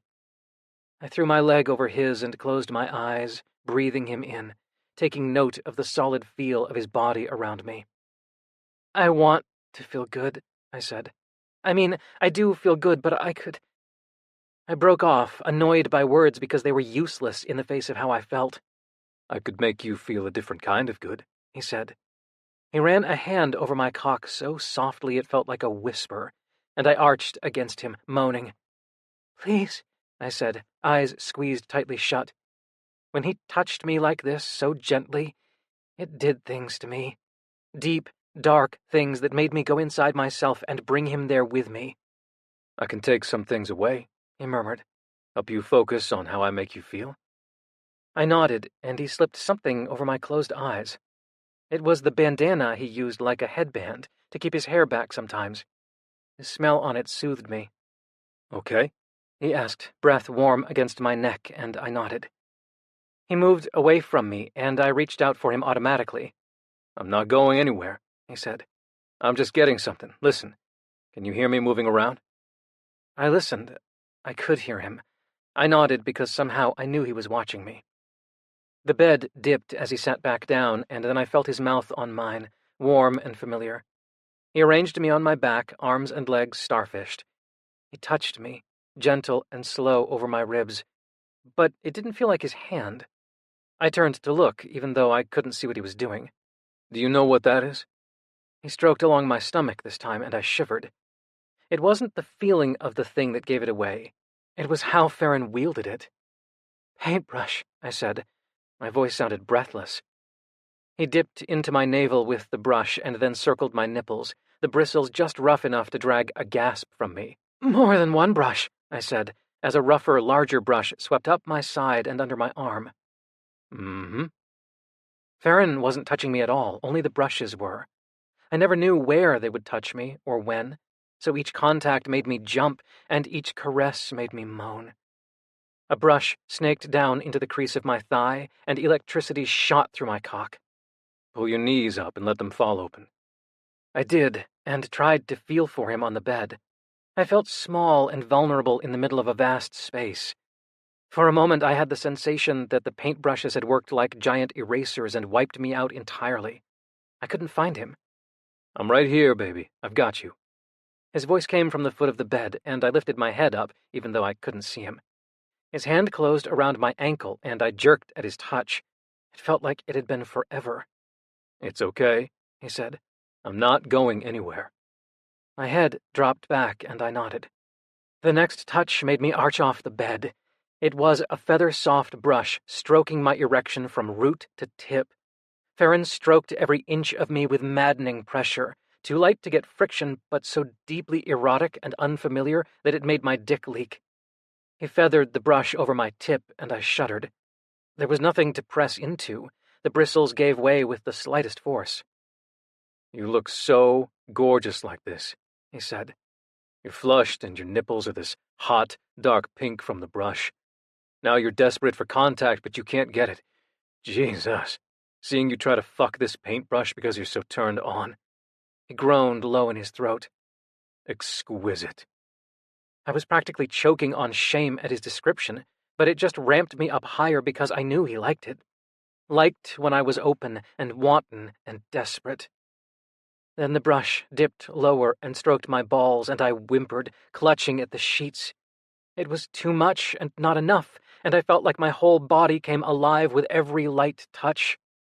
Someday I'm going to paint you like this with these same brushes, spread out, leaking and desperate, mouth open, legs open, so eager to be touched that you strain toward every contact. The image shot a bolt of lust through me, and my hips bucked. The thought of him, spending hours in the image of me as he'd described it. The idea that he could look at it whenever he wanted.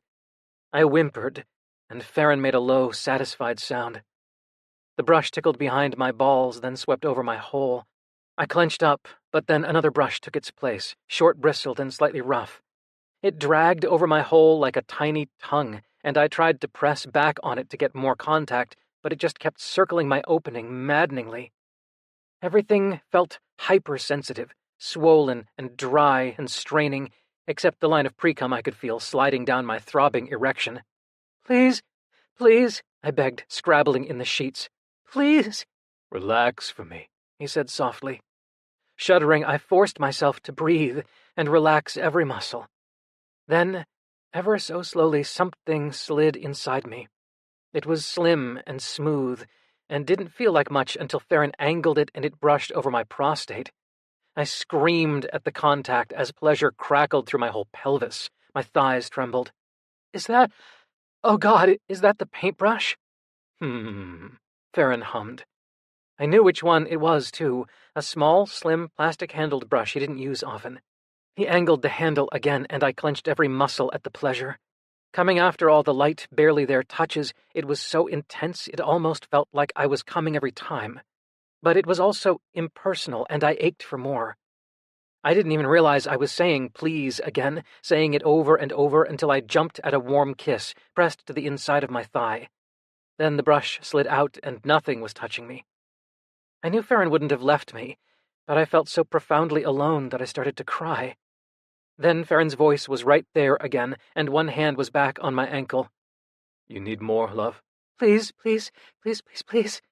"You could have touched yourself at any point. You could have touched me, but you didn't. Why?" I was confused and so desperately on edge between arousal and pain that it took me a minute to realize that what he'd said was true. I wanted to have whatever you gave me," I said. A kiss high on the inside of my thigh. "Why?" I was crying for real now, pleasure crossed with fear that I would never be able to come, that I would stay stuck here forever. "Why, baby? Tell me." "Because I wanted to be good for you," I said thickly, and heard Farron's breath catch. "You were. You are. You're perfect." Then Farron's hands were on me, and I could feel his heavy cock at my entrance. "You! Yes, please, you, please. Oh, God, please," I was saying, and then he sank inside me, and I sobbed in relief. Pleasure streaked through every nerve, but the hot, slick, human pleasure of Farron's cock and his hands and his balls pressed against mine was so different from the touches before that my brain almost couldn't process it. It felt like more, so much more that all I could do was feel it. He was murmuring beautiful, sweet, hot things to me. Each powerful stroke of his cock inside me felt like completion.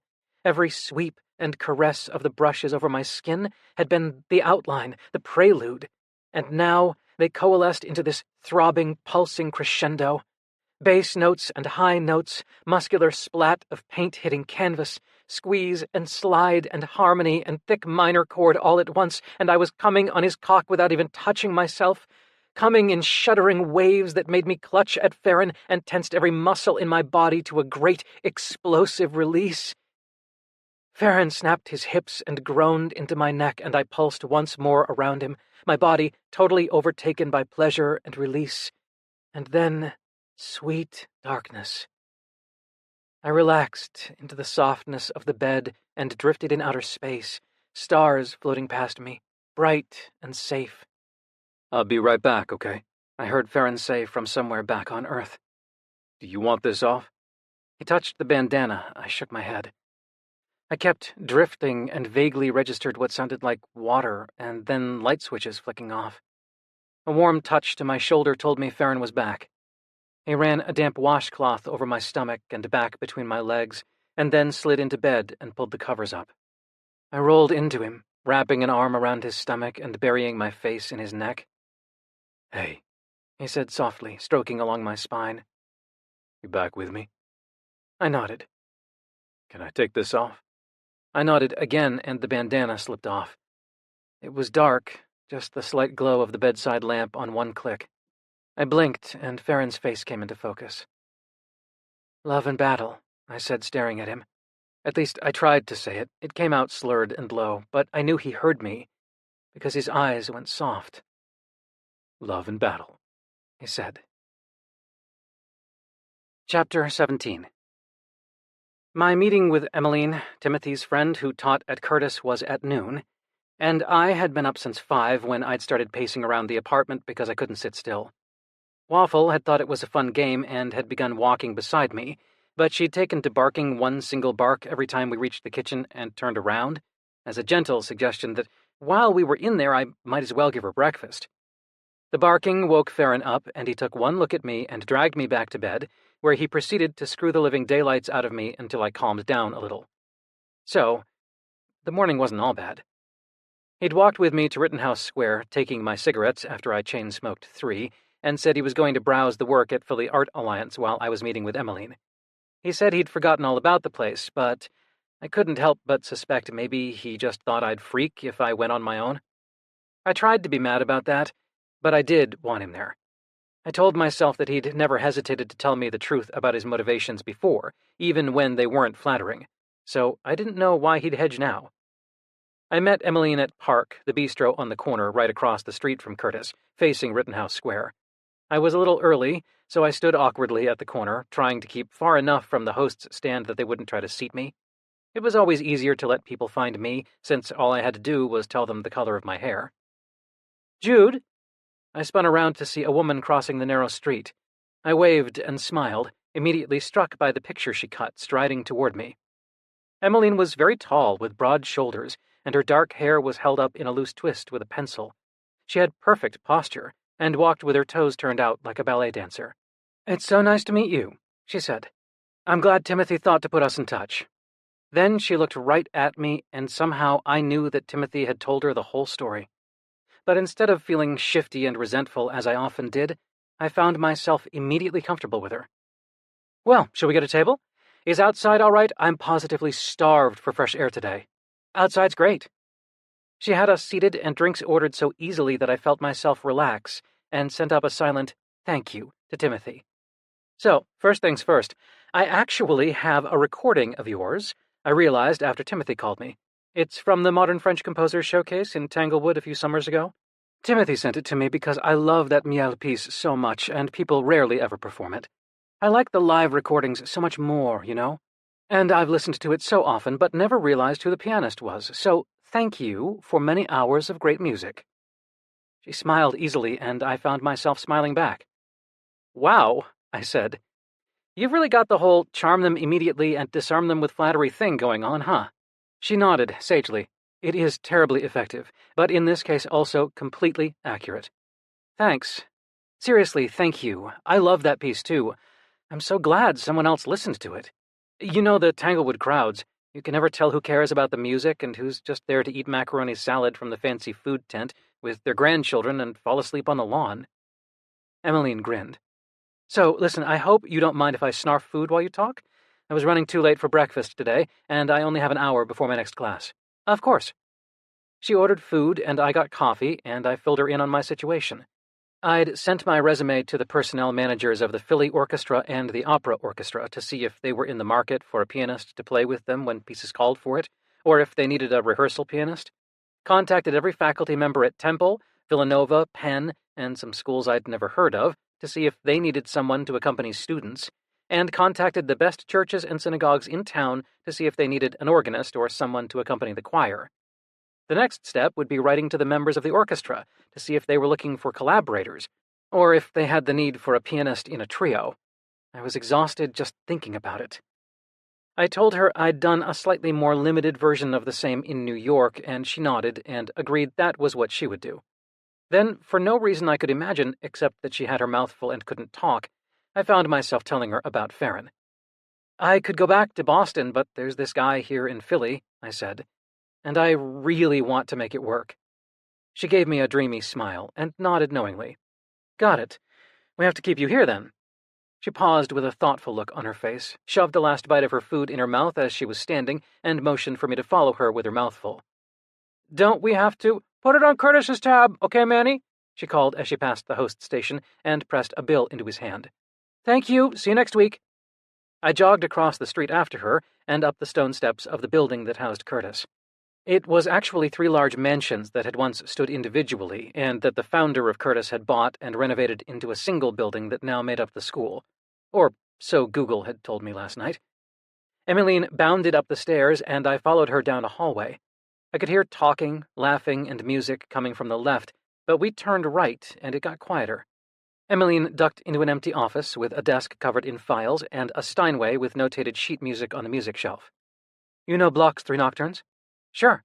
You know the climax of Tempestoso, where the rhythm keeps shifting? Yeah? Any chance you'd play the piano part for me? I'm trying to figure out a way to make it so the piano and cello don't overpower the violin, but I need an actual pianist. I gave her an even look. And you couldn't find one in this musical wasteland. She smirked at me. Will you? Of course. I ran my fingers over the keys. Thank you, one sec. She popped out and came back with her violin a minute later. Her office must have been close. She shut the door, and I felt my heart start to pound. Clearly, she wanted to hear me play, but was this an audition? And if it was, that was good, right? Because maybe they had a position open? But also that was bad, right? Because I hadn't prepared anything, and I was rusty as hell, even after a week of playing on the restored piano at Farron's. Can we just start from the beginning? She asked. I'm gonna play along, okay? I nodded.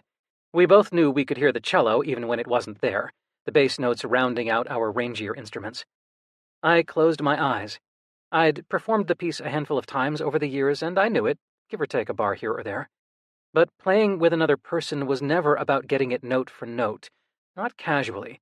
It was about the way you sounded together, whether you melded well, interpreted the piece in compatible ways. Just play. I began to play, and the clear resonance of the Steinway, after the shabby sound of the instrument at Farron's, gave me goosebumps. I let myself settle into the melody, luxuriate in it like it was warm water. When Emmeline drew her bow across the violin, the room vibrated with the sound, adding richness and texture. We vibed as well musically as we had energetically, and I felt a thrill go through me. It had been far too long since I'd played with someone, and I wanted to enjoy every second of it. When we got to the part Emmeline had mentioned, I changed my posture so I could use the weight of my arm to transfer the pressure from finger to finger for my pianissimo. Fingers hovering right above the keys, I transferred weight gently from note to note to give the impression of a singing line. I could hear Emmeline's violin, and I knew that even the cello's lower notes would be perfectly audible. We finished, and she grinned at me. That was perfect. Thank you. Perfect. Perfect. Perfect. The words slid through my veins and lit me up. It had felt perfect. Listen, I have to get to my class, she said, but I'm so glad I met you and got to hear you play. I'm going to think hard about who else to put you in touch with, okay? I'd love to actually get together sometime soon, when I'm not running here and there. I'd really like that, and thank you for taking the time and for letting me play. I just took apart this broken piano I found and put it back together, but the sound is pretty much what you'd expect. I moved reluctantly away from the Steinway. You rebuilt a piano? Never mind, there isn't time, and I want to hear the whole story. She walked me to the exit, and when she said she'd call me soon, I was pretty sure she meant it, and I was even sad to see her go. Farron was leaning against the wall outside the exit, looking like he was part of an impromptu photo shoot, and I slid an arm through his before he saw me. Hey, how did it go? Looks like good. He trailed a finger over my smiling lips. Great. really great. Emmeline's great, the pianos are great. It was just... Great, Farron finished. He bent to kiss me before I could elbow him in the stomach. I was home for the first night in over a week, my bare apartment feeling more and more pathetic with each night I spent in Farron's beautiful space. And Farron's arms, but Farron was working late tonight, and though he'd asked if I wanted to go to his place without him, I couldn't quite make myself say yes the way I wanted to. I didn't live there, and the last thing I wanted to do was wear out my welcome, especially when things were going so well. But something was eating at me, and I couldn't shake it. I needed a reality check, and I didn't want to ask Daniel and Ginger since they knew Farron. I chatted Maggie, knowing she'd tell me the truth. Jude. Hey, you around? I need your expertise in matters of the heart and your cutthroat honesty. Maggie. Hi! Whose throat do I need to cut for you? Jude. I'm convincing myself that Farron's upset with me, and I can't tell if it's real or in my head. Maggie. Tell all, leave nothing out. Jude. Well, and upset isn't the right word, really. It's like he's... Okay, so, his brother has been in the military for a long time and is getting discharged next week. His parents and other sibs are in NYC, and they want him to come to dinner when his brother gets back into town. They don't have the best relationship, but F is going because, of course. Maggie. Yeah, hi, twins. Obvi, you gotta go. Jude. Exactly. But I know he's apprehensive about seeing his brother, and his parents, too. They didn't love that he moved to Philly and all, and things have been strained. I paused, trying to think how to put it. Maggie. Where's the problem, Boo? Jude. Well... Jude. Farron didn't ask me to come to New York with him, which is totally okay. It's soon to meet the whole family, especially when it's dramatic dynamics and Sabian's been gone so long. I totally get that. It's just... I kind of thought that F would have mentioned it to me. Like, told me that he wished he could invite me, but it felt like too soon. Something. Jude. Is that wrong? Maggie. Well, you said F is super communicative, right? Jude. He is. Well, he's very honest and clear. He's definitely not a share-every-thought kind of guy, though. He's very quiet sometimes. Maggie. Are you sad he didn't ask you? Jude. I totally get it. It's really early. Maggie. Not my cue. I sighed. As always, if I wanted to hear the music, I had to pay the piper. Jude. I'm a little disappointed, even though I really do understand why he wouldn't want me to, and also I'd be nervous as hell to go, no matter when it happened. But I guess, yeah, in my heart of hearts, I wish he wanted me to come so badly that he threw all caution to the winds. Happy now? Maggie. Yes. Maggie. Okay, so I think you're very logical and right that it's early, but also y'all are clearly super in love, so IDK if time matters much. Maggie. It's obvi what you have to do. You gotta just ask him. Jude. I was terribly afraid that would be your advice. Maggie. If he's as honest as you say, he'll tell you, and then you'll know, and knowing is much better than not knowing. Jude. True. Jude. Another worry just occurred to me. Maggie. Of course it did. Hit me? Jude. What if they know he's dating a white guy and they don't approve and he hasn't told me because he doesn't want to hurt my feelings? Maggie. Well, if that's the case, you definitely gotta find out, because it's a much bigger problem. Maggie. Or maybe it's not. IDK if he cares what they think. Jude. He cares, but he wouldn't let himself be influenced by it. Certainly not by something like that. Maggie. Then you're fine. Just ask him. Tell him the thing. Jude. I hate the thing. Maggie. Devil emoji. The thing is useful, even if you hate it. Jude. I hate you. Maggie. I love you too. The next day I got to Farron's as he was getting out of the shower. I had been wandering around for an hour trying to convince myself that I was not about to fuck up my relationship with Farron over something silly. Even though I knew, intellectually, that talking to him about how I felt was the right thing, and that Farron would always rather know how I was feeling, my body was still reacting like I was about to be punished. I was vaguely sweaty, and my stomach was churning. Farron smiled at me as I walked in. He was wearing only a towel, and my churning stomach did a flip-flop at how gorgeous he was and how he smiled just for me. and that resulted in the conviction that I was probably about to throw up. What's wrong? You look sick, Farron said. I shook my head. Hi. Hi, baby. And Jesus Christ, hi, baby was so much better than hi, Jude, that I changed my mind about even bringing up the trip to New York. Farron dropped the towel and ambled over to the bed, a bead of water sliding down his tawny skin, tracing the groove of his spine. I wished I could lick it off him, but I was frozen to the spot. He tugged on loose cotton pants and a tank top that was more armhole than fabric, and I got lost in watching his skin move over the landscape of his ribs. What's going on? Farron asked, crossing to put his towel back in the bathroom. Nothing. I was just going to practice, if that's okay. He steered me to a stool and started making coffee and eggs. I meant, what's up with you? You seem upset.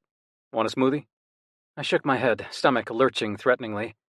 I stared at the piano while he scrambled his eggs, looking back once they were solid. Coffee? I shook my head, and he narrowed his eyes at me, but just poured coffee for himself and ate his eggs, looking over at the piano. Tell him the thing, Maggie yelled at me. Tell him the thing! Can I tell you something? Anything. My brain is doing this thing. I know it's maybe not true, but my brain is doing this thing where it thinks that you don't want me to meet your family because you don't really want to be with me. So why bother introducing me to them? And logically, I know that it's complicated because Sabian's been away, and of course no one wants to deal with a new boyfriend, or whatever we are, and it's really soon, and I know all that, but still my brain is saying you are ashamed of me, I finished miserably. Farron came around the island and pulled me to the couch. He sat down and tugged me down next to him. What helps? Me telling you the truth? You telling me more? I blinked at him.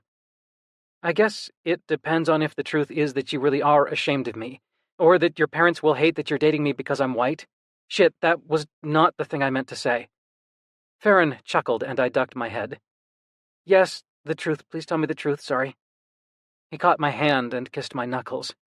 I'm not ashamed of you. Quite the opposite. My parents will not hate you because you're white. You remember my mom's a quarter white, right? I did remember that, but apparently my nerves had overtaken my ability to think. They will tease you about things that they ascribe to being white, like, for example, you playing classical music, but it won't be mean-spirited. And then you can just tell them about Samuel Taylor Coleridge and blow their minds. Coleridge Taylor, I murmured. Khalil's wife is white. They tease her for dipping her French fries in ranch dressing, liking horses, and being from Montana. They also tease her for having no sense of humor, which is slightly less good-spirited, but also... He pressed his forehead to mine and spoke very seriously. Lady straight up has no sense of humor. I laughed, and he kissed me.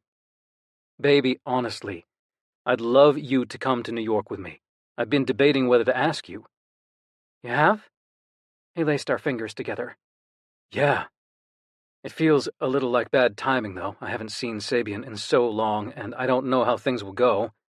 Last time we got together, he decked me, and Mo kicked him in the nuts to get him off me. Seriously? Oh, yeah, don't fuck with Mo. I smiled. I meant him.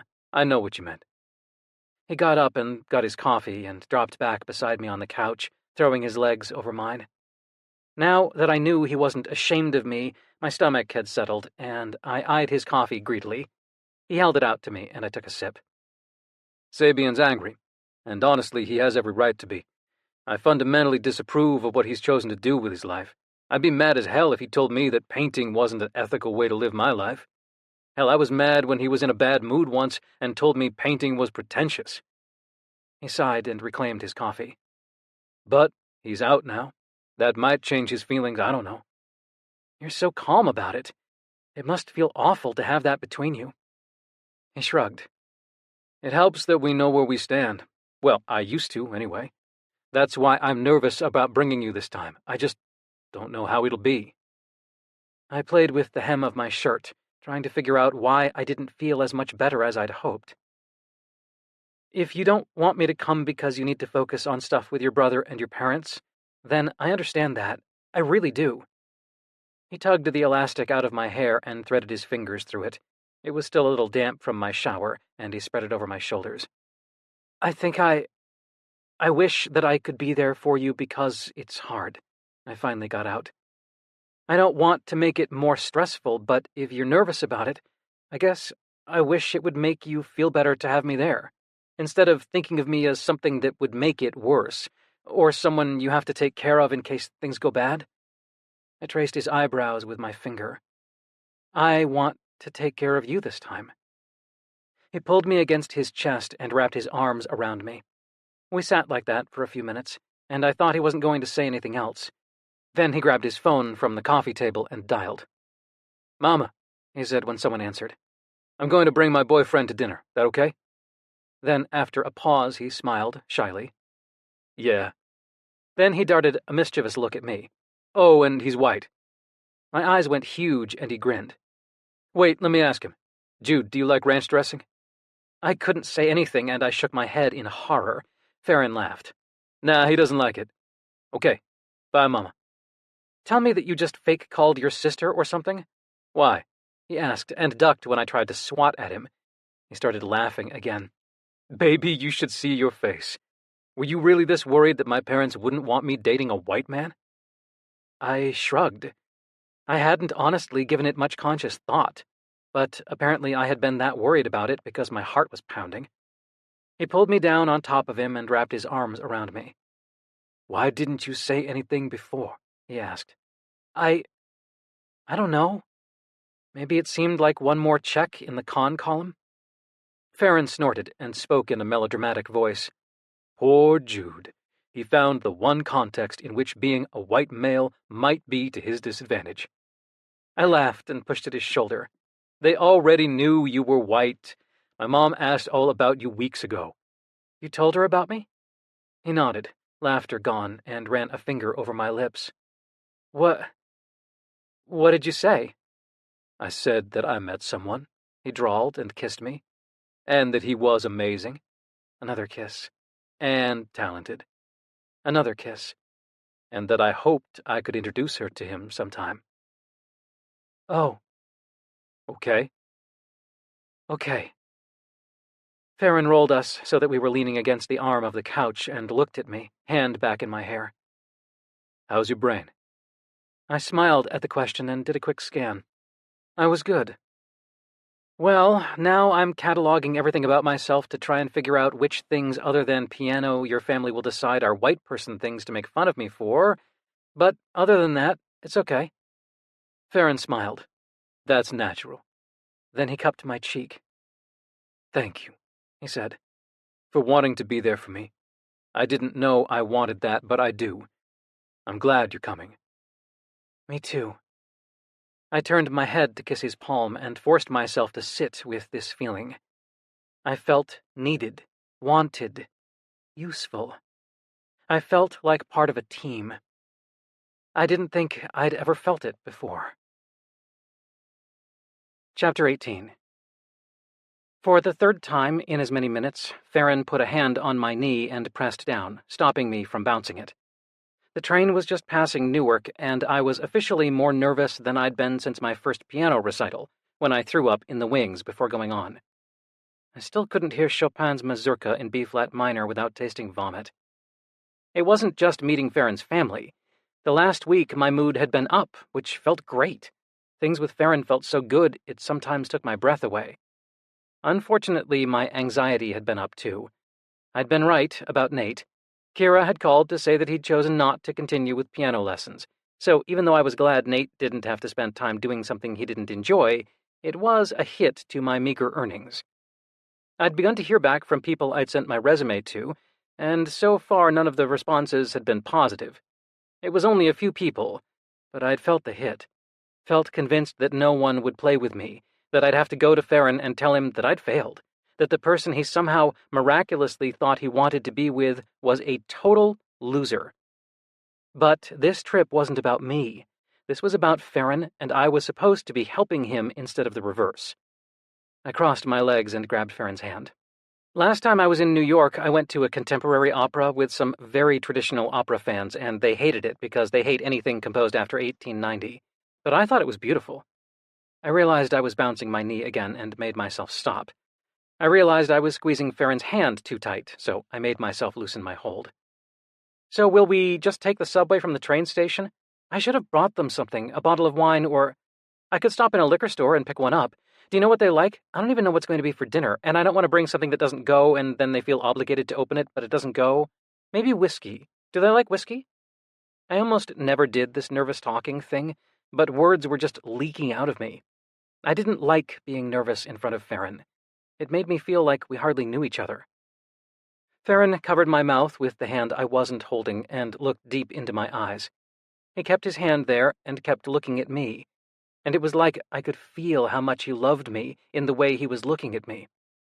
I felt my stomach unclench and my chest release, and I took a deep breath through my nose and exhaled through my nose. Farron nodded, and I did it again.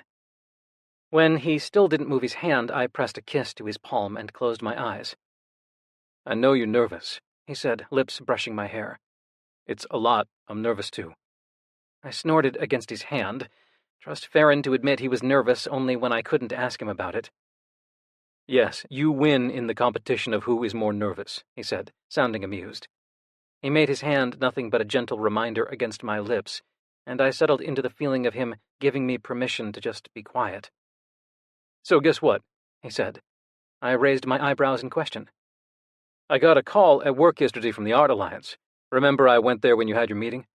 I rolled my eyes and nodded. Of course I remembered. They offered me a spot in their next group show. I shoved his hand away from my mouth. Are you serious? That's so amazing. Are you going to do it? I couldn't quite read his expression. Pride, I thought, and apprehension?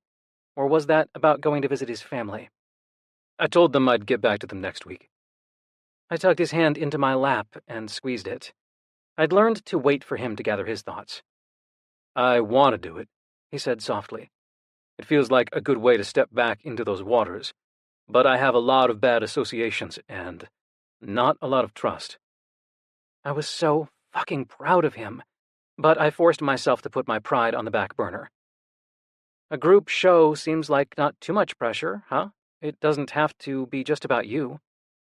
He nodded. It would be nice to meet some more folks doing art. Ginger's got her whole crew, but it'd be nice to meet people on my own, and... I squeezed his hand, and he licked his lips nervously. I thought maybe if things go well with Sabian, he would come. He hasn't seen my work in a decade. I've gotten a lot better. My heart gave a helpless pulse of love for him. He'd be an idiot not to want to come. Your painting is out of this world. A smile played at the corners of his lips. No agents this time, no money, no bullshit. Whatever you want, I agreed. You can do it however you want. Farron nodded and pulled me against his shoulder. We both looked out the window and watched the city loom before us as we approached. I couldn't keep my eyes off Farron. He navigated the crowds of the train station and the subway as gracefully as he did everything else, and watching him move with the swaying of the C-train, one hand casually holding a rail above his head, the other relaxed at his side, was intensely hot. It felt like I was observing him in something closer to his natural habitat. What I really wanted was to let my mind drift and hunch a little inside myself like I usually did in public. Watch people, watch everything, and listen to music so the world felt like it was happening around me and didn't include me at all. But if I let myself slip away into the dark gray place, I'd be of no use to Farron, either as a support system or as a boyfriend. He finally pulled me close to his side, and I swayed with him until we got to our stop. The Locklears lived in the Fort Greene apartment they'd been in since Farron and Sabian moved out, on the first floor of a large brownstone that faced a park. I bounced on my toes, trying to calm down before we went inside, and Farron, glancing left and then right, grabbed me and kissed me, hard and deep. When he drew back, I grabbed at his shirt to avoid pitching forward and gave him what must have been a dopey smile because he ran a hand down my arm and squeezed. The door opened, and a woman leaned against it, looking down at us from 5 steps up. "Saw you sucking face from the window, so I thought I'd remind you where the door was," she drawled, but her expression was teasing and warm, and when she smiled, I couldn't help but smile back. She had deep umber skin, close-cropped hair, and the same high cheekbones as Farron, and when she'd smiled, her eyes had crinkled just like his did. She was wearing a high-waisted knee-length skirt in a clingy deep blue and a black short-sleeved top, but had stepped into slippers to come open the door. I knew she was in her early 40s, but in the slippers she looked really young. "Hi, Mo," Farron said, and he bounded up the steps and hugged her tight. "This is Jude." I held out my hand, and she shook it, smiling a different kind of smile now. "Nice to meet you," I said, relieved my voice came out sounding relatively normal. "Welcome, Jude," she said. "You here yet?" Farron asked, glancing inside. "Mm-hmm." They exchanged a sibling look I couldn't read, but Farron nodded and reached back for my hand. It was the first time he'd reached for me naturally out of need, and it made my chest feel so full I almost couldn't breathe. The apartment was small and warm and very full. The Locklears had moved here from the 3-bedroom they'd lived in when their kids were at home, and the paring down was visible in the sheer amount of art, knickknacks, books, and picture frames on all the shelves and walls.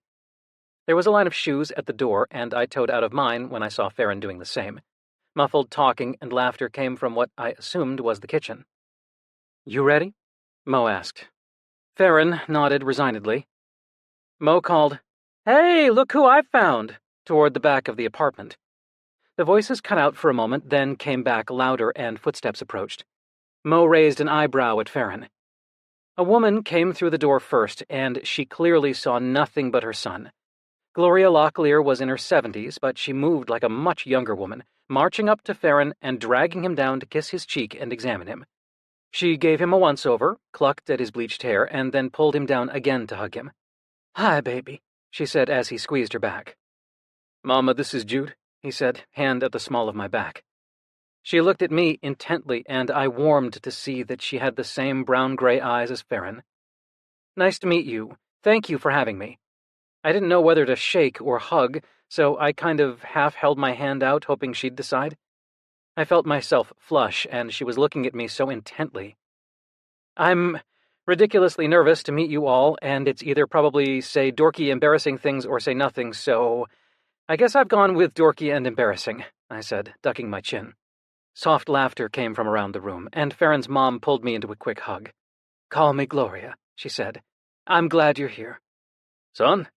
Farron's dad said gruffly, and he and Farron did a hand-clasp/back pat thing that was as uncomfortable to watch as it probably was to participate in.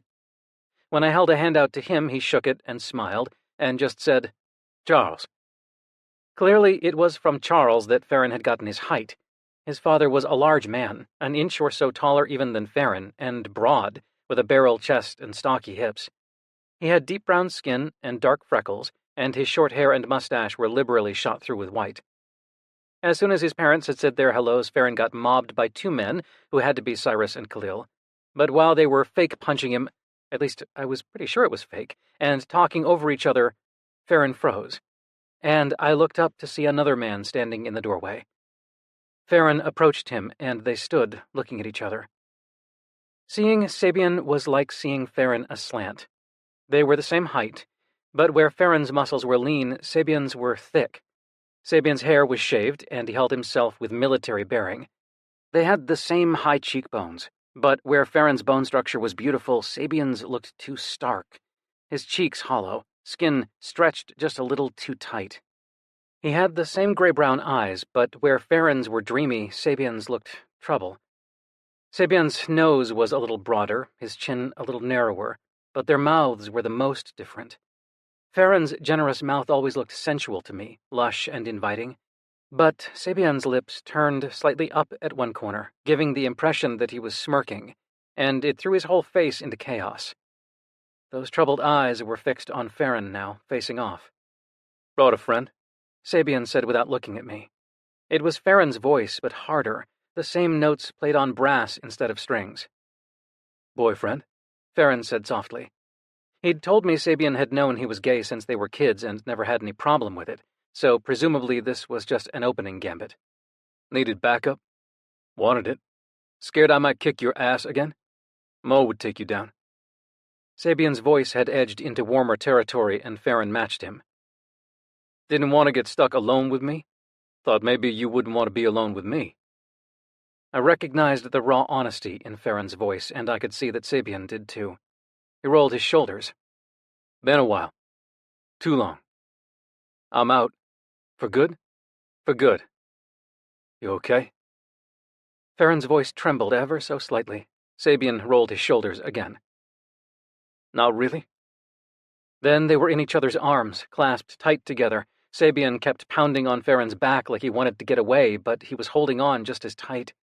They were talking in each other's ears, too low for me to hear, but I heard Sabian make a sound like a choked sob, and Farron hold him even tighter.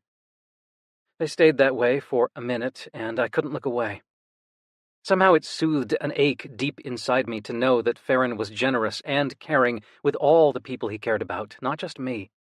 It was a part of him, an essential piece of what made Farron Farron, what made him right for me, what made us right for each other.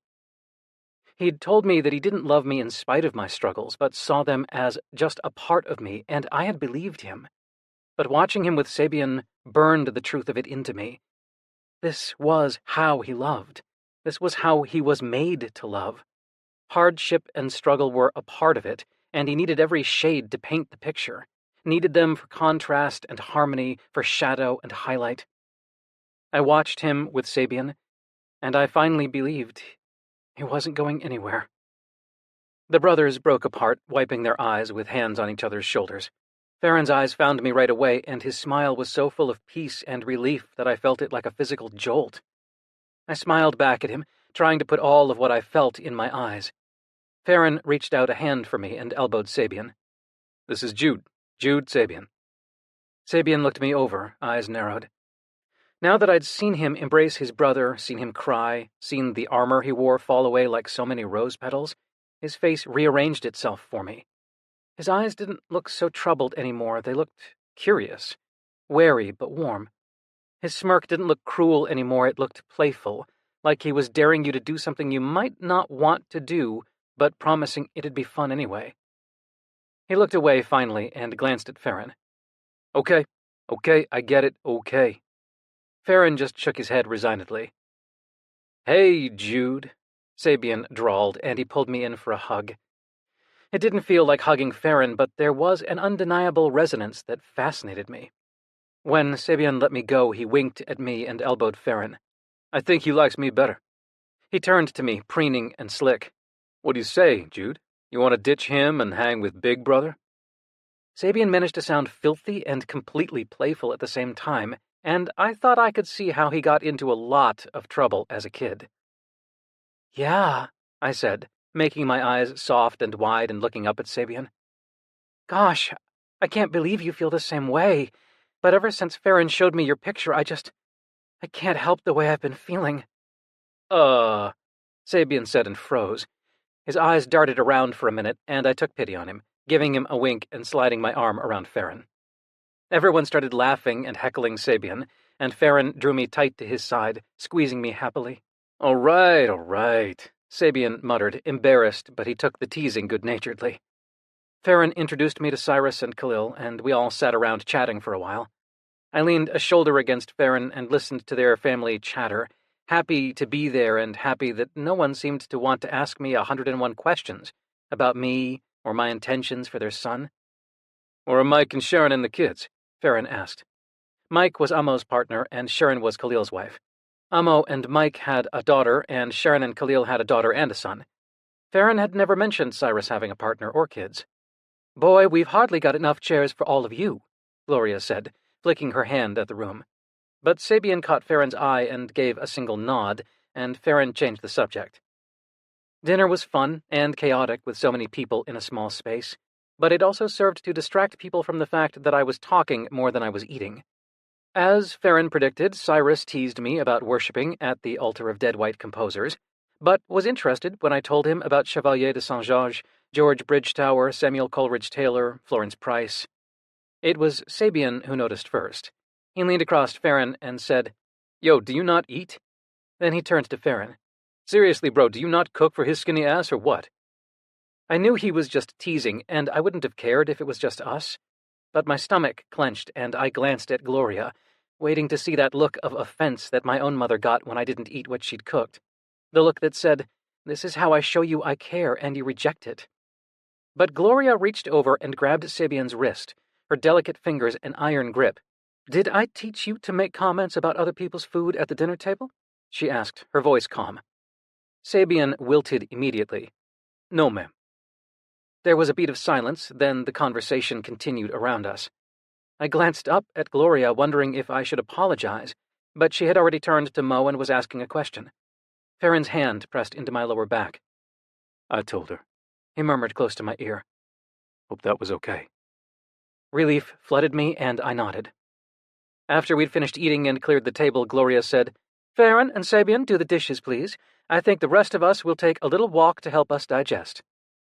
Farron and Sabian looked at each other warily for a second before nodding. Farron walked us to the door and pulled me in for a kiss, before he squared his shoulders and walked back to the kitchen like he was headed into battle. As we settled into our seats on the last train back to Philly, Farron took a huge breath and blew it out. I'd taken a cue from him and stayed silent the whole way from Brooklyn because he clearly needed some space to think, but now he seemed to relax for the first time all day.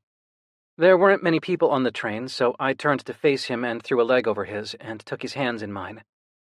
How did it go? I asked. Farron blinked dazedly for a moment, then he smiled, a sweet smile full of joy and relief. Good. He sure liked you. Ha ha. No, really. He always used to play like that. Did it with every guy I ever liked, flirty and braggy. But he told me.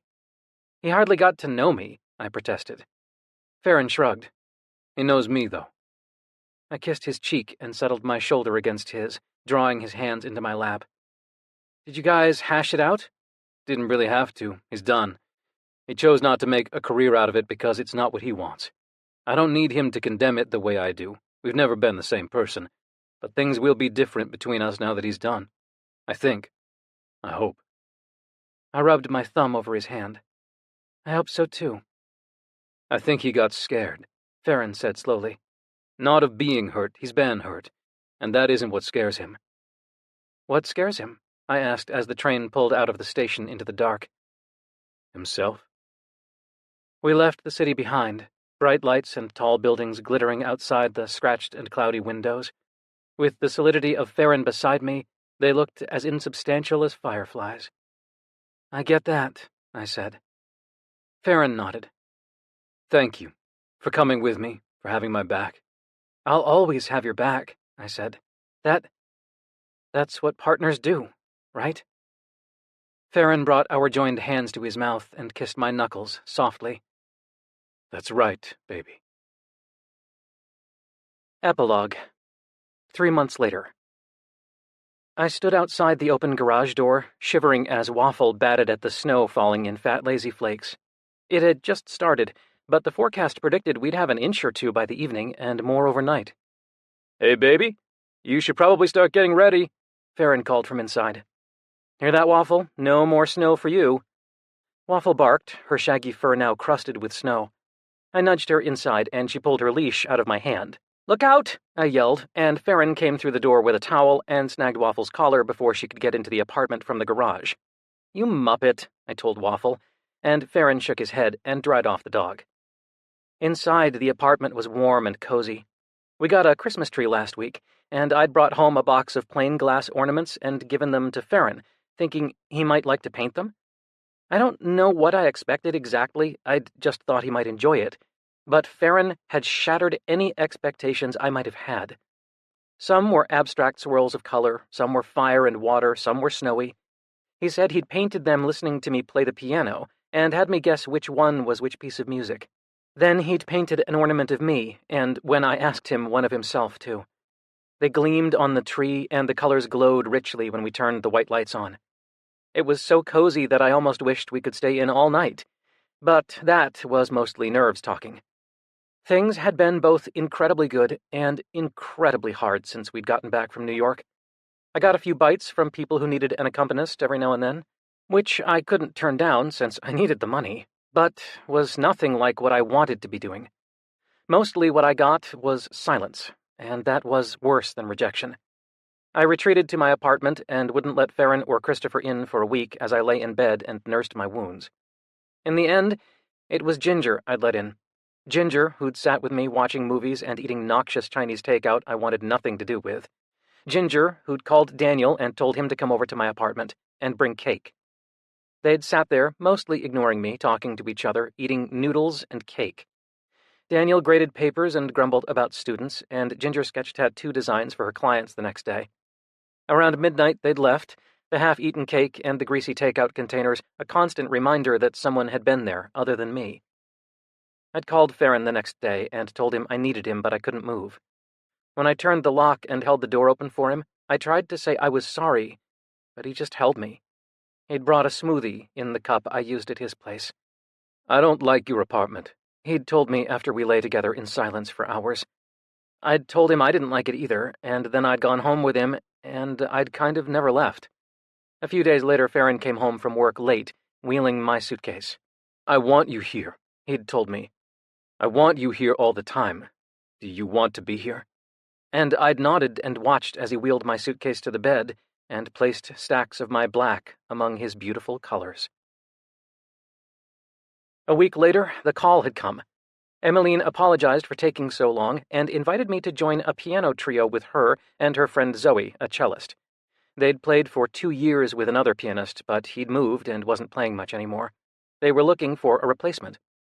They played chamber music, as well as more contemporary compositions, and even some piano arrangements of popular music. And when she said they were called Penny Candy, I realized I'd heard of them. Zoe played with the Philly Opera Orchestra, and when we all met up at Curtis for the first time, it felt like we'd been playing together forever. Zoe and Emmeline exchanged looks as we played, and finally broke out into grins. We'd begun practicing right away. They'd had some performances already lined up, so they were eager to get me up to speed. It was wonderful to be playing chamber music again, and I was impressed with Zoe's ability to take popular music and pull out the strains that would make it sing on our instruments. We added a Tom Waits song and a Riven song to our roster, as well as one of Thomas Groen's newer compositions, since, weasel or not, it was a coup to perform it. Our first performances had gone well, and after one, Zoe introduced me to a member of the board of the Philly Opera, who had later gotten in touch with me because their practiced pianist wasn't working out. That had led to me filling in for the pianist who played with the opera when they needed one, who had an opportunity to play in New York. I had my fingers crossed that next season they might want me on a more regular basis. The more I was playing, the happier I was. I was living with Farron and got to share a bed with him every night. I got to watch him sink into his paintings for the group show at the Art Alliance and produce 3 times as much work as he needed. The night of the opening, he'd tried to hide his nerves, and I'd realized they weren't just about showing in public for the first time since he'd left the New York art world behind. They were also about Sabian seeing his work for the first time in a decade. When Sabian clapped his hand on Farron's back and said, "Not bad at all," Farron's shoulders had relaxed, and the smile that played at the corners of his mouth had been relieved and gratified. I maintained that Farron's work was by far the best in the show, even if I might have been slightly biased. I'd brought him home to meet my parents, who'd adored him, and he and Christopher already got along. We'd been going to Ginger and Christopher's for dinner more and more often, and once we'd all gone to Daniel and Rex's place in North Philly, which was slowly being transformed into a space that promised to be amazing when it was done. We'd gone to New York for Thanksgiving with Farron's family, and stayed over with Sabian, who'd gotten an apartment a few blocks from their childhood house. The more I saw them together, the more I saw their echoes with one another. But also, the more I could see how each had become who he became based on his differences from the other. Farron had grown up comfortable with silence because his twin was always talking. Sabian felt comfortable to push and cajole because his twin drew boundaries in safe places. I found myself more and more grateful to Sabian, because he'd had a hand in making Farron the man I loved today, and the man who loved me against all odds. Now it was 2 weeks until Christmas, and 1 week until Ginger's Hanukkah bash that she told me I was familially obligated to come to, but not required to stay at any longer than I wanted, and the night of Penny Candy's most important performance to date. We were playing a show at the Perlman, the small theater in the Kimmel Center. My family was coming, and Christopher seemed to have gotten everyone else I'd ever met in Philadelphia to come too. The entire small change crew was coming, and Ginger was taking particular delight in bringing Fee, the youngest and least predictable member of the small change family, and making him dress for the occasion. Farron had bought a ticket of his own and given the one I'd comped him to his friend Winston from Mightier Than the Sword. Ginger had also planned a little gathering for me at Small Change after the show, which she said was definitely not a party since you don't like parties, but a gathering of humans you like, booze, and snacks. I'd flared my nostrils at her, but was actually very touched. I was pretty sure she got it. You thinking about getting dressed? Farron said, sliding his arms around me from behind. I'd gotten lost in looking at the Christmas tree. I can't believe we're going to have Christmas, I said. We'd been through this a couple of times. We are going to have Christmas, Farron said. I can't wait. He kissed the side of my neck and then pushed me toward the clothes rack. Get dressed, okay? I shucked my jeans and sweater and slid my suit on. It was a new one. Farron had brought it home for me last week. You hate your clothes and you don't feel comfortable in them, he'd said, holding the garment bag out to me. I think this might be better. It was a black suit, yes, but this one had a subtle pattern to the knit, so it was matte and swallowed the light like velvet. The pants were cut slim, and I thought they made my legs look like spokes, but Farron said they were supposed to fit like that. The jacket fit just like a suit coat, but the undersides of the arms, the armpits, and the sides of it were made of a stretchy material that made it feel like I wasn't wearing a jacket at all. My shirt was a lavender so pale that it could almost look white at a glance, and my tie was a deep violet silk. The matte black made my hair gleam like copper, and the color of the shirt and tie made my complexion look creamy, rather than stark white. When I asked Farron how he'd know what would fit me and what would look good, he'd simply smiled and kissed me. When I'd tied my shoes, I stood in front of Farron and held my arms out to be evaluated. As he'd pointed out, I'd never cared about my clothes. But now, tonight, in the clothes he'd chosen for me, I wanted to look good for him, and I flushed with that knowledge. Farron ran assessing hands over my clothes and straightened my tie. Then he leaned in and kissed my cheek. You look beautiful, he said. Then, sit down. It had become a ritual, and while I pretended to be long-suffering about it, in truth, having Farron do my hair was one of my favorite things. He loved to play with it. When we were alone, sometimes he'd do elaborate braids and twists, and I let him, my mind drifting, happy to feel his hands on me, and just as happy when he'd take it down and brush it out again. Now he brushed it in long, slow strokes that massaged my scalp and dragged fluidly through my hair. You purr like a cat when I do this, Farron said in my ear, and I hummed. We didn't talk as he worked. I was going over the program in my mind and hoping that the director of the Philly Orchestra might be there tonight. Emmeline had also invited a number of people from Curtis.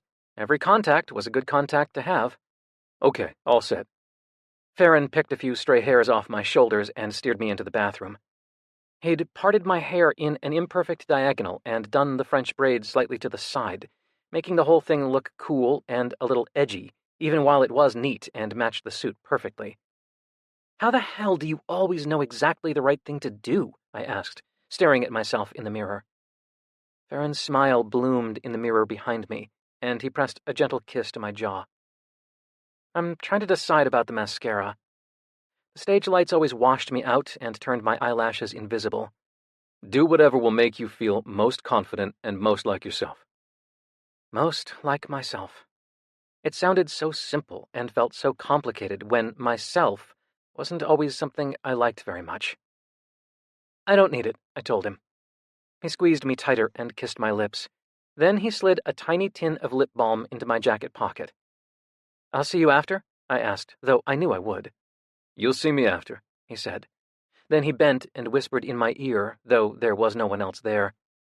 I love you, Jude Lucen. I shivered. It got me every time. I love you, I told him. I'll be playing for you. Farron ran a gentle hand over my hair and smiled. Play for yourself, baby. That's how you can play for me. I played for Farron. I played for myself. I played.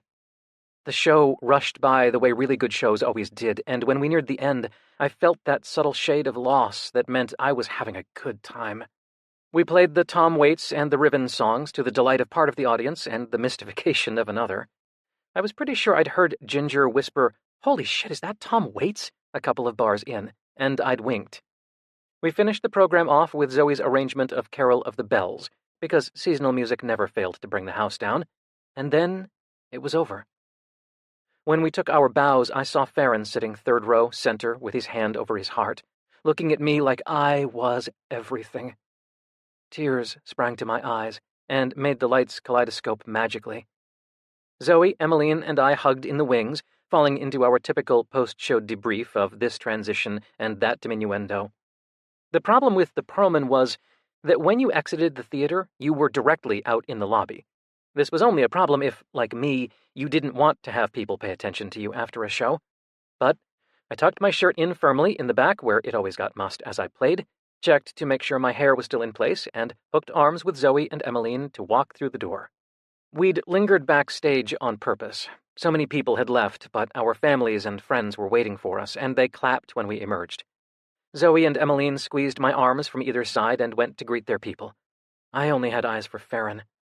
He was standing off to the side next to Winston, and when he saw me, he held his arms out. I tried to look decorous as I walked to him, but the second I was in front of him, I hugged him so hard my feet almost came off the ground. "My hair look okay?" I murmured into his neck. "You were spectacular," he said. "And I really want to kiss you right now in front of all these people so they know my boyfriend is brilliant." "Do it." He tipped my chin back and kissed the bejesus out of me. Someone whistled, I thought it was Morgan, and I felt Farron smile into the kiss. When we broke apart, my parents were at my elbow. They smiled and patted my back and complimented the performance. I searched their faces for the anxiety and worry and pity I usually saw there, but I didn't find it tonight. My mom kissed my cheek, and my dad squeezed my shoulder, and they hugged Farron and Ginger and Christopher, and then they left. "You were amazing! I expected to hear all about the Tom Waits at the shop, and I adore you, but I gotta go set up so stuff's ready, 'kay?" Ginger said. "You didn't invite my parents? To the after-non-party? No. What the hell do you think this is?" Christopher hugged me. "You were great, you all were. I'm gonna help Ginger." Emmeline caught my eye and gestured me over. "Rob," she said, "I want to introduce you to Jude Lewson. Jude used to solo with the Boston Symphony Orchestra and work with students at Berkeley, among other things. Jude, Rob Pankhurst, a dean at Curtis." Rob was complimentary about the show and asked a few questions that made Emmeline raise her eyebrows pointedly at me where he couldn't see. When he walked away, she said, "There just might be the need for another part-time piano faculty," she said, out of the corner of her mouth. "Nothing official yet, and I don't know more, but—" She winked. "Doesn't hurt to be on their radar." I thanked her and waved to Zoe and grabbed Farron. "Can we get out of here and go to Ginger's party now so that we can get out of there and go home?" I asked. "Absolutely. I invited Winston to the party, that okay?" "Yeah, of course." As we crossed the lobby, I paused near the doors to the larger theater. "Never thought we'd be back here like this," I said. We were standing in the spot where Farron had caught me when I ran out of the performance I'd brought him to months before. The spot where despair swallowed me, and he just held me through it. He swung me around to face him and brought his forehead to mine. "I did." Ginger had draped a long paper chain around the entrance to Small Change. It alternated white and black like piano keys, and I was immensely touched that she'd gone to so much trouble. Inside, it was surreal to see the tattoo shop but hear a Beethoven piano concerto coming through the speakers that usually played metal and punk. "Yay!" Ginger yelled as I came through the door. "The conquering hero returns!"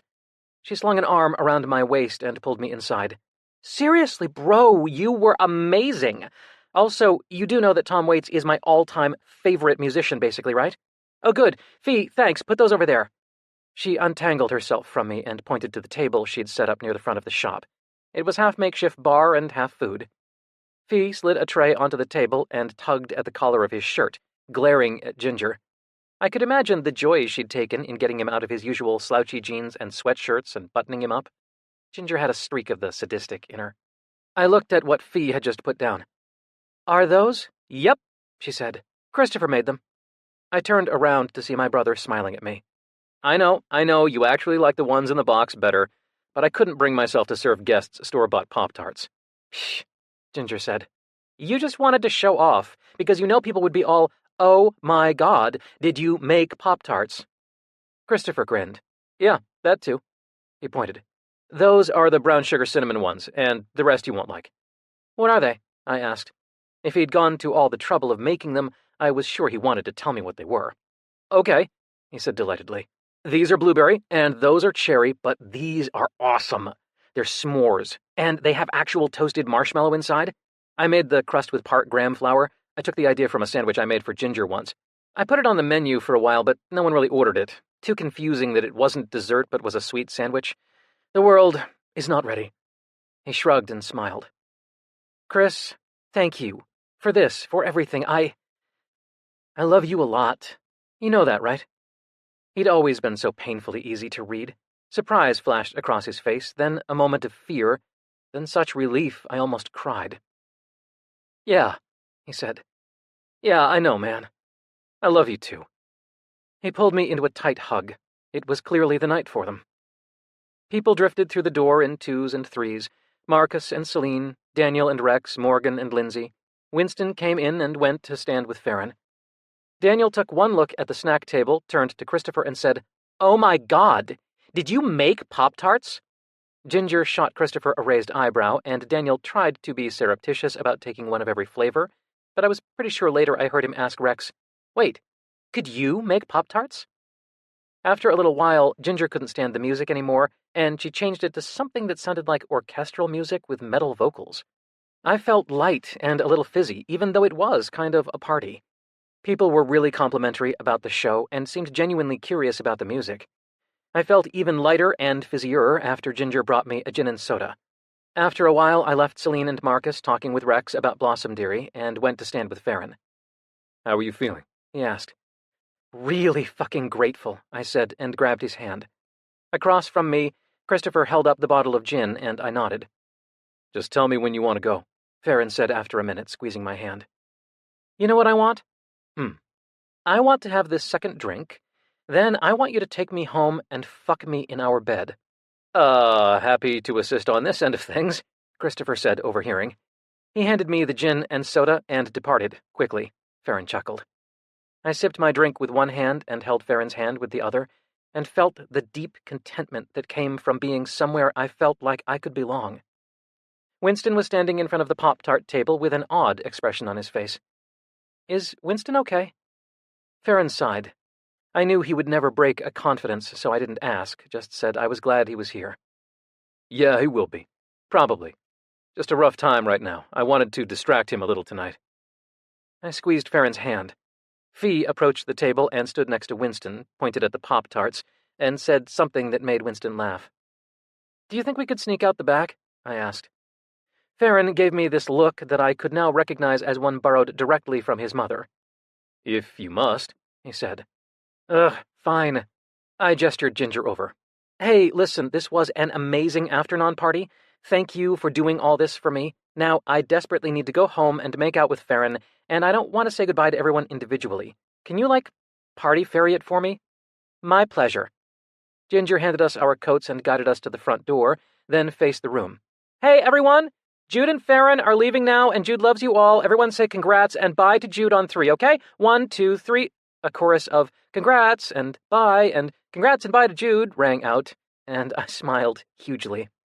I waved to everyone and called goodbye, and then Farron and I were outside. Damn, she's good, I said. Mm-hmm, he agreed. You down to walk? Yeah, the air feels good. I put my coat on, and Farron slid his elbow through mine. The snow was still falling, and the city felt like it had been muted, every sound muffled and delicate, every breath fresh and new. We walked through the spangled dark, arm in arm, and the snow collected on our hair and shoulders. I felt like I was floating. At home, Farron took Waffle out while I changed into pajamas. I plugged in the Christmas tree lights and walked once around the tree, taking a tour of the ornaments. The lights reflected in muted pools in the top of the piano, as if I could dip my fingers in and they would come out dripping silver. I plugged in the space heater near the bed and rolled the one from the living room in too, making a microclimate of warmth around the bed. Waffle's bark sounded outside the door, and in a split-second decision, I stripped my pajamas off and dropped them beside the bed just as the garage door opened. The sounds of Waffle shaking off and getting rubbed down played in the background, but all I cared about was seeing Farron when he came through the door. He was a shadow among shadows, in his black overcoat and dark scarf, but I could see him freeze as he stepped through the apartment door, and warmth gathered in my belly that had nothing to do with the space heaters. He patted Waffle's dog bed and unlaced his shoes, hung up his coat, all without looking away from me. I imagined what he saw. Me, splayed naked, skin pale against the midnight blue sheets, lit only by the fairy lights from the Christmas tree. He was out of his clothes and on me almost as soon as he crossed the room. His hands were chilly, but his mouth was hot, and we kissed until we were both writhing and his hands had warmed. My head spun with desire and a little bit with gin, and I stretched out on the bed so I could feel the soft mattress beneath me and the hard man on top of me. Most nights I loved how slow Farron built our pleasure, how he played my body and our desire like laying paint on the canvas, how he edged me until I was so desperate for him I felt like I would die if I couldn't have him. But tonight I wanted to feel only the simple animal pleasure of him, of life. "Sweetheart, I want you so much," I said. "Please, I want you now, just like this." "Anything," he said, and with a swipe of lube and a swipe of his tongue against mine, he buried himself inside me, deep and endless. I clung to him as we moved, our hips seeking the rhythm that was just ours. My pleasure built and built until each stroke felt like I was unspooling from somewhere deep in my belly, and every touch was electric. Farron seemed touch-drunk, his hands roaming everywhere, his mouth latching onto every inch of me he could reach. When he closed a hand around my cock, I spilled immediately, like he'd coaxed the pleasure from the deepest parts of me.